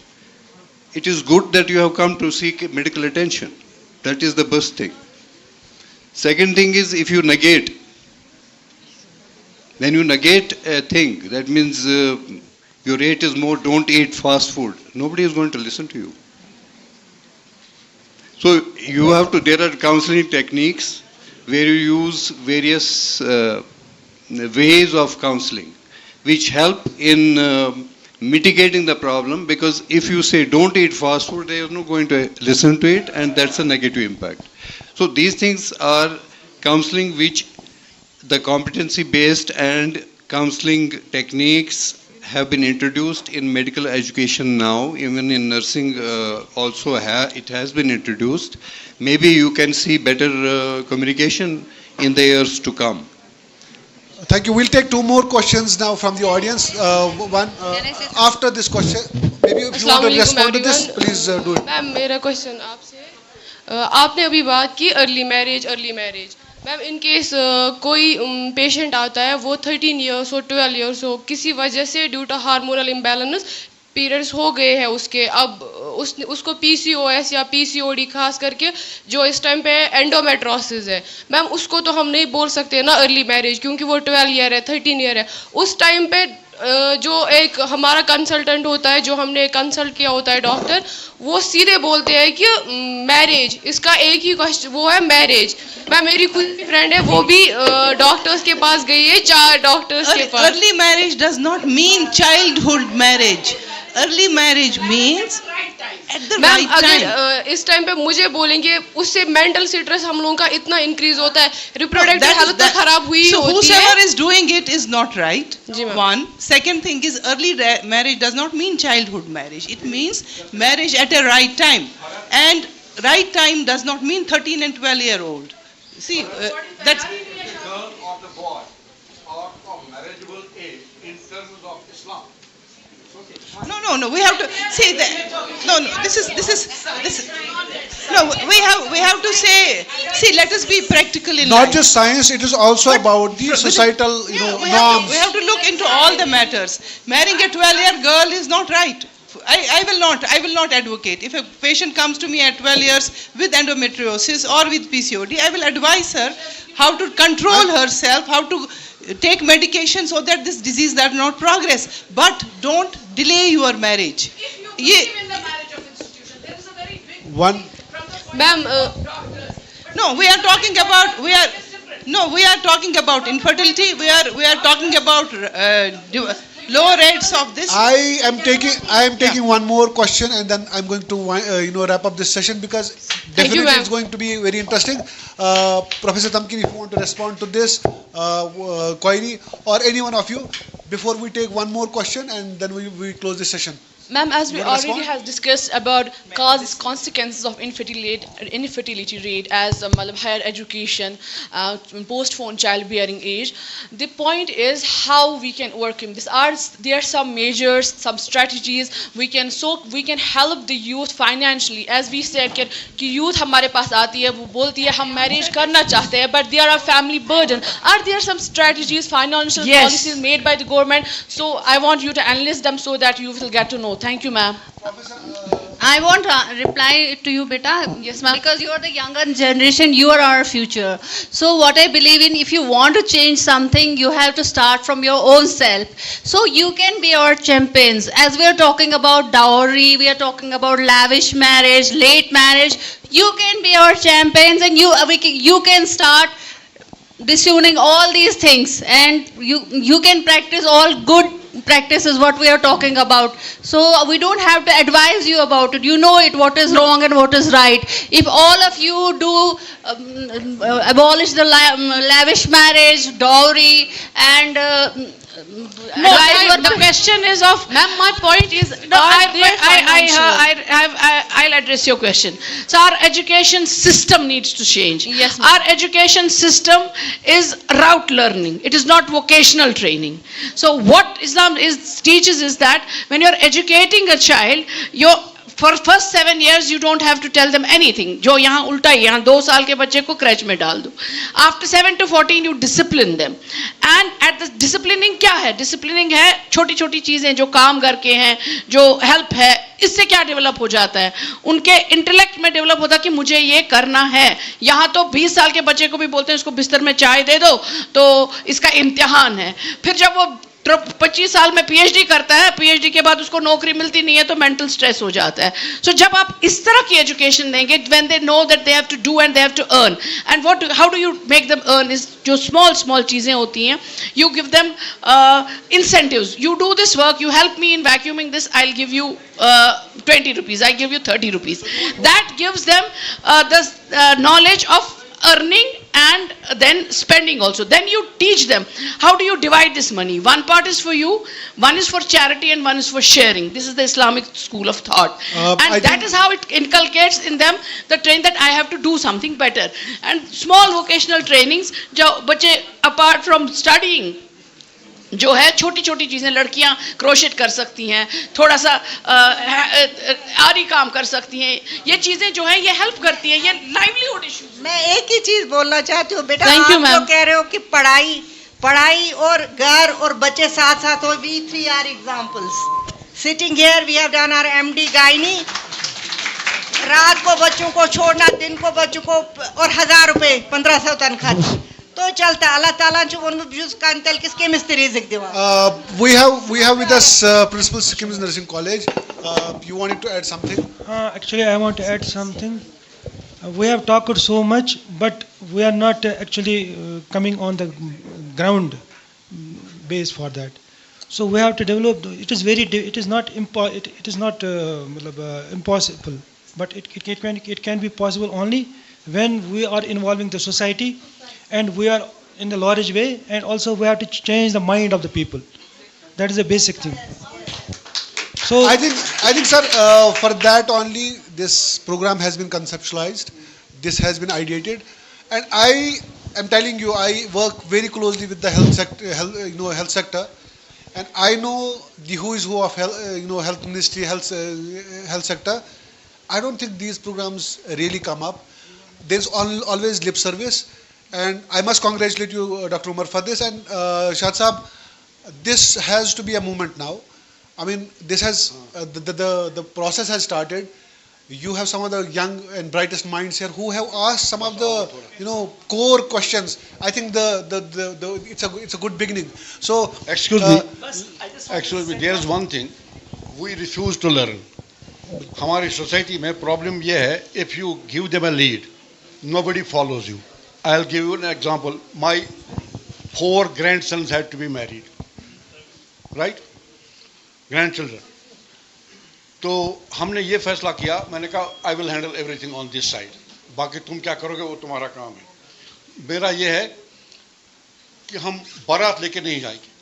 We will go 15 people to every place. have a kahwa and kulcha there, nothing, not even a piece of cake. शाम को जाएंगे, खपतन बुरे में वापस लड़की दिखे साने गए बात. This I could implement. ठीक है, हो गया. चारों शादियां उसी तरीके से हो गई. हम वहाँ पर खाना वाना नहीं खाया, लेकिन अगले ही दिन मेरे हमसाये की जो जिसके पास 10 रुपए की ताकत नहीं है, उसके घर शादी थी, he borrowed and he spent everything. So that happens in the society, and we have to change that aspect. Last comments we'll take Professor Tamkeen. I just wanted to put that medical fact. No marriage should, at least pregnancy should not be before 21 years, because the centers, the ossification centers are not completed. The pelvis is not ossified, and medically 21 years. And medically, the right age for marriage, the best age for marriage for a woman is between 24 to 27 years. So do not delay beyond 30 years. Okay, so are we taking few more questions? Okay, so the consensus is we will have 10 more minutes. We'll take more questions here. Be quick and be quick in the responses, the panelists. My question is to Ma'am Tamkeen Ma'am regarding particular matter 2.5. As air pollution in Kashmir is a very big issue, which is overlooked because people come here to enjoy. At this time, at this moment, we might be having an AQI of around 40 or 50, but starting October, the AQI jumps to 250, and PM 2.5 is the leading cause. Okay. As in your place, there are lots of things going around it. So how have you perceived this? So for us also, the AQI in Aligarh is I know. between 300. It matches Delhi all the time. Yes. So that is a big problem. There's an increase in and this PM 2.5 and infertility. Yeah, because it's they a are major cause. because they're actively dividing cells, both in the female, the ovum, and in the male, the sperms. Yes. So they would all be affected by any chemicals, any they would affect definitely. Any questions from the students? Second question to you, Dr. Nikhil. No, we can take one question. Yes, one question from you, and please be specific to who you are asking this question. First of all, thank you, Dr. Saab, for having to conduct this event, and we have so many panelists over there. They have shared their views. Myself, Nadeem Rashid, I'm working as an assistant professor in Kidney College of Nursing. Ma'am, we have had your views on different aspects of the topic. The thing is, every the view that you have shared was pointed towards the woman. But I wanted to share is that the man who is already married, the most prominent thing that he faces is the rising inflation and the rising cost of living. I am a married man and I work in a private sector. Nearly 90% of my salary goes to manage the only child that I have. So to manage her expenses, I think twice of having a next child. So I think Dr. Saab should have brought somebody from the government, so that, because I believe government is equally responsible for this burning crisis at the government, because they talk of Beti Bachao, Beti Padhao. Government is here. Government is here. She's the Deputy Director of Health Services Kashmir. Madam, she represents government. We have many models all over the world. They talk of, we have so many programs, slogans, something Beti Bachao, Beti Padhao, but seriously, I cannot afford to even feed the family. I only have one baby in my family, and I have a wife as well. Sometimes I take my wife to the family of Farat Ma'am's clinic, but sometimes at couple of times I did not have the consultation charges to pay to her, but I had to call somebody. I had to call my friend.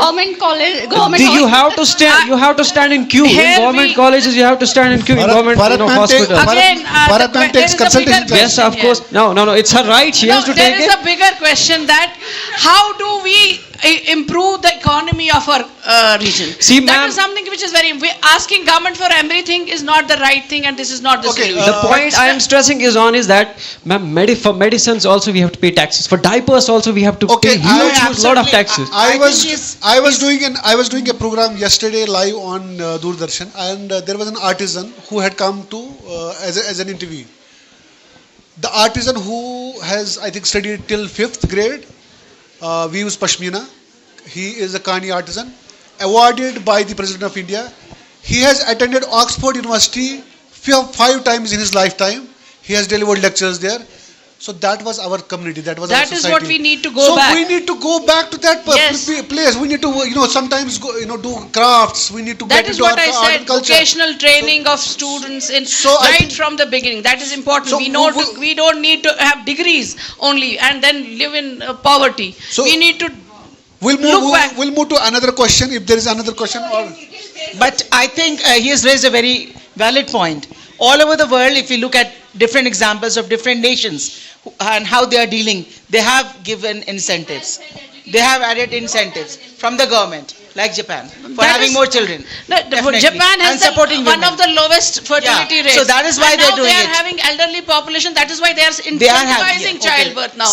There was a time when they were punished for having children. Now, Definitely, so that definitely. that So is they a- learn from their mistakes. to put this thing crudely on the record, China also, yes. there is no value of life in this part of the world. Exactly. Whether you exactly, are on sir. the streets, I mean, ma'am said they have incentivized. If there is someone who is not employed, who is not into job, he or she gets a stipend from the government in any part of the world there. So here आपको forms भरवाते हैं, Exactly, forms sir. से आपको fees Exactly. लेते हैं. That's why I और wanted फिर to scams shed पे light scams on. होते हैं, scams पे scams होते हैं. तो I One think thing I can tell you, जो हेल्थ डिपार्टमेंट में हमारे पास पैरामेडिक्स 75% हमारे पास ये वैकेंसीज हैं इस वक्त. सिंस मतलब I have been working in health department since 32 years. Since 5 years, I have also been writing letters to government कि हमारी vacancies fill करो. I don't know where those letters are going, what they are doing. So this is also an apathy. And one more thing to all these nursing students. कल को जब आप यहाँ से pass out होंगे, आपको पहले ही ओरिएंटेशन होनी है कि जो आपका इकोसिस्टम में जो आपके नर्सिंग कॉलेज है, बाकी सब है, you have to be ready for that. क्योंकि आपको जब जॉब लेने के लिए आप जाओगे, तो you will have to deal with some unprofessional people also in the field. So वो भी आपको बहुत स्ट्रेस लेवल देगा. तो will take one more question from students. Let's have one question from student. No questions. Okay. Hello. Yes, ma'am. The question is that they are addressing a lot of issues, but the burning issue currently is the usage of drug abuse, the F11, F10, F12 patients. As I have seen that multiple clients are using the drugs from the perennial areas. Does it affect the decreasing the birth rate and declining the birth rate issues? Yes. And plus level, if we see on the psychotropic drugs, they are currently just directly involving the hormonal efficacy, and the PCOS is directly about the hormonal disorder. So we should focus on the burning issue, that is drug abuse clients first of all. And we are here in Sopore, near about 1.6 lakh, 63 lakh currently are the statistical values of the age of 10 and 17-year age period that are used in this drug issues. Please maybe address this. That's an observation. I think there was a good observation, but if we have to resolve this issue, we have to resolve from within and without. From within, the changes have to be within, so that distribution of wealth, you say 2.5% of your wealth should go to a particular, that if all of us do that, I don't think any one of us will face this. Second is, if you are talking about government does help. But if you have will to do it, we targeted the neonatal mortality rate in J&K, which was very high. And in 10 years, we were able to turn it around. Because of the policies, there were many of the health schemes from the government which we implemented. So there are many of these schemes which we are not pursuing. If we pursue them, we can turn things around. Neonatal mortality rate now is very low. It's as low even as Kerala has. So we can tap the resources. We have to milk the cow in the right way. Thank you, sir. So we'll have the concluding remarks from sir. Please, sir, I'll have to just get up here. I don't know which is the feasible place for me. Mean Awal Shabbat, understand? Okay. First of all, I'll excuse myself. Nahmaduhu nusalli ala rasulil kareem amma ba'd. Assalamu alaikum wa rahmatullahi wa barakatuh. I really apologize because I would like to speak to them in Kashmiri, if you allow me. Kashir pait kara bakat? Kin mashid chu gomut ait pait. जवानों को मेरा है सहर दे, इन शाहीन बच्चों को बालू पर दे, खुदाया आरज़ू मेरी यही है, मेरा नूरे बसीरत आम कर दे. बच्चों, willingly or unwillingly, I am stuck in a situation where I, so-called, पन्निस अकिस लकटिस मकटिस महलस मल चुक मे थोमुत कलस पेठन नार टोक यत न जिशर छ वनान बह छुस जुड़ बन्योमुत तत हंग मंगुक बह क्या छुसो तोह सतन शेयर करान गोडनथी पजन मे सुदे करुन. फर्स्ट ऑफ ऑल डॉक्टर साहबस मे उस बोड़ बोय छ येते उमर साहब छ doctor Umar Saleem. I don't know if he is hearing me. सोन वालिद साहब वन तुस न बह हेकान मरहूम तमन सत लगित की तिकाज मे जख्म अक दिलस लगान ये बह तमन मरहूम छुस वनान. सन वालिद तो सन वालिद साहब ये बुनियादी तौर जिम्मेदार यह फिक्र यथ जाय शुरू गसनच. तम वनान सोन वालिद साहब फारसी पे सख शायर वनान. He was a medical practitioner but शायर वो फारसी में बहुत ज़बरदस्त बोलते थे. दपान हाल खुदरा बाक से इजहार करदन मुश्किल आस्त. पन हाल पाने बीस वन छड़ा मुश्किल. बह कर पन तारीफ पाने कह मगर जज्बात छुस गसान. आज ये माहौल ये वुचित वुचान बह कि मे यकीन तम आसन जनतस मज वुचित यह हाल वुचित खुश गसान. क्या तमन आज बासान तमन हंद जिंदगी हुंद युस मकसद ओस सह रुक्याव न तमन हंद दुनिया पे ज़ाहिरी तौर गसन सत कह. इंशाअल्लाह तमन हंद फर्जन डॉक्टर शाद सलीम साहब, सन हमशेर ये डॉक्टर फरहत साहबा, सन यम ब्रदर इन लॉ डॉक्टर कैसर साहब, बे तुह सारी डॉक्टर जेलनी सब सारी. तमन बासान सन बच्चे सान खुद ज्यादा बेहतर पे. बह खाल पानस ये क्रेडिट कह. अम पे वन इस जचर हम we are talking about infertility and this बह वनो कत वार थव याद तुह छो लकट. गरन हुंद माहौल छुस बह दोहै वुचान. बह कुन सात कुन गरुक तनाज हल करने खतर 12 बजे गर यवान. पे मे गर वाजिन वनान कत ओसुक गोड़ गोड़. बह शर्मंदगी महसूस कर अमिस क्या वन बह यह सोच खबर हाय प्रॉब्लम मा क्या बह दपान बह आवर महल च काम. तस ओसुस न यह वनान कि खामदस तो जनान दरमियान इख्तिलाफ. बह सो इख्तिलाफ हल करने गोमुत. बह दपान वोनम अदल बदल कह हम सुंद कोर फेवर तो आस मे बोजुन. लकट कत वनो बह तुह मैरिज अल्लाह ताला फरमोमुत हुकुम दितमुत यह कर सुन्नत अस पे सारे अम कदल तारुन इंशाअल्लाह. अस बनोमुत ईगोक मसल relationship between husband every day हर दो बह यह महसूस कर.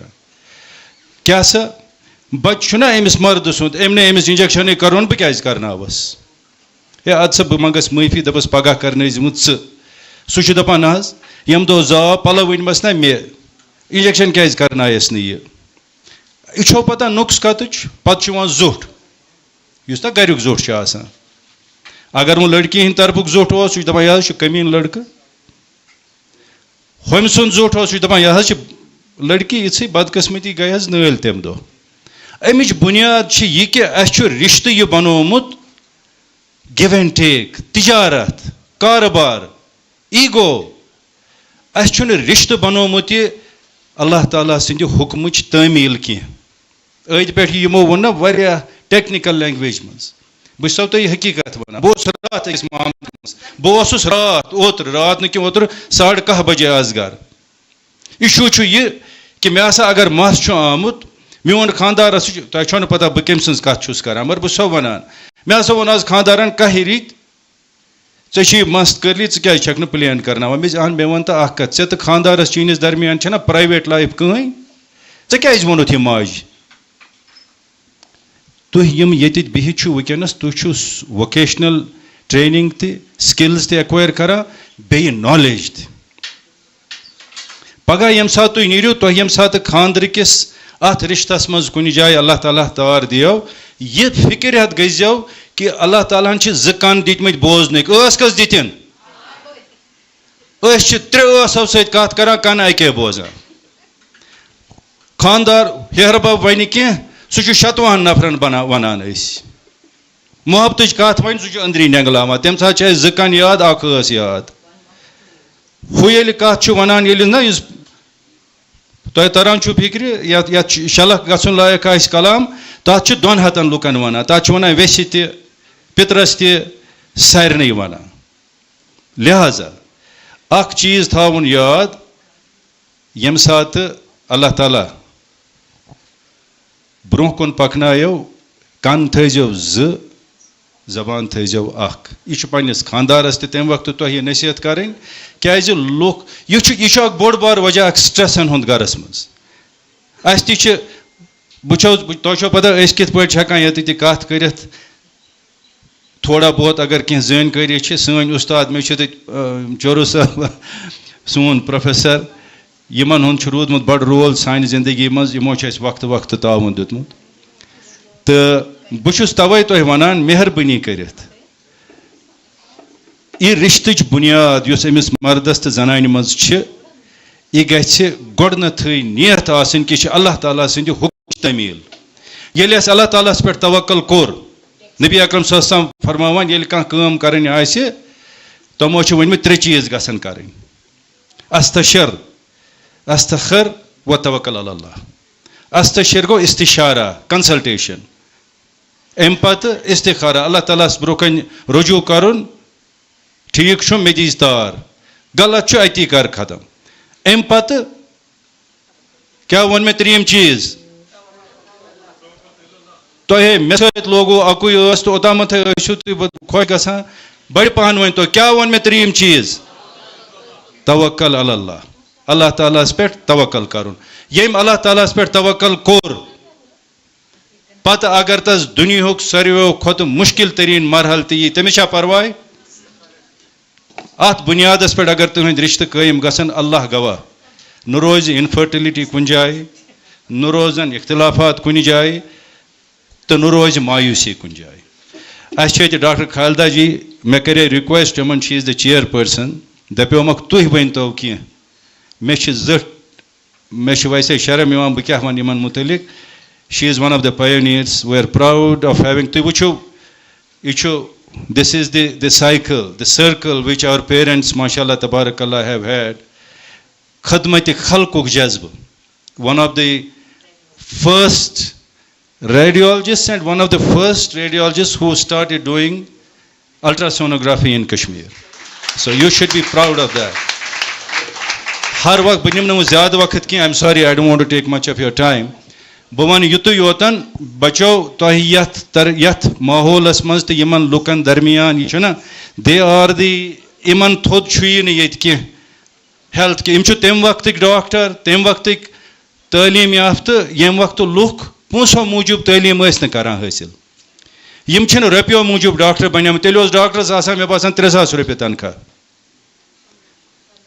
me chu yad miun boy Dr. Shahid Salim yeli ye medical training khatar go me basan he had applied kaitan gaine emis through go ne ki emi asna ekis haftas batay kyomut asna ye wushum wanonu bititi ki yos pannis kamras maz tomon duhun bathroom te tati banawa and he would not go out to the washroom Allah gava am I right or wrong yos tati kunjas mazan kya was asan yos panun emis dunya banomut et kamras maz kya yos basan me khidmat khalaq kare all should tell a renowned oncologist and a physician in the world.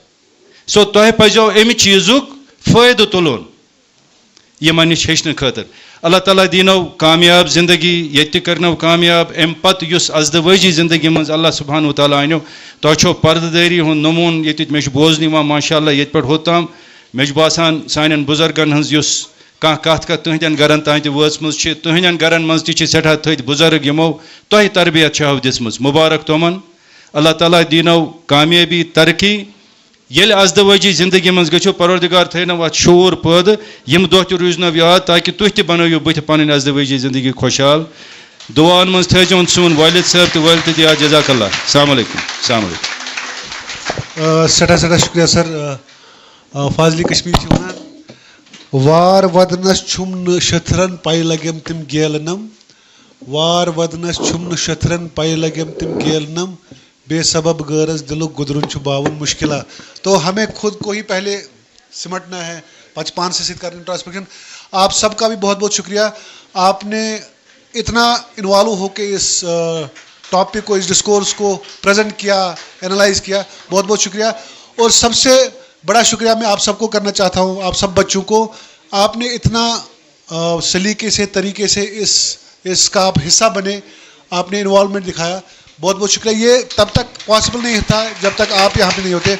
आप सब हजरात का बहुत बहुत शुक्रिया। एक final photograph यहाँ पे होगा, तो उसके बाद विल कंक्लूड दिस सेशन। और यहाँ पे doctor Umar will also go for the final valedictory function.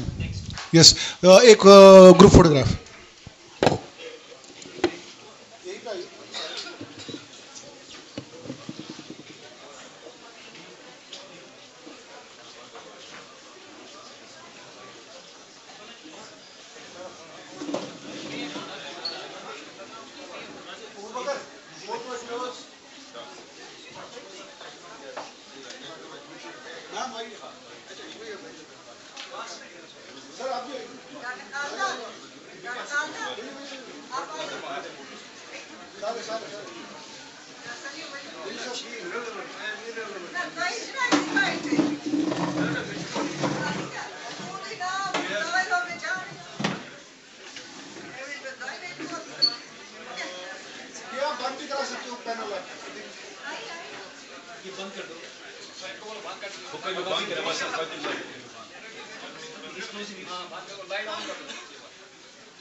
Media fraternity हूँ इंतहाई शुक्रगुजार यह जारी था तुंद सरपरस्ती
That was much like I would have enjoyed it.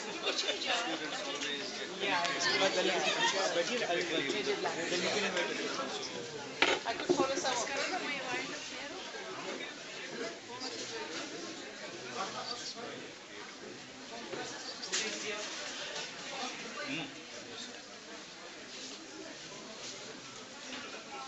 Sir, please. Well, I'll take a chair. There's no problem.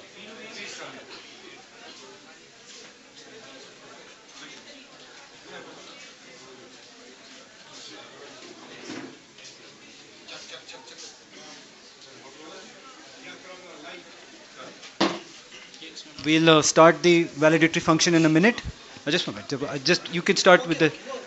In 1 minute, we'll just get the system ready, and the winners have been declared.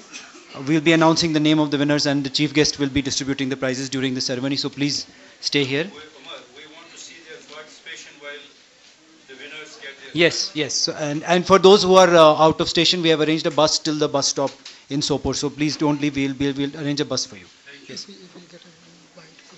Sure. Then we'll get it. We'll take a minute, 1 or 2 minutes more. That's it.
Visma,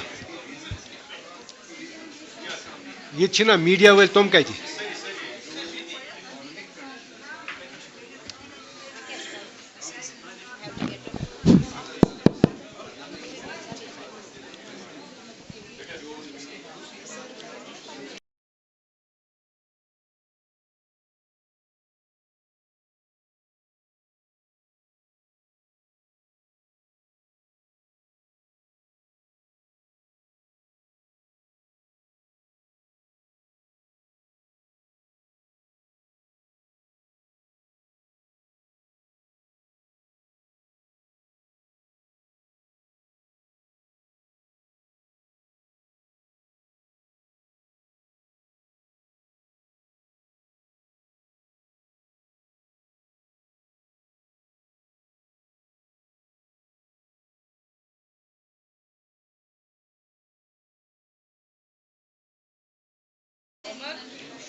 This goes later.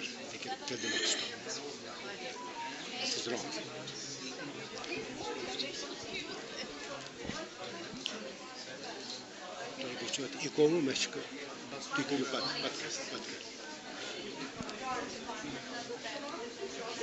Did you get it?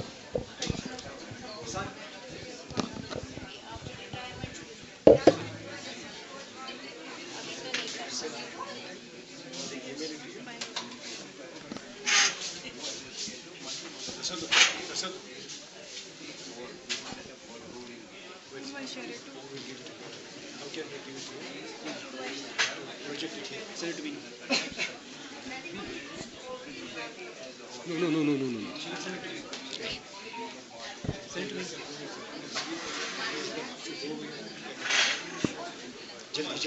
Yeah.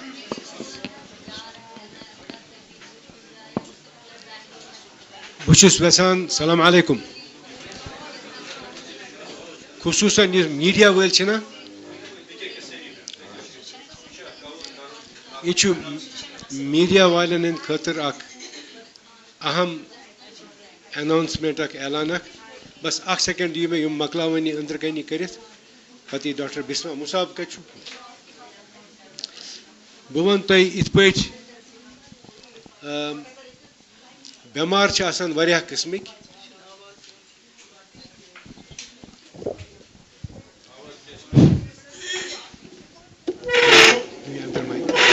Tushwa boza mean ka seri bemar cha asan there are a lot of types of patients bemar cha asan variah qismik ago emergency patient do chu karan heart attack chu gasan stroke chu gasan delivery cha asan gasan wajin su bemar immediately gaadi niman gasan hospital temis watan tat care Bag bemar chu asan I am talking in Kashmiri, I am sorry. Okay, I'll speak in English. Another type of patient is a patient who is in the hospital, receives treatment, is cured, treated, goes home. Then there's a third type of patient who is neither acute nor cured. Unfortunately, he stays home. He is in such distress, in such physical condition, that he can neither be brought to the hospital nor can he come to the hospital. They are all educated. Our medium of education in Haneefa Nursing College and communication is English. If they don't understand what I speak, then I am a failure. But for media, I will have to translate it so that they convey the right message. Ag bemar chu so asan yus bemar gau su chun gari hekan nirit kihin na chi temis garwali hekan kuni jay nit vidim tay misal ak Bisma yes where was that lady from that lady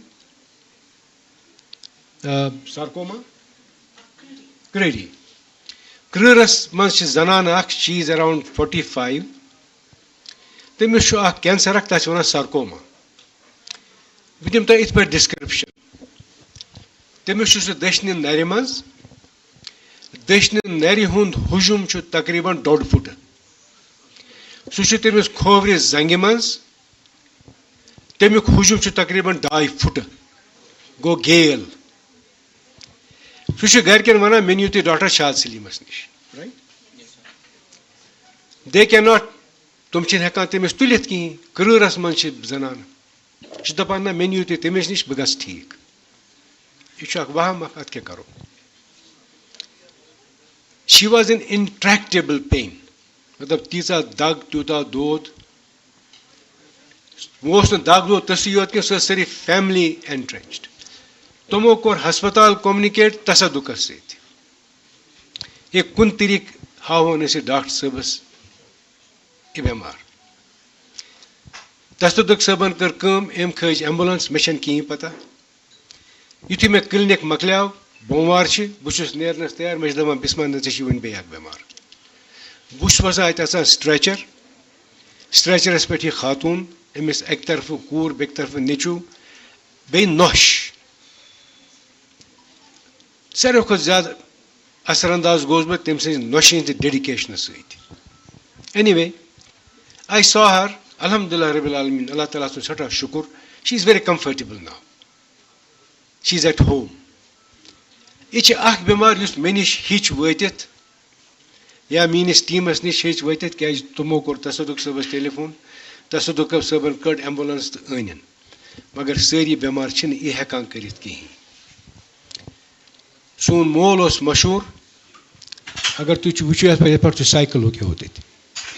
Dr. Itikula Sabi Nishini is Soporas man cycle. Serious when I to cycle as 3 years gasa, I just patalaga Dr. Itikula Sabao. He used to go to people's homes. So Toman Gasan Gar, Sadge Pet, Dukanas Pet, and he would ease their suffering. Alhamdulillah, used to talent us the level he was, none of us can reach there. His clinical sense. Just now I'll tell you an example.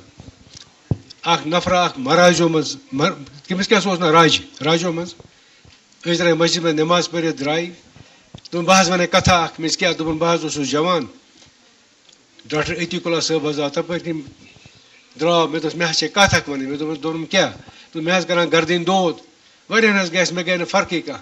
Tum athas karan ikit pat 15 minuten subah 15 minuten shaman. Taji varias get tan pat chen me dagi gardi. I don't know how it worked, how it helped. I told him this was his saying, the magic of his hand, and his belief that what he told you will cure you, and that cured you. So was Waliullah. Tor vatav na iskihi.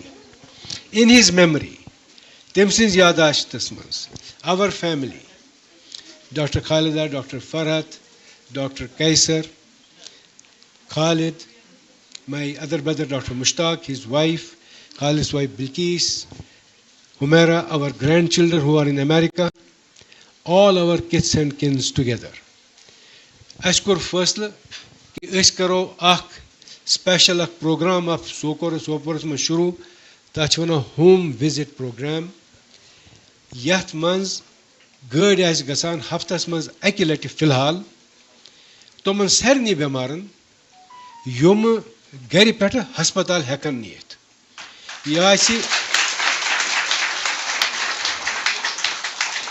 Yaasi bilkul mufut, temis bemar sind khatra, temis ayal sind khatra, siwai agar kan tu dawa pe anun yusna is mahiya aisi. Yaas ne sirf cancer patient tain mahdud ki, prat kan bemar, yemis stroke aisi, dementia aisi, bekan respiratory failure aisi. Kahti wajah aisi tut kuchun hospital kan ait ki, is karo toman garas maz khidmat. Atmans she Tata Memorial Hospitals mans, ESCO, American Society of Clinical Oncology certified graduate, Dr. Bisma, Yash Image Ruh Rama, Bechu Musab is not the correct, Musab, it's with an, Musab, Image Tranver in his experience in pain and palliative care schemes as mans used to chalan. Imtiaz Best Hospital Manager, Tasadduk Soon Transport in charge. You see pamphlet you humanatan, as the more image copy of Sarni media violent information khatar. As to Guzarish Yah ki tu watne yu khabar Toman Zoruratan Mandan, Human ime khidmat is Zoratasi, e khidmachi turn the khatar within the 10-kilometer area right now.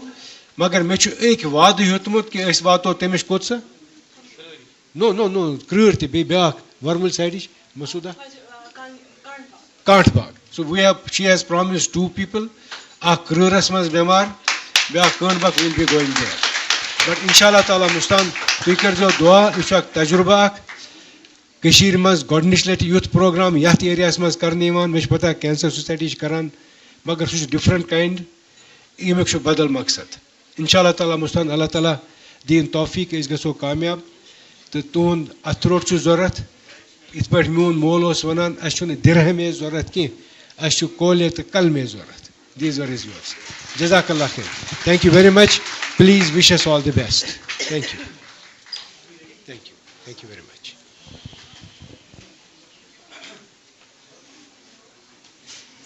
Assalamu alaikum. We will now start the valedictory function. I would like to invite our esteemed beloved principal, Professor Dr. Mahmooda Regu ma'am. She will welcome all the guests one by one to the dais. Thank you.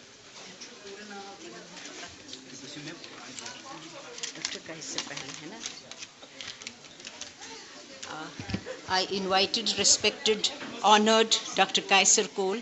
Kindly come on the dais. इसके बाद doctor professor कौन सी first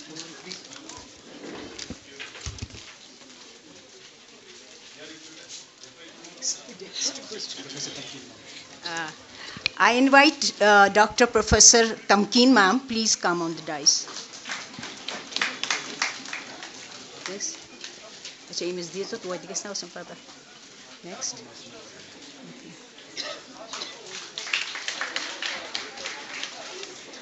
I invite Professor Dr. Rizvi ma'am, please come on the dais. Next.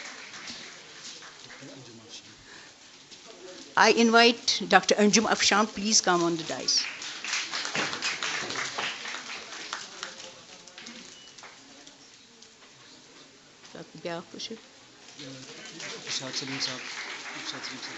अच्छा sir का अच्छा अच्छा मेरी पता है I request Dr.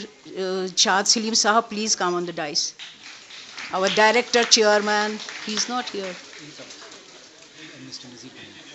I invite Dr. Nazir Ganai, please. Mr. Nazir Ganai, please come on the dais.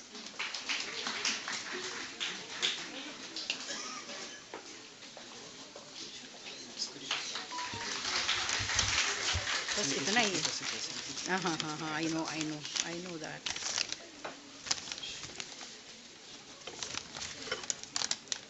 Galaxy of dignitaries, experts from different fields, faculty and students of various nursing colleges of Kashmir, dear faculty, participants and students, Assalamu alaikum to all of you. It gives me immense pleasure to welcome you all to it is valedictory session. So we are welcoming you in the valedictory session, not for the program. Valedictory session of inter-college declamation contest under the theme which you have been talking since morning, declining birth rate in Kashmir, causes, consequences and way forward. It's organized and conducted successfully by our college, Haneefa Nursing College. So inter-college declamation, it was like ignition. It was held during forenoon. 17 contestants from various colleges of Kashmir participated and presented volumes of thoughts. We were thrilled to see their speaking, to know their thoughts. It was like volumes of thoughts about the theme.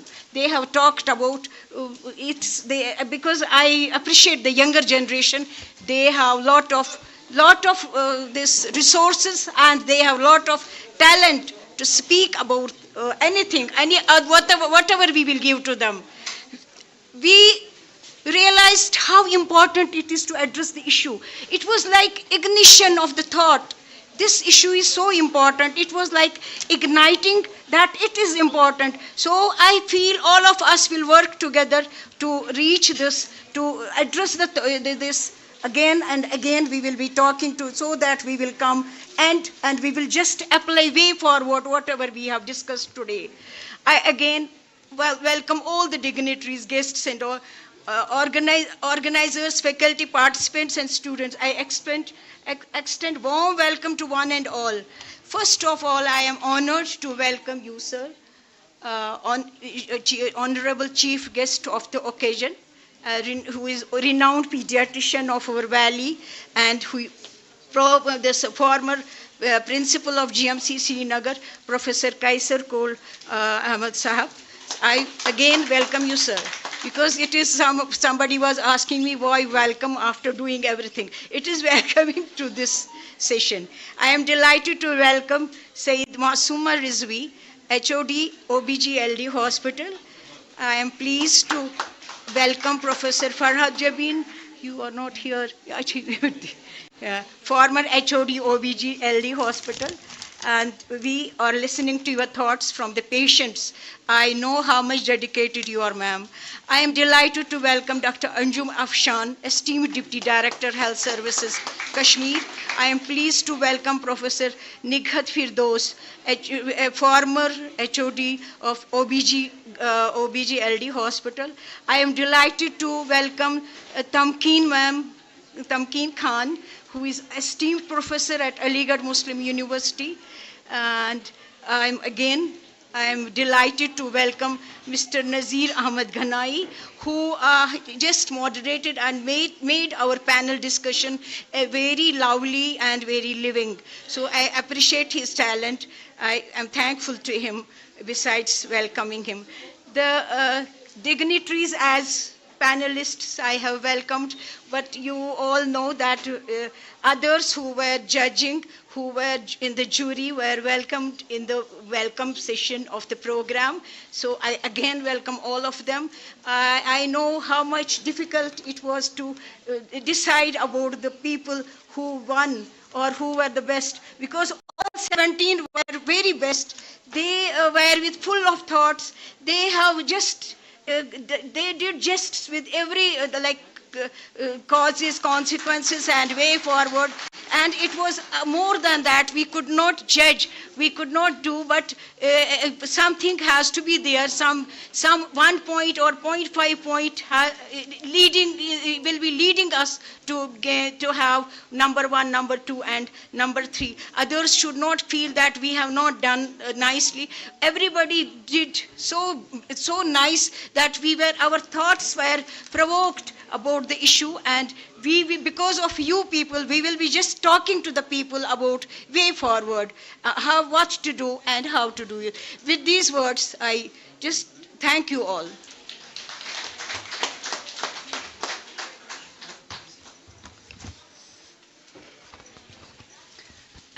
Now we move forward the most awaited moment of today's program, the prize distribution ceremony.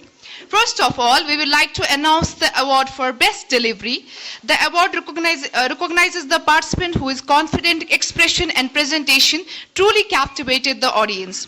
And the award for Best Delivery goes to Mr. Umar Maqboola Bibi Halima College of Nursing. So for this, may I have humbly request our esteemed chief guest, Dr. Nazir, Professor Kassar Kol to give the felicitation.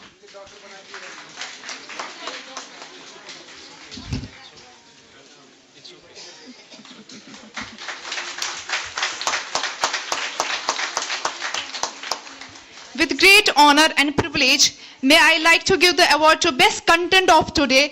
That goes to Ms. Dania Amreen of Haneefa Nursing College. May I please welcome Ms. Anjum Afshan to please facilitate the student. Ms. Dania Amreen.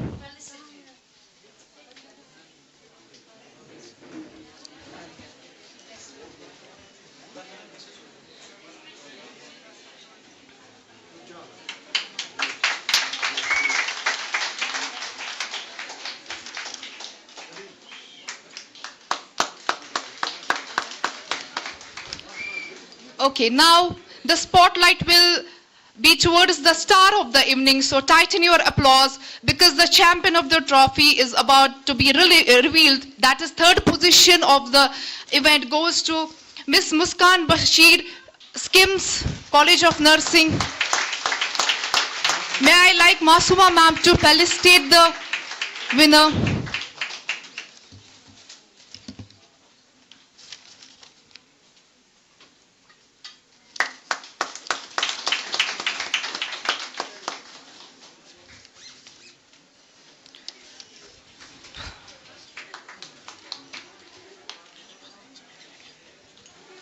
With great honor and privilege, I would like to announce our second position, which goes to Miss Mahina Mehak of Ibn Sina College of Nursing. May I like to invite Miss Tamkeen ma'am to felicitate the second position holder.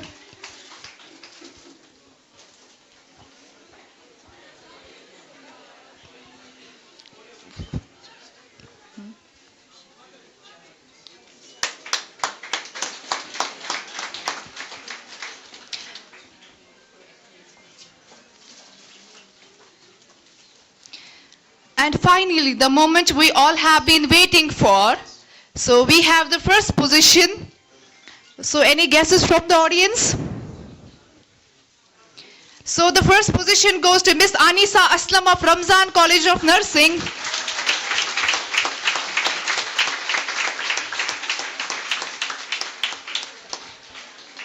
Can I please welcome Dr. Kaisar Kol to felicitate the first position winner of today's event.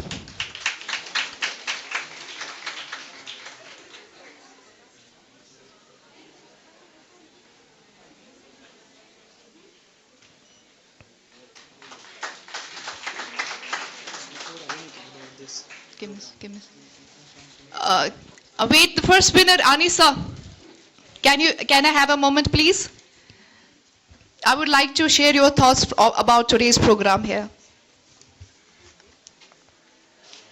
अस्सलाम वालेकुम everyone और मैं thank हूँ बहुत ज़्यादा शुक्रिया मैं अदा करती हूँ हनीफा कॉलेज का जिन्होंने हमें ये मौका दिया कि यहाँ पे कुछ लफ्ज़ कुछ अपने थॉट्स रिवील करें और उसके बाद मैं अपने रमज़ान कॉलेज को थैंक यू शुक्रिया अदा करना चाहती हूँ दिल से जो कॉलेज जो हमें सिर्फ वो इंस्टीट्यूशन है जो सिर्फ ये नहीं बोलता है कि आप क्या कर रहे हो सिर्फ केयर या सिलेबस कंप्लीट नहीं करता है वो एक इंस्टीट्यूशन है जो हमें हर एक लिहाज से पढ़ाता है सिखाता है कम्युनिटी के लिहाज से कैसे पढ़ाना है लोगों को कैसे हम अपने पीपल्स को अपने पेशेंट्स को कैसे देखें तो I am very thankful for my Ramzan college of nursing. Thank you so much.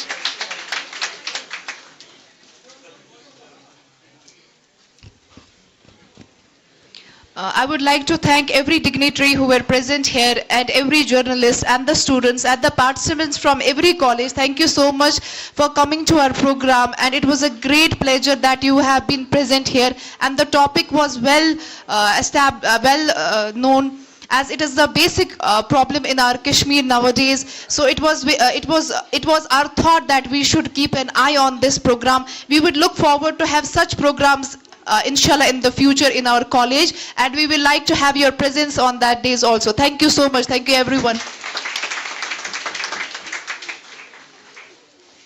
Since it's late, we would just like to conclude the program. I would like to invite our esteemed chief guest, Professor Kaisar Ahmed Saab, to please say a few words before we conclude. Assalamu alaikum and very good evening to all of you. The backbone of any nation are its children and its young generation. And very happy to have these institutions coming up and giving education and skill-based training to these young students. Hope you carry it further and you further all these things that you have learned, particularly compassionate patient care. Thank you. I would now like to present the vote of thanks to everybody, especially our guests. Professor Tamkeen ma'am has come all the way from Aligarh. And Mr. Nazir Ganai, thank you for a fantastic moderation. Dr. Anjum ma'am, you took your time off. Professor Masuma ma'am, we know how busy you are working as HOD LD. Thank you so much. Professor Nikat ma'am, thank you so much. Professor Faraj Jabin, Hamida ma'am, Dr. Khalda, I have to call you that since I'm on the podium. And sir, thank you. Professor Dr. Mahmood Areko, thank you so much. And I would like to thank all the members of the media who are here. They took their time out. They were here all throughout the program. Mr. Khalid Hakim Sahab also, thank you for your ending address. And the members of the rest of the team in the college, the staff members, I can't take everybody's name. But of course, Minu ma'am, Mariam ma'am, all of you people there at the back, I can't take everybody's name. Tasadduq, Yunus, Manzoor. And of course, Maqbool Saab and his team, thank you. We had a lovely performance from you, no problems, no audiovisual problems. Thank you. And before we leave, Mariam wants to announce something. Please. Are you going to faint? No, so we have a one more medal for our student who have written beautiful college anthem. Can I have Mr. Muzammil on the dice? I would like to invite Dr. Shazlim Akhtar to present this medal to our student. And Khalda ma'am, please. Umar sir also.